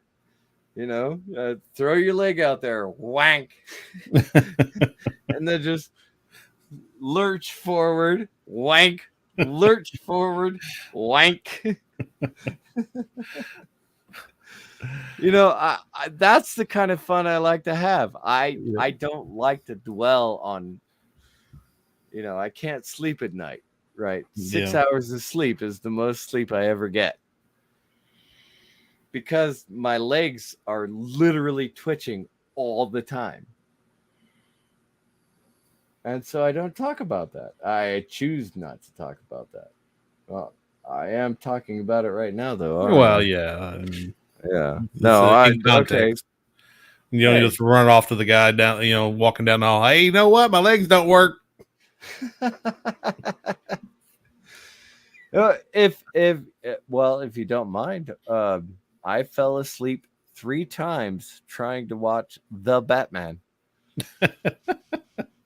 Well, if that's putting you to sleep, I don't know if I want to watch it now. I'm pretty sure that I have not seen the ending of The Batman yet, and I fell asleep 3 times trying to watch it. Oh no. Yeah, it is that kind of movie, and I've already decided I'm gonna give it another review.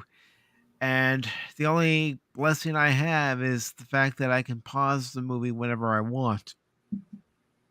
Take a break. Okay, watch 20 minutes, pause it. Watch 15 minutes, pause it, and the problem is it's over 2 hours long.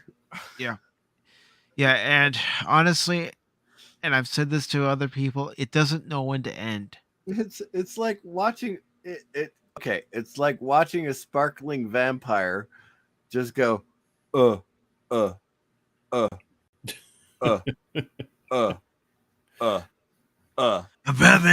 let me in. Can I come in? I'm Batman. I mean, even when he's trying identity, I'm Batman. Even when he's trying to be Bruce Wayne, it's like, yeah, I'm Bruce Wayne. I can't wait to watch it now. I think I'll sail some high seas to find it. You know, there's only one Batman anyone needs. I want you to tell all your friends about me. What are you? I'm Batman. The best. Yes, Michael Keaton was the best Batman. I had so much fun with those movies. Michael Keaton did a great job as Batman, and he did an amazing job as Bruce Wayne. Yeah, he did. And then you end up with people like Ben Affleck, who are like, I'm rich. Why'd you say that name? Why'd you say Martha? That's your superpower? Okay. Even Christian Bale was a little bit off to me. I hated the way he talked when he was Batman. I'm Batman. Christian Bale's American accent is a lisp. Yeah. It is. It looked like he was about to spit every time he talked. Yes, exactly. It is such a bad lisp when Christian Bale tries to do an American accent.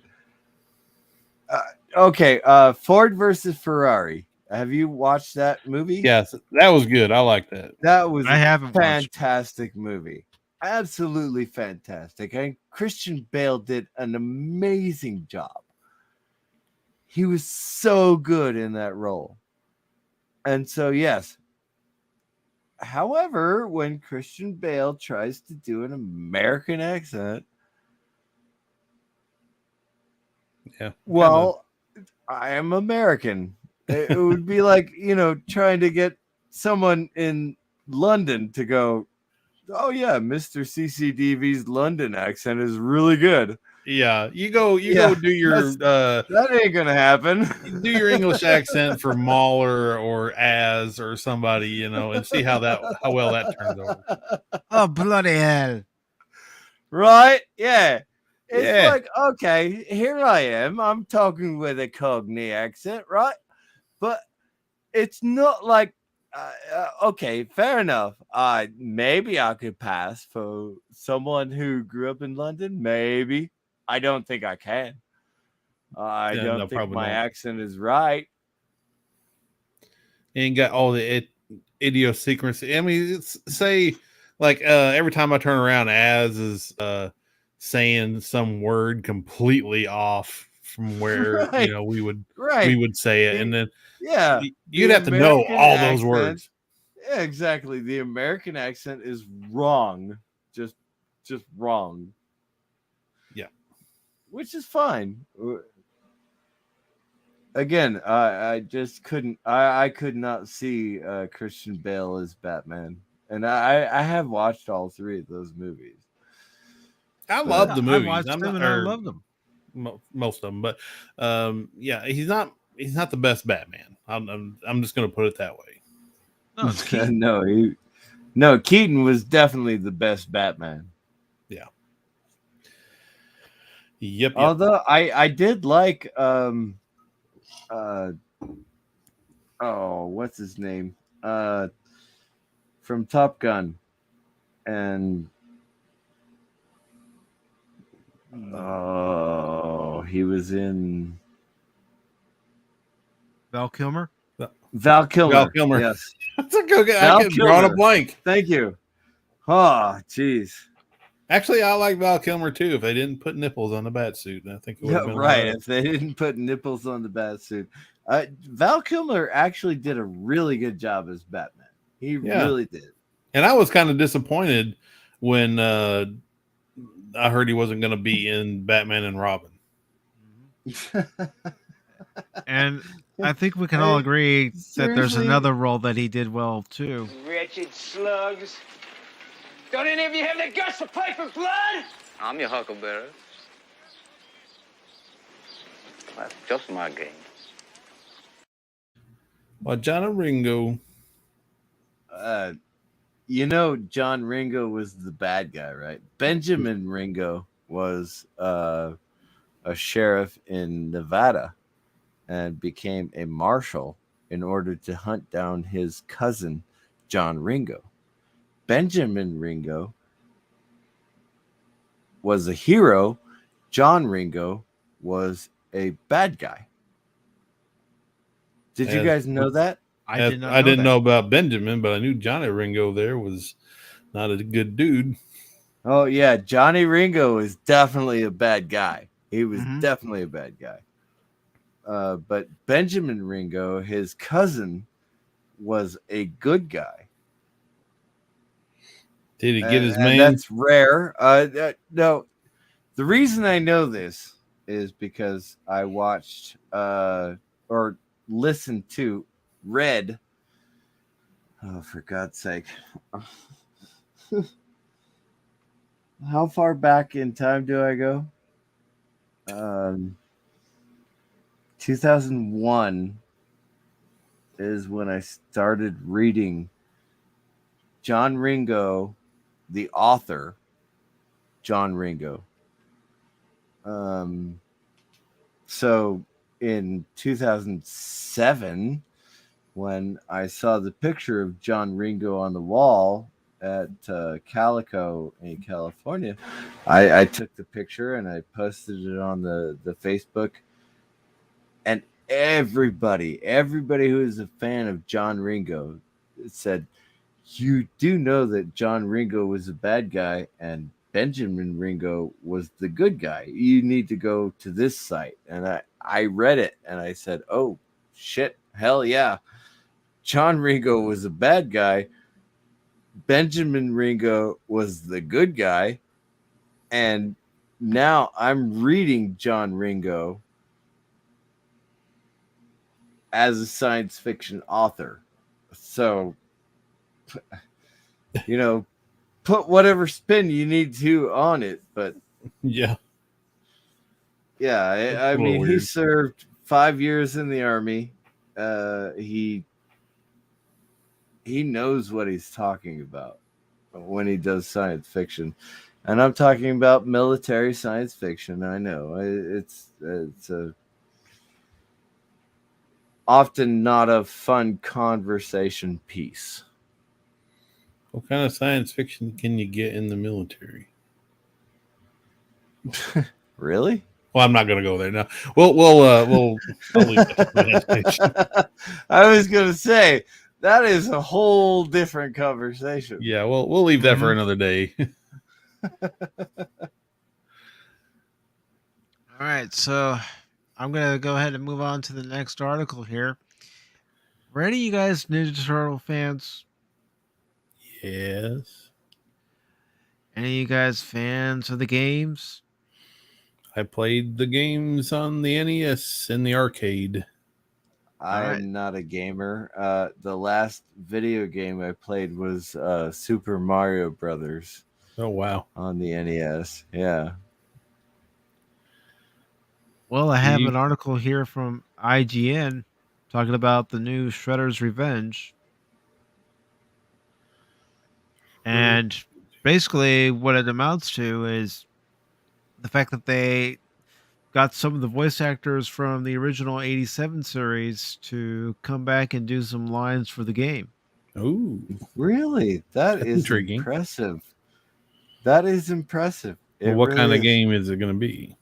I will show you. Let me just get it to the beginning. All right. And go ahead and expand the screen.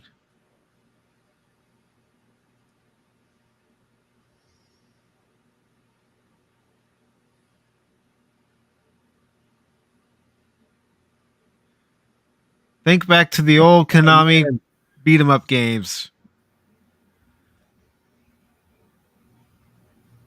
Oh, just imagine what they could do with that style of game today. It's a little jittery, but I'd play that in a heartbeat.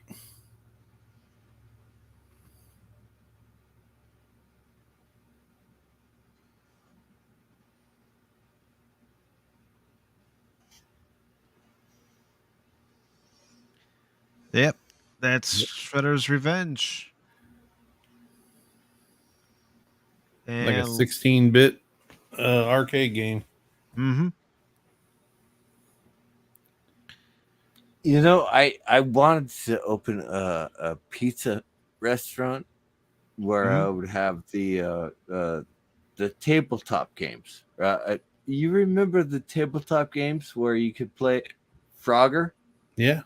Frogger missed On- Pac-Man because there was Yeah. this pizza restaurant down the street from where Exactly. And so you'd have two seats opposite one another, and you would have a pizza over here, a pizza slice over here, a pizza slice over there, and you would be playing, Frogger or Miss Pac-Man or whatever the case may be. It's all on the tabletop, and so you've got that one little controller and these two little pads that you can just touch, but when you're playing Pac-Man, you're only using the joystick, but Mhm.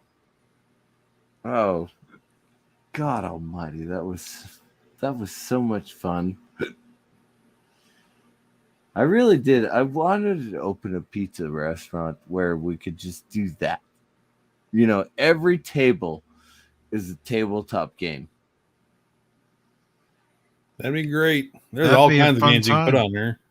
Well, it's what I wanted to do, and I can't get the funding for it. It's fine. It's fine. Yeah. Retro restaurant. Exactly. Yeah, and that's unfair for anyone to invest in. Yeah. Mm. Yeah, but it'd be nice to have a restaurant where you can step back in time and play all those games and, eat your dinner on the table while you're playing. I think so. I really do. I mean, I really miss the late 80s where you could just go into a pizza restaurant and go, yeah, I'm playing Pac-Man. Oh, here's my pepperoni pizza. Yum. Mm-hmm. And I'm still playing Miss Pac-Man. Got a pocket full of quarters and enough time to kill to. Yes, exactly. We don't have that anymore, though, do we? No. Nope. You got to make it yourself at your house. Yeah, I mean, the nostalgia is all gone. When I do a pizza party at my house, it takes me 4 days to make the pizza dough. Right? So I have to let it rise, and then I got to put it in the refrigerator and let it brew, basically. Mm-hmm. And then I toss the pizza, right? So I can do, hand tossed or thick pizza dough, whatever it is, your choice to do. But again, it's 4-day process. My pizza dough only takes a day. I like the thin crust. I don't like it rising, so. That's fair enough. I can do a thin dough as well, but most people like my medium dough, where it's 4 days brewed, brilliant flavor, absolutely fantastic. Most people like the medium dough. The thin some people like the thin crust. There's are usually vegetarians, and I go, yeah, whatever. I'll put whatever vegetables you want on that goddamn thing. That's fine. I'll do that. I won't The make you a thick- vegetable pizza. You're either getting meat or just cheese. No veggies. The thick doughs are always meat, always. Yeah. And so I make sure I have plenty of pepperoni, salami, and Italian spicy Italian meatballs. And I just there. That's the thick crust. Everybody loves that one. Gotta have bacon, man. Gotta throw bacon on there.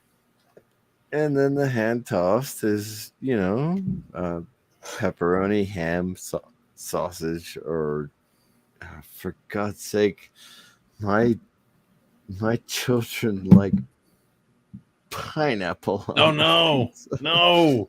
Throw them away and get you some new kids, God, man. No. I'm so unhappy with my children.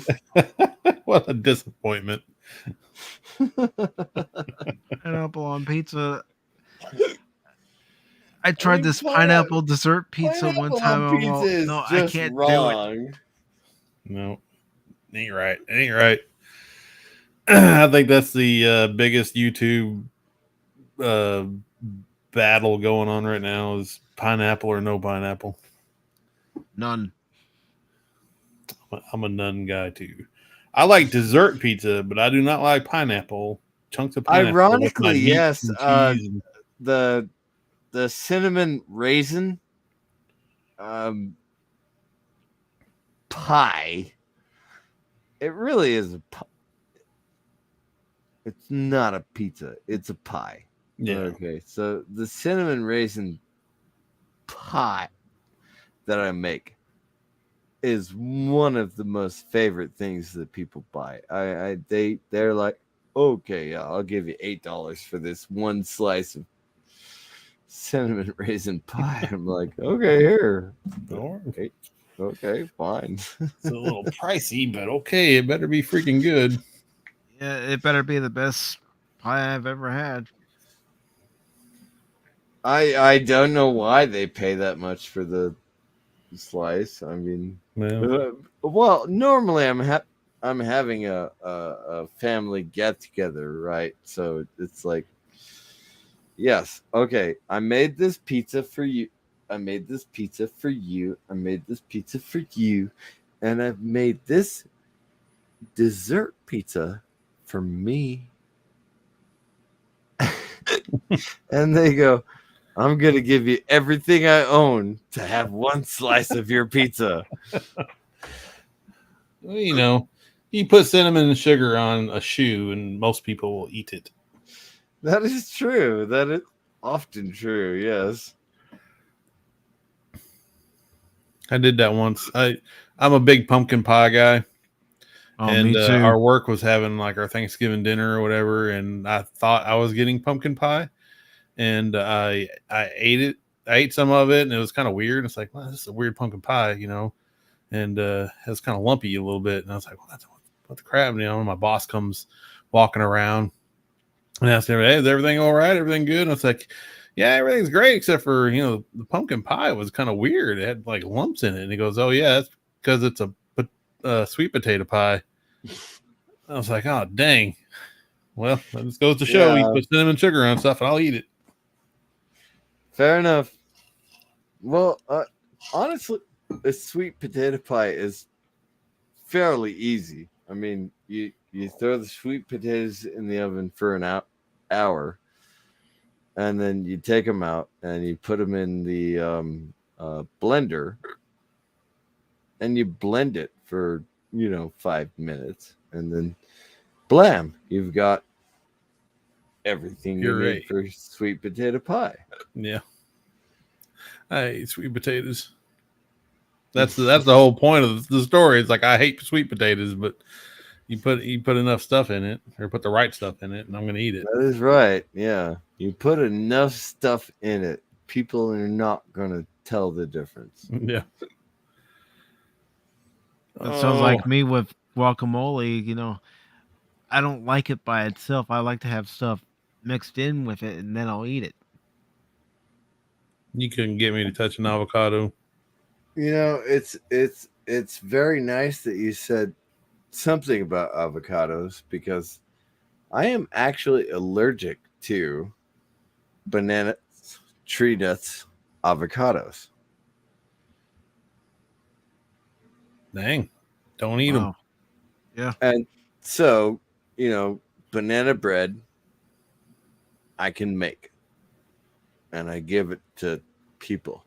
I can eat it. Here's banana bread. Good for you. Guacamole. I make guacamole, and then I go, I have to test it because I have to taste it. Oh, God. Okay. No. Benadryl. 4 Benadryl tablets. Oh. Why you hurt yourself for? Never make anything you can't eat. Exactly. I wouldn't trust it anyway. I wouldn't trust it. Oh, for God's sake, plantains. Do you eat Puerto Rican food? No. Arroz con pollo with plantains. Oh my God. Arroz con pollo is so goddamn good. Not a lot of Puerto Rican food where I'm from. And then you have to eat the plantains, and it's like, okay, I gotta take 4 Benadryl in order to eat this plantain. That's not good. Oh, Michael Keaton. But at least well, at least I know anyway. Yeah. You don't want to get sideswiped with that. Oh, it's been so long since I was sideswiped. There was a friend of mine. I went to his house. He was my real estate agent, and So I went to his house, and he had dinner, and it was a fantastic dinner. I don't even remember what it was, but it was a fantastic dinner. And he had a salad with pine nuts sprinkled on top of the salad. And so I ate it, no problem. No. And then I went, ack, ack, ack, ack. Ack, ack, ack, ack, ack, ack. Ack, ack, ack, ack. You need some Benadryl? And I said, yes, I need some Benadryl. And I took the Benadryl. And sure enough, 30 minutes later, I was just like, okay, yeah, that was a great salad. And he said, you're allergic to pine nuts. So what are you talking about? I'm not allergic to anything. Well, turns out I'm allergic to walnuts. Oh no. It's like, yeah, here, try this pine nut and see what happens. I'm allergic to a lot. Yeah, I did that to my kid once. He's having stomach issues, and we couldn't figure out what was causing it until one day I made like mac and cheese for lunch, and he ate a bowl of it, and like 15 minutes after he ate it, he was in the bathroom, and I was like, "Son, yeah, you're lactose intolerant." Lactose intolerance, yeah. Yep. Oh, terrible. Yeah. Yes. I know. I like half of my meals that I make for my uncle are lactose heavy, right? So like macaroni and cheese or tuna casserole or basically anything that has cheese in it, I can't make. Oh. You think you got it bad. I got a wife that is got celiac disease, so she can't have gluten. And I got a kid who can't have lactose. I had to learn how to cook gluten-free, not because my ex-wife was celiac. She was just gluten intolerant. That's all she was. Just gluten intolerant. You know the difference, obviously.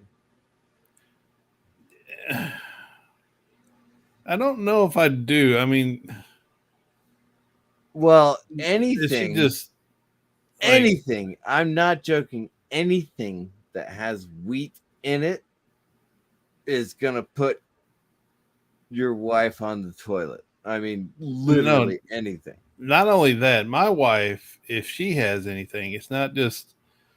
It's a varied list of things that will go wrong. That includes migraines,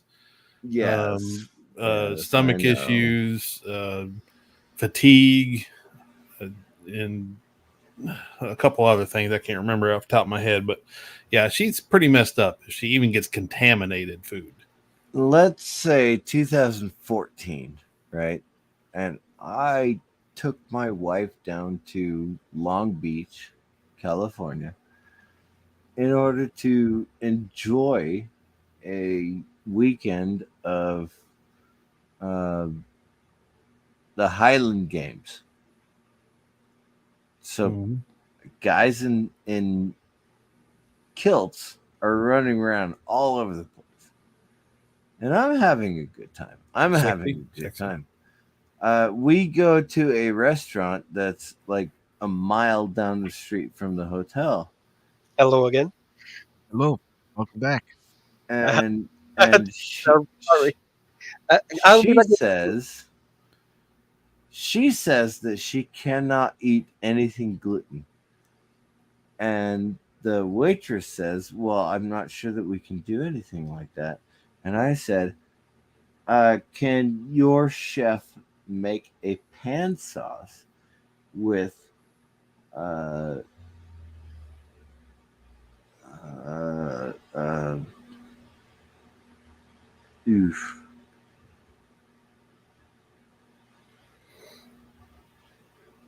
it's okay, baking soda. Okay, yes, baking soda. Cornstarch. Thank you. Yes. Yeah. Okay, there. I said, can your chef make a pan sauce with cornstarch? And she went back into the kitchen. She came back out and she said, oh, yes, absolutely he can. And so he made that meal. The next day, I'm not joking. She ordered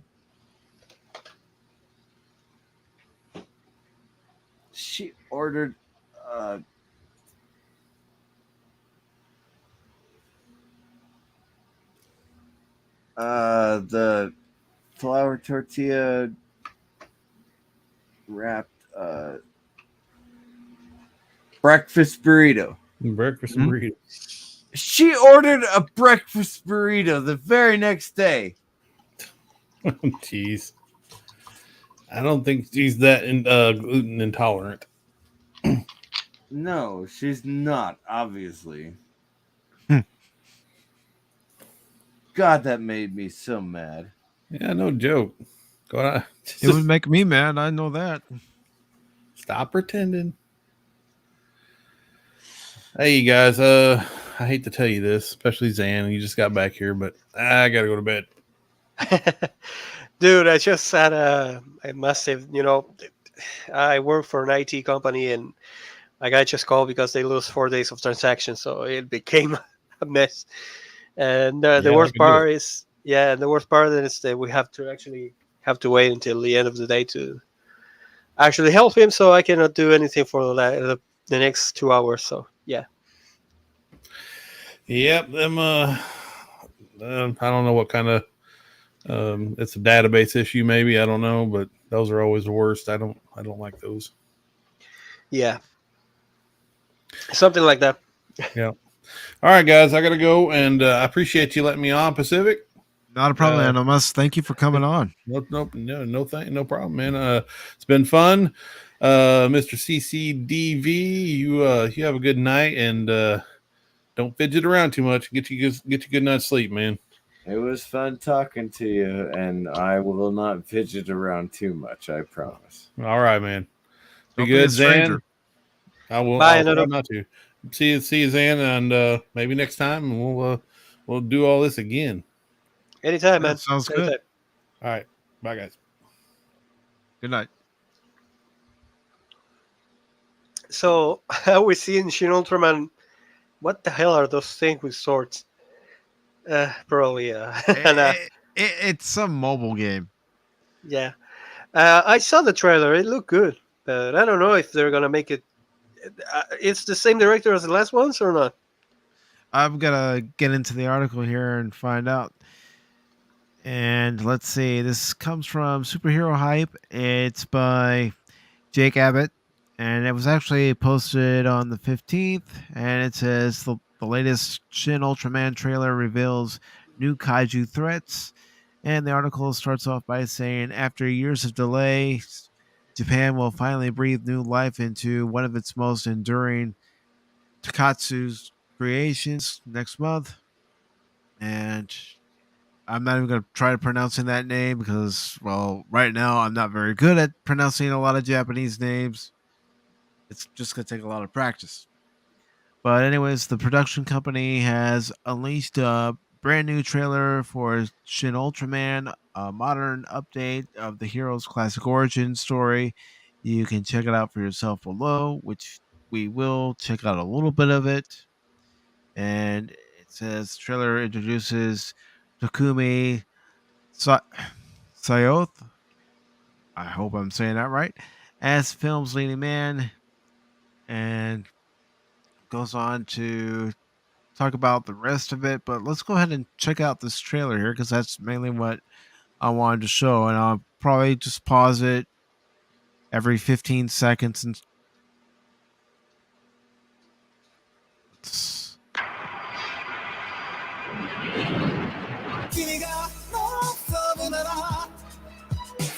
怪獣はなぜかこの国にしか出現しないんだ。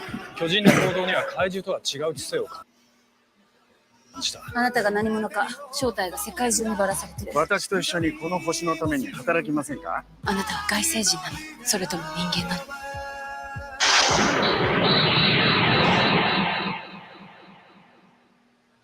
All right. Wow.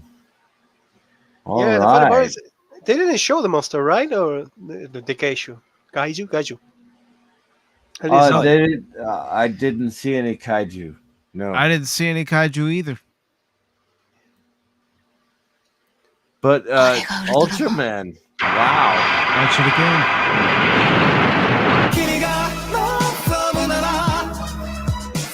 怪獣はなぜかこの国にしか出現しないんだ。 There's one. Let me get rid of this And- ad here. Oh, there's one kaiju.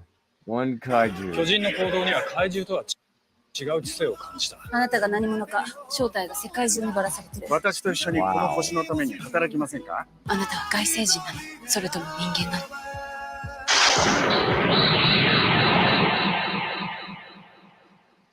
That is impressive, though. I love Ultraman. I love Ultraman. I know he's only allowed to be like Ultraman for like 90 seconds, but seriously, fantastic.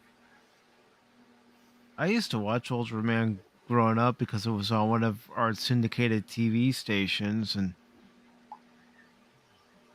I actually liked it for what it was. You know, that's what I tell people about Thunderbirds.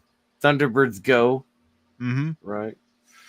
Like every Saturday, my dad and I would just sit in the living room and we would watch bowling, right? So we watched bowling. And you know, you get a 289 to 299 or something like that, and everybody would go, yay! The bowling was fantastic. And then we would watch Kung Fu, or we would watch something like, Thunderbirds Go, right? Mm-hmm.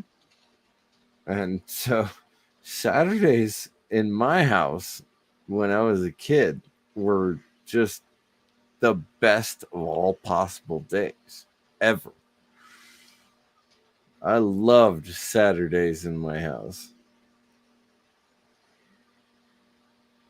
I mean, I can remember sitting in the living room with my mom and dad and watching some of their favorite shows with them, and even some of the classic shows that they used to watch when they were growing up. Like, I Love Lucy comes to mind, Bonanza, because my mom was a big fan of westerns, so we would watch Bonanza reruns, and it's back when. And on Saturday mornings, we would watch Pee Wee Herman, and then I'd have to go to the bowling alley, and I'd have to bowl 3 games, and then come home. And then when I came home, Saturday afternoons were awesome. Yeah. Because we got to watch Kung Fu. and we got to watch whatever theater it was that afternoon. It was so much fun on Saturday afternoons. And those are the memories that stick with you for the rest of your life. Yeah, exactly. And I try to, introduce those shows to my kids, and they take what they want out of it. My older son, I think, is the one who took all the anime. I showed him Akira when he was 16 years old. Akira's awesome. Oh yeah, Akira is amazing. And I showed him that at 16 years old, and he decided he wanted to learn how to speak Japanese, and he wanted to go and live in Tokyo for a year and a half. I was like, okay, go ahead. I'll pay for it. I don't care. That's fine. But yeah, that's we want our kids to be better than we are, right? Yep. That's what my parents wanted for me.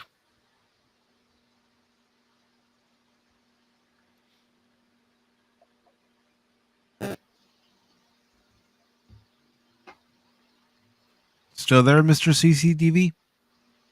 Oh, I'm still here. Okay. I was just waiting for someone to come up I with just this. heard I just heard Yeah. a buzzing sound in my headset just a few seconds ago, and I didn't know if somebody Oh, was that's disconnected. And that's Perhaps it probably was the me. fan.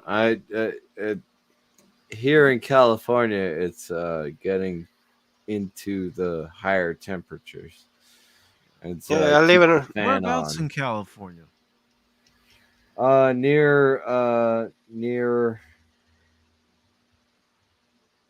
Yosemite.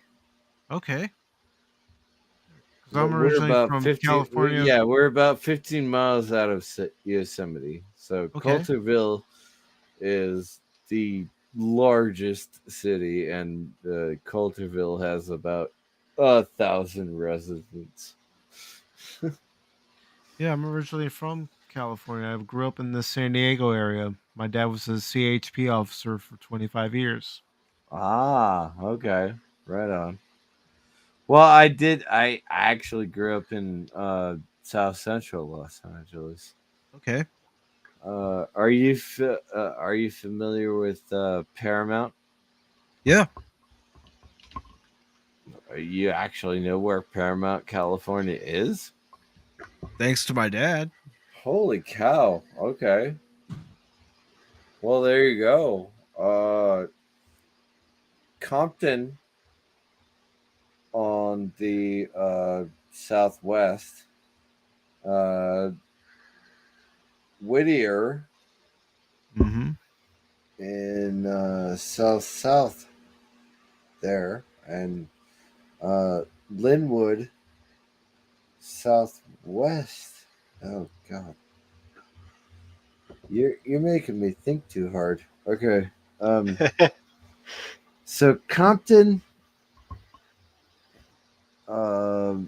Whittier, North Long Beach, Downey, Lakewood, all of those areas right there is where I grew up. Mm-hmm.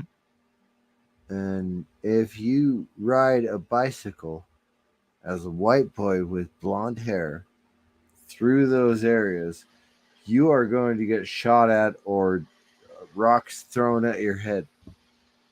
Mm-hmm. It is an unsafe place to be. I used to ride down the LA River, which, okay, you've seen Grease, yes? Yeah. It's not a river unless come Yeah, January, February, where the heavy rains come. And exactly. It's not actually a river. It's just a little tiny creek, and you got cement everywhere around it. mm-hmm. But I used to ride that on my bicycle, so it was like 10 miles to Long Beach. And I used to go to Long Beach Pier there and get a hot dog and then get on my bike and go back home. I got punched more than one time. When I was riding my bicycle home from school at Alondra Middle School, I got a shotgun leveled at me and the trigger pulled, but Damn. there wasn't a round in the Damn, chamber, man. so he was just making fun of me. He thought I would shit myself when I fell off my bike. So that was funny for him, I guess. I did actually get shot. I did. I got shot when I was 16 years old. Damn. But again, like I said, I moved out of Los Angeles. I moved into Arizona, and it took me 6 months to figure out how to walk down the streets or the hallways of my high school without being angry and mean and just showing my shoulders off all the time. You know, it took me a long time to figure out how to how to walk down the streets or the hallways of my high school. I could understand that because in the area I grew up in, there were some areas where you didn't want to go down that street. You didn't want to go into that area. It's like, nope, I'm Oh, going to avoid that area at all cost. we called it the Sands. The reason we called it the Sands is because every single street in that 4-acre block started with San Jacinto, San Marcaro, San whatever it was, and so we called it the Sands, and it was literally across the street from Rosecrans. So if I rode my bike to Rosecrans and I turned right, I'd be okay. If I kept going straight, I pass Rosecrans and I go into the Sands. And I was unsafe there. So I got to Imperial Highway and I turned right and I just kept going. So yes, I did ride my bike through the Sands often. I didn't have a choice. Yeah. And that's what you do when you don't have a choice. You just keep going and pray for the best. Oddly enough, Downey Avenue is where the shotgun was pulled on me. I mean, the guy literally rolled down his window and put out the 2-barrel shotgun and laughed at me while I was riding my bicycle. I mean, that is Downey Avenue, for God's sake. I mean, it's not like it's in the Sands. It's not in Paramount. It's, for God's sake, it's Downey Avenue. And the guy put a shotgun out there and had 2 barrels leveled at me. I had no choice. What could I do? I just keep riding my bicycle. Turn left on Rosecrans and go home. That's what I would do if I was in that situation. Fuck, man. It's like your heart's pumping, adrenaline's rushing. Yes, I know. It ain't right. It ain't right. No, it it's ain't not. right for I'm anybody. not saying it's right. I'm not saying it's right. That kind of behavior is unacceptable. I don't know what kind of society allows that to happen. I don't know. Because, okay, so I grew up in South Central Los Angeles. I had no choice. I know what I had to do to survive in South Central Los Angeles. Okay, take Mississippi.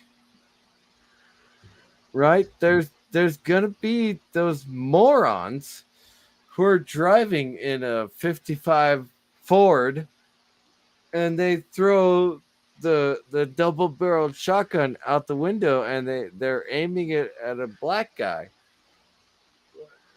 Okay. Yes, it's exactly the same situation I was in. Yeah.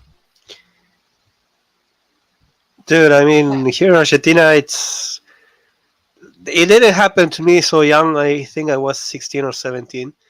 But the last day I was working in a place that I was working because I was still underage. So here it's normal anyway. The day that they actually fired me with the last money, I was walking down the street like 1 block from the avenue that it has this town. And the guy stopped me and said, "Do you have the time?" And as I was taking I think it was a cell phone, really big old cell phone. He put a gun into my hand and said to me, "Give me everything you got." And I gave him the last paycheck that I got. Let's check out paycheck because it was something like $50 and the cell phone. And the funniest thing about that moment was because the only thing that I could think of at that moment, as he was putting the gun and all, as he run, was I didn't know the time that it was, and so I started laughing. And that was my reaction to getting a gun to my head. So believe me, every person, like, even as I don't know if you were a kid or not, but any person reacts differently to a situation like that. What action do you choose? I mean, Yeah, that's one the doesn't know problem, until is they're what put in that action do situation. you choose? When the Yeah, but the it does. liquor store was 2 blocks away from my house, and so my mother used to give me $20, and so I would go get 3 packs of cigarettes for her, and I would bring them home. They knew us. The store owner knew who I was, and so it was no problem getting 3 packs of cigarettes from my mother. And I was on my way home, and I got jumped. I got jumped by 2 guys, and I would not let my legs go loose. I mean, I kept my bicycle, and I kept 3 packs of cigarettes in my chest, and I just laid there and waited for them to stop wailing on me so that they would go away. And then I got up and I got my bicycle back underneath me, and I went home. Right? And that's the world I grew up in. Yeah, it can happen, man. Yeah, as I remember being like, I can't remember the year. I think I was 15 or 16. I was finishing high school. It was after that. No, 16 or 17. I can't remember. I remember going to here in my town. We have the biggest flea market in all Latin America. So I went there to actually get like a present for my mother for Mother's Day, and I had a cell phone. And this is the funny part because we have a friend that we never, when you go with him, you actually have to go with like 2 people, because if you go with him alone, somebody's gonna rob you. This is a given. It happened to 3 people around him, and last Okay. time that we get together in his house, we almost got robbed our wallets. We started running, but anyway, another time. But that day of Mother's Day, we were getting like back from the flea market. That is huge one, and as we were going back, I had my headphones on and I had my cell phone in my pocket. One guy comes to us and says, "Whatever you have there, give it." And he puts a gun into my stomach. Sorry. And I was like, "Okay." I gave him my cell phone. My new cell phone actually was like I had it for 1 month, I think.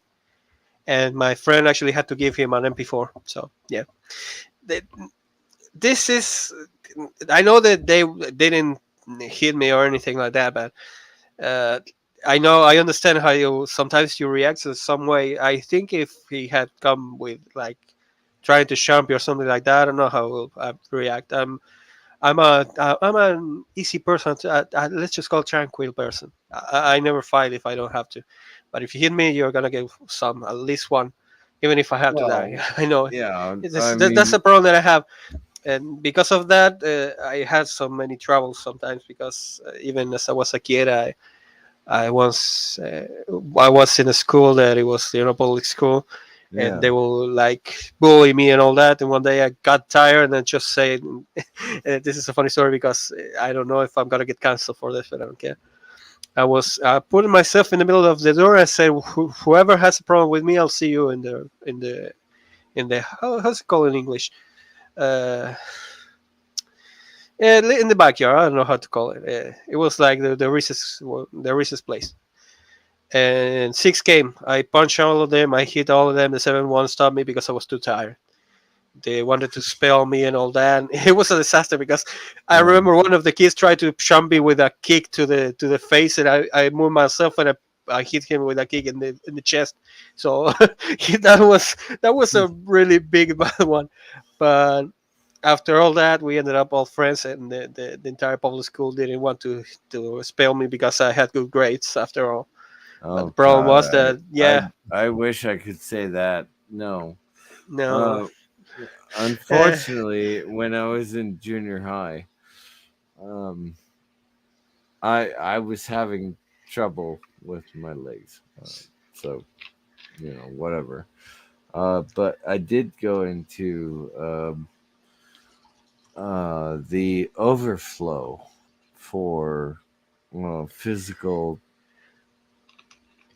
What did he call it in high school? It was physical.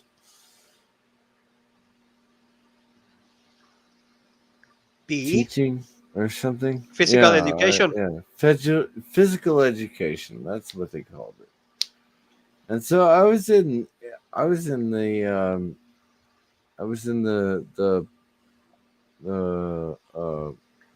lifting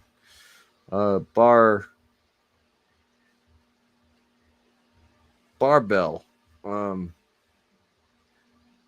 Well, I was in that area with a bunch of other kids. And when I say a bunch of other kids, I mean Mexican kids. I'm sorry. But that is true. It is true. I don't want to be racist, but I have to tell the truth, right? And so this Mexican kid, he punched me 3 times in the stomach and 1 time in the chest. And I just, backed up against the wall.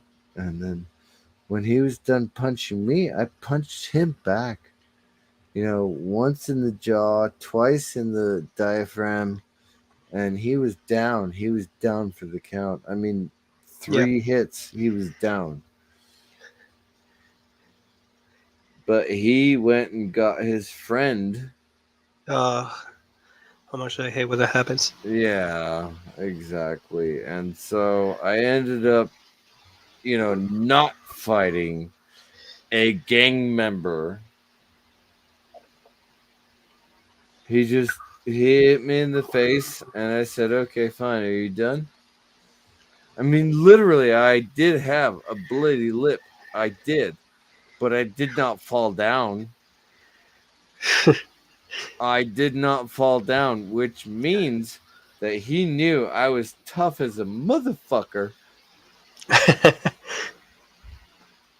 And I did not fall down. And I said, "Are you done?" And he said, "Yeah, I'm done." And he walked away. Well, I have one that is kind of hard, and I don't know if to tell it because I don't know if your channel could be in jeopardy, man. But because Well, it's kind, I was you just tell me. gonna say I'm getting ready to wrap this up in a little bit because I need to get to bed. Oh yeah, yes. Let's just stop there here. CCTV, sometime I have to invite you to my channel, and we have to talk about all those things because I Yeah. love to talk about those things because they sound kind of weird, but it can It happen. sounds like we grew up in the same neighborhood. Yeah. Yeah, no. Believe me, I've seen my share of fights. So yeah. Well, anyway, Pacific, please.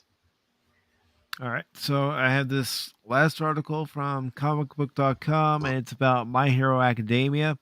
And it says My Hero Academia will share a big anime update soon. This article is by Megan Peters. It was released on Tuesday. And it goes on to say My Hero Academia has plenty to showcase this year. And now that the spring season has gotten underway, fans are ready to learn more about its upcoming projects. From the anime to the manga, Izuku's Gain is going to have a busy 2022, and according to a new teaser, My Hero Academia is getting ready to drop a big update on fans. The announcement came courtesy of My Hero Academia's official Twitter, as you can see below. The anime posted a small portion of an advert destined for the next issue of Weekly Shonen Jump. What could it be? The show's Twitter asked fans, and of course, netizens responded in kind. Well, it's obviously a teaser. Says the promo, which will go live this weekend, is making reference to a special event. My Hero Academia will host its Hero Fest 2022 as planned this summer, and the big event often drops important updates regarding Koi Hirokoshi's series. Anything is fair game, from the manga to the anime and even video games, but of course, the fandom is spending most of its time speculating about the show. After all, season 6 has a lot to live up to, and My Hero Academia knows it. Season 5 was met with positive reviews when it debuted last year, but the show's production schedule produced some underwhelming animation. Manga readers know the show's next arc demands top tier artwork, so fans are hoping Hero Fest 2022 will reassure them all is well with the show right now. The show cannot afford to mess up season 6 given its important arc, so we're crossing our fingers. Izuku drops a good update when his new promo hits Show and Jump in a few days. Are you excited to learn more about My Hero Academia's season 6? And I'm going to go ahead and say yes, I am. Okay, if I have to be completely honest, I stopped watching My Hero Academia in season 3 when they started with the arc of the festival, high school festival. I was done because as I saw Deku attacking with Shiganto Shetorigato Ringan, I was like, I'm done. And my ex was watching it with me in that time, and I was like, no, I'm done. And she told me, why? Because Deku just copied one of the greatest attack of One Piece, of Luffy. And I don't care anymore because this was a great character to actually create new attacks, and he just done one of the greatest attack of Luffy, and I'm like, I don't care. It's that doesn't work with me when more like that. It was like I was like, oh, okay, I don't care. But at the moment they started that high school festival I was on, I don't like high school festivals. I don't like that kind of things in shows of anime, because I know when anime happens, they need to do that to actually like give it time for the manga to continue. But I said, like, someday if they make a new show, make a new season, I will see it. So I didn't even know they were already on season 5. So imagine that. I stopped it. I was gonna say, season 4 was your end point. Like, seriously, like season 4 was your end point. Yeah, I tried to watch it as much as I could because my ex was liking it, but I wasn't entirely into the show. Yeah, the season 3 was my end point. I was like, I'm done with stupid goddamn show. Damn it. I wish they could keep a series going for 4 or 5 years. And they can't. Even Rooster Teeth with Ruby. It's done. It's all gone. Like, I don't want to watch Ruby anymore. And that's Rooster Teeth, and I thought they were the best of everything ever. And now here, My Hero Academia is season 6. I can't watch it. I can't. So bad. I just remember seeing that high school, kind of thing, and I was like, no. And my ex asked me why I was on it. I was like, I don't like. To me, I don't know. Have you read the manga Pacific? I haven't read the manga. I have watched the anime, and I actually enjoy the anime. Yeah. Okay. Can you tell me if the manga actually has that arc of the high school festival? I don't know. I've never read the manga. Sorry. I heard that you read it, so that was sort of asking. Because I read mangas nowadays. I don't watch any more animes because I get tired of the feel or then they actually add. For example, the last anime that I watched was Osama Ranking last year. I loved Osama Ranking, and as I saw the manga, I was like, I'm gonna read the manga. The manga is so bad drawn that I was like, okay, perhaps some other day. Yeah, it's but that's it's understandable because the original creator was more of a writer than a than an illustrator, so I can understand it. Sometimes you have a great idea, but you cannot draw it. So, but the only thing that I still remember and I keep in my heart for My Hero Academia is the songs. The openings and the songs are great. No, the show was lost to me that they like announced that high school festival was like, no, I'm done. I don't care. These are kids that are supposed to be fighting evil, and they're gonna killed by a villain, and they're trying to stop to make a high school festival. What the hell? I was like, but this is the villain. The villains are saying, "How are you doing? Really a high school festival? Are you shitting me?" I'll be like, I'm right there in that moment when they're practicing, they're dancing and all that, and I will be like, killing every one of them one by one. But that's just me because I don't know. Perhaps the manga doesn't have it, but when the anime went that route, I was like, I'm done. The same happened with One Piece. One Piece does it a lot, but that's when I stopped watching the anime. I started only reading the manga because I was getting so tired of seeing those filler episodes that didn't have any kind of sense. It happened the same with Naruto, with Bleach, with so many. And I read all of them because I got tired of I was like, and I will probably do the same with My Hero Academia if someday it ends. I will be like, okay, I'll read it now because that's one of the things that I have because I've read so many that.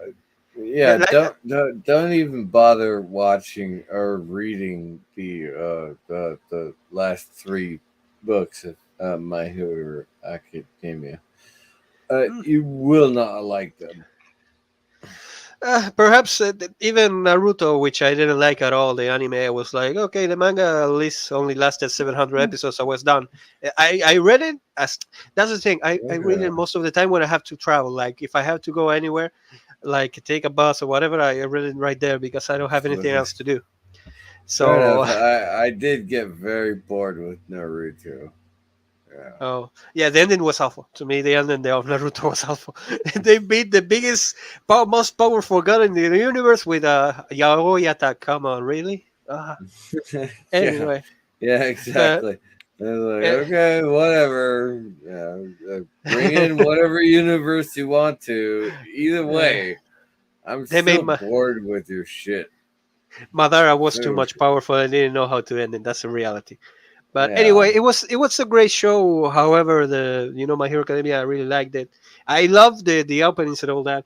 But honest to God, I will do the same that I always do. You're talking about something that was supposed to be a multi generational lyric, right? Like something that okay, so.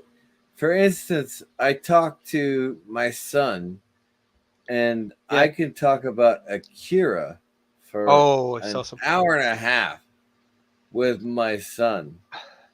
But Hero Academia, I can talk with my son for about 20 minutes, and I go, yeah, I'm bored with this. But let's be honest, Akira is a different thing, Akira is amazing. Yes. Let's be honest. Nowadays, if you actually have to do Akira right now, I don't know how to do it because there's so much thing. There's no way they can do it. There's no way they can do it. And even with that, I mean, want to really miss some money. If we go back in time, we can talk about Robotech. I had never read it everywhere. Right? Oh, Robotech is great. But that's the thing that I have. I don't like mechas unless it's. I only like Macross and Robotech. And Gundam, sorry. Macross is really good. Macross is really good. Robotech is good. I get Gundam Wing and all that stuff. It's just they all build off of the Macross series. Yeah, we know, but it's still they're good. That's the thing. I don't mind if they do things like that, but that's what I love because of anime. Sometimes they just grab an idea and they splash it all over it. For example, I love Ashita no Joe. Have you ever seen Ashita no Joe? Ashita no Joe, the boxer, the original from the 70s. No, I have not seen that one. It's a great show and it's a great boxing story, which ends and it ends in a really bittersweet kind of ending. And if you which is one of the best things about Robotech. If you watch the Macross series, it was a bittersweet ending. Yeah. It really And, was. and that's the thing. There's a new generation that was called Hashime no Ippo, which is a great manga, great story. And the problem is that they're still on working on it into it, and the creator is really sick, and that's why I never grab a new manga that is still not finished, because I don't want it to happen like what happened with Berserk. I don't want to read a manga I never knew the ending. Yes, And, you're talking about yeah, doing Batman from 1980, right? And you've got 1988 Batman. hi Innerporeal. What's his name?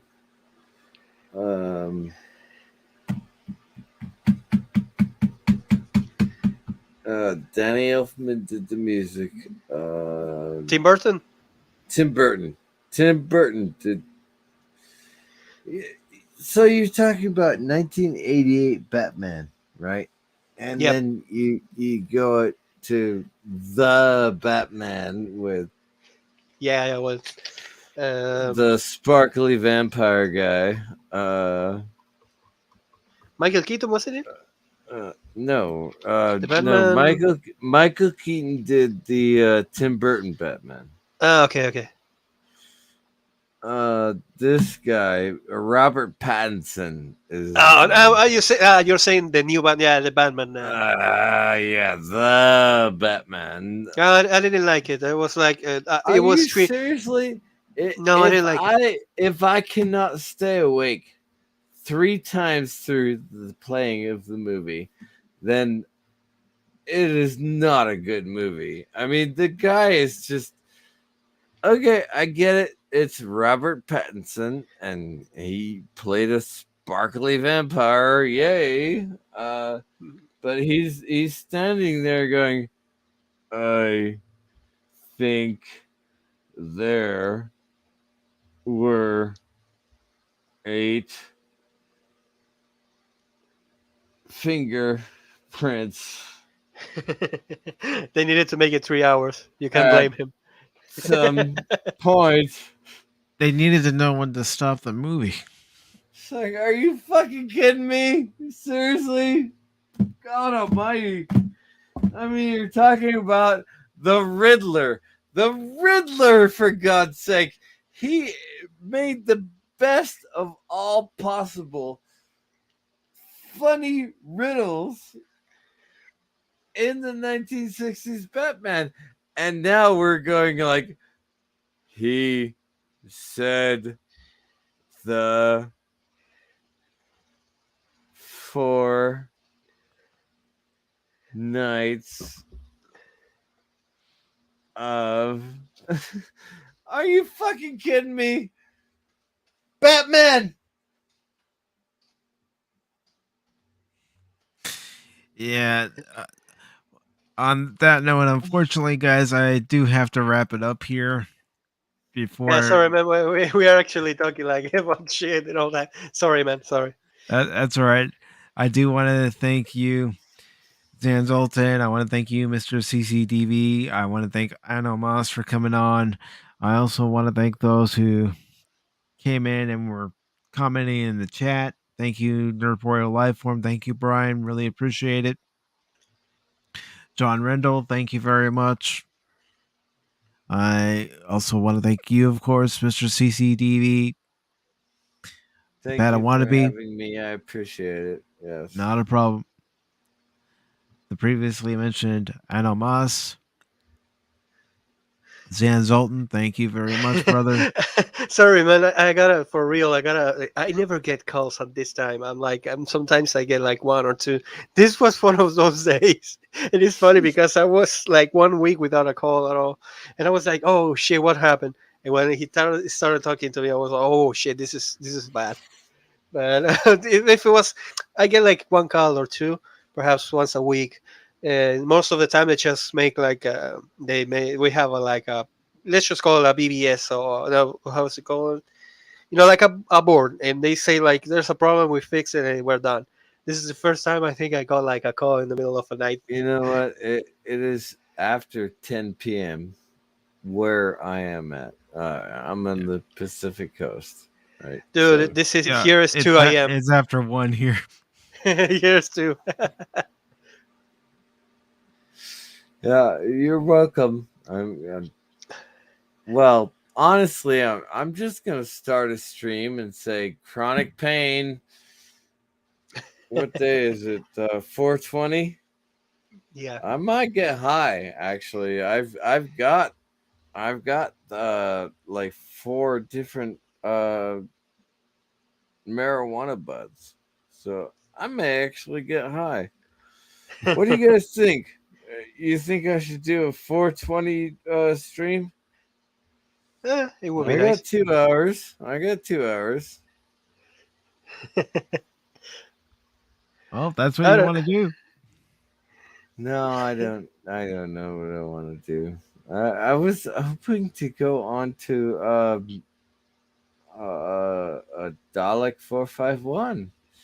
He was trying to do a 7-hour stream, and I saw he, that. yeah, he failed.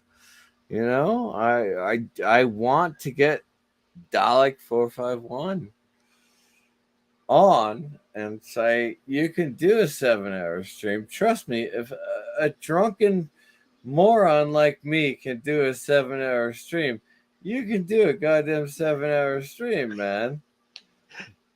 I did once. I did 16 hours. So yeah, it was awful. Exactly.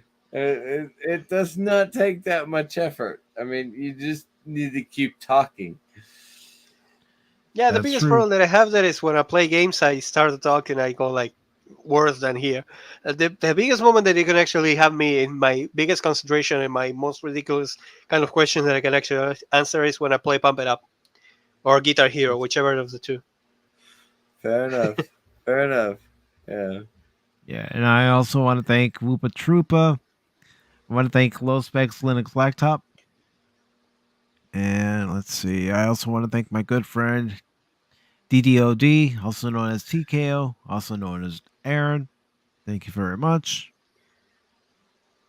And let's see. I want to thank it's Courtney's Fellowship of Oddballs. Thank you, Courtney. Courtney's Fellowship of Oddballs showed up, didn't she? Yes, she did. Yep. Wonderful. I want to thank Pop Wonderful. Culture Mechanic. And I also want to thank Brandon Looneyton Fans 2000. Thank you very much. Wow. And let's see who else we have here. And it looks like That's near the fine. end. I'll start a live stream. I will try to get Dalek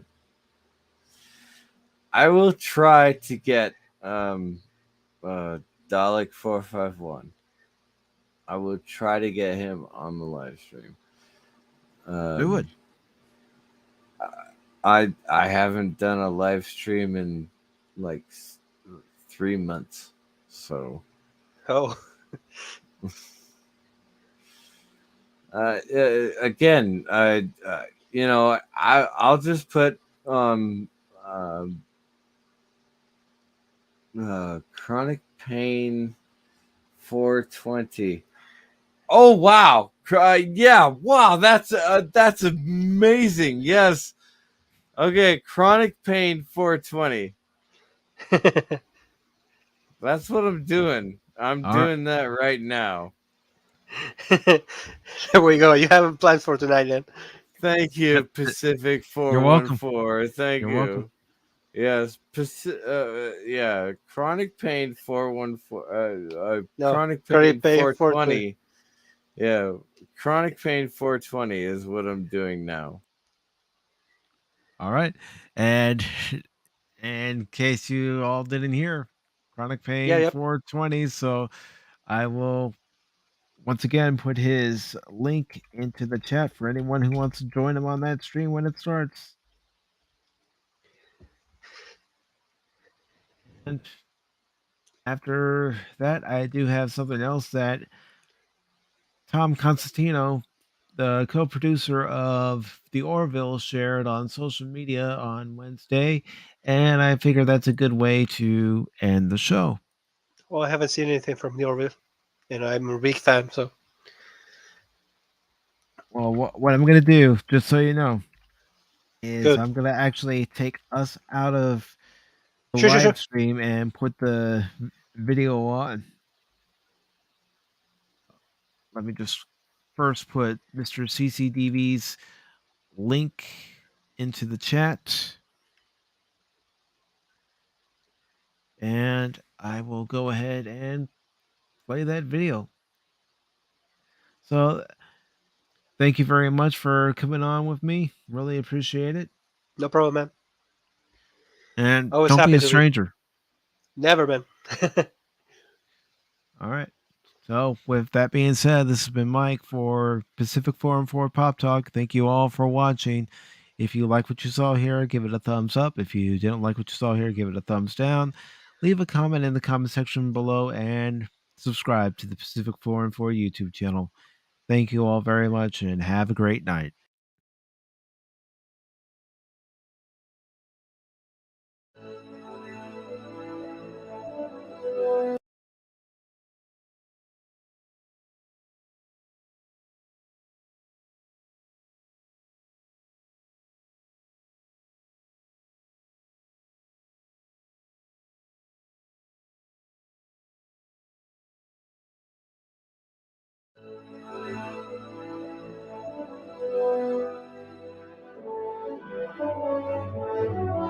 That is some serious space shit right there, let me tell you.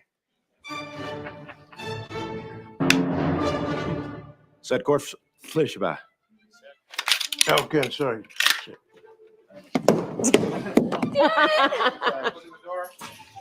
Oh my shit. God! You know, I gotta be honest with you. I gotta be.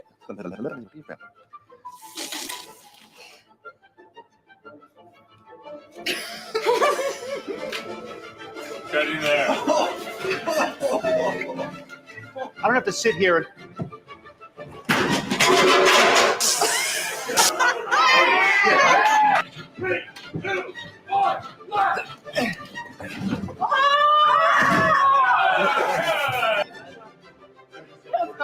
Blooper. I'm a professional. No. You're sick, dude. I mean it. Forgot my line. Oh, it's gonna be some late. Oh, it's gonna be some ladies still talking about me. Gotta do that again. Clayton.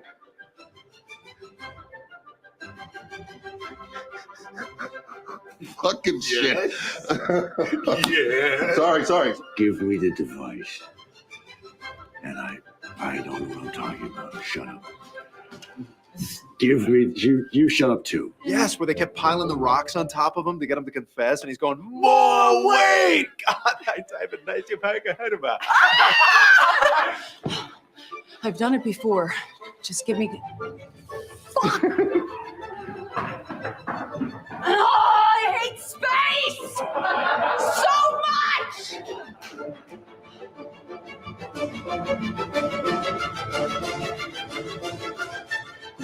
Negative, Commander. But I am detecting a spatial anomaly. I feel your pain, man. I can't do it anymore.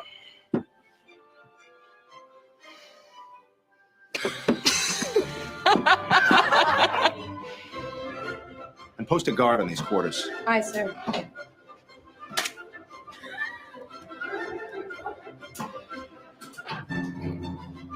Ah, Christ. No, it's fine. No, it's okay. Oh, God.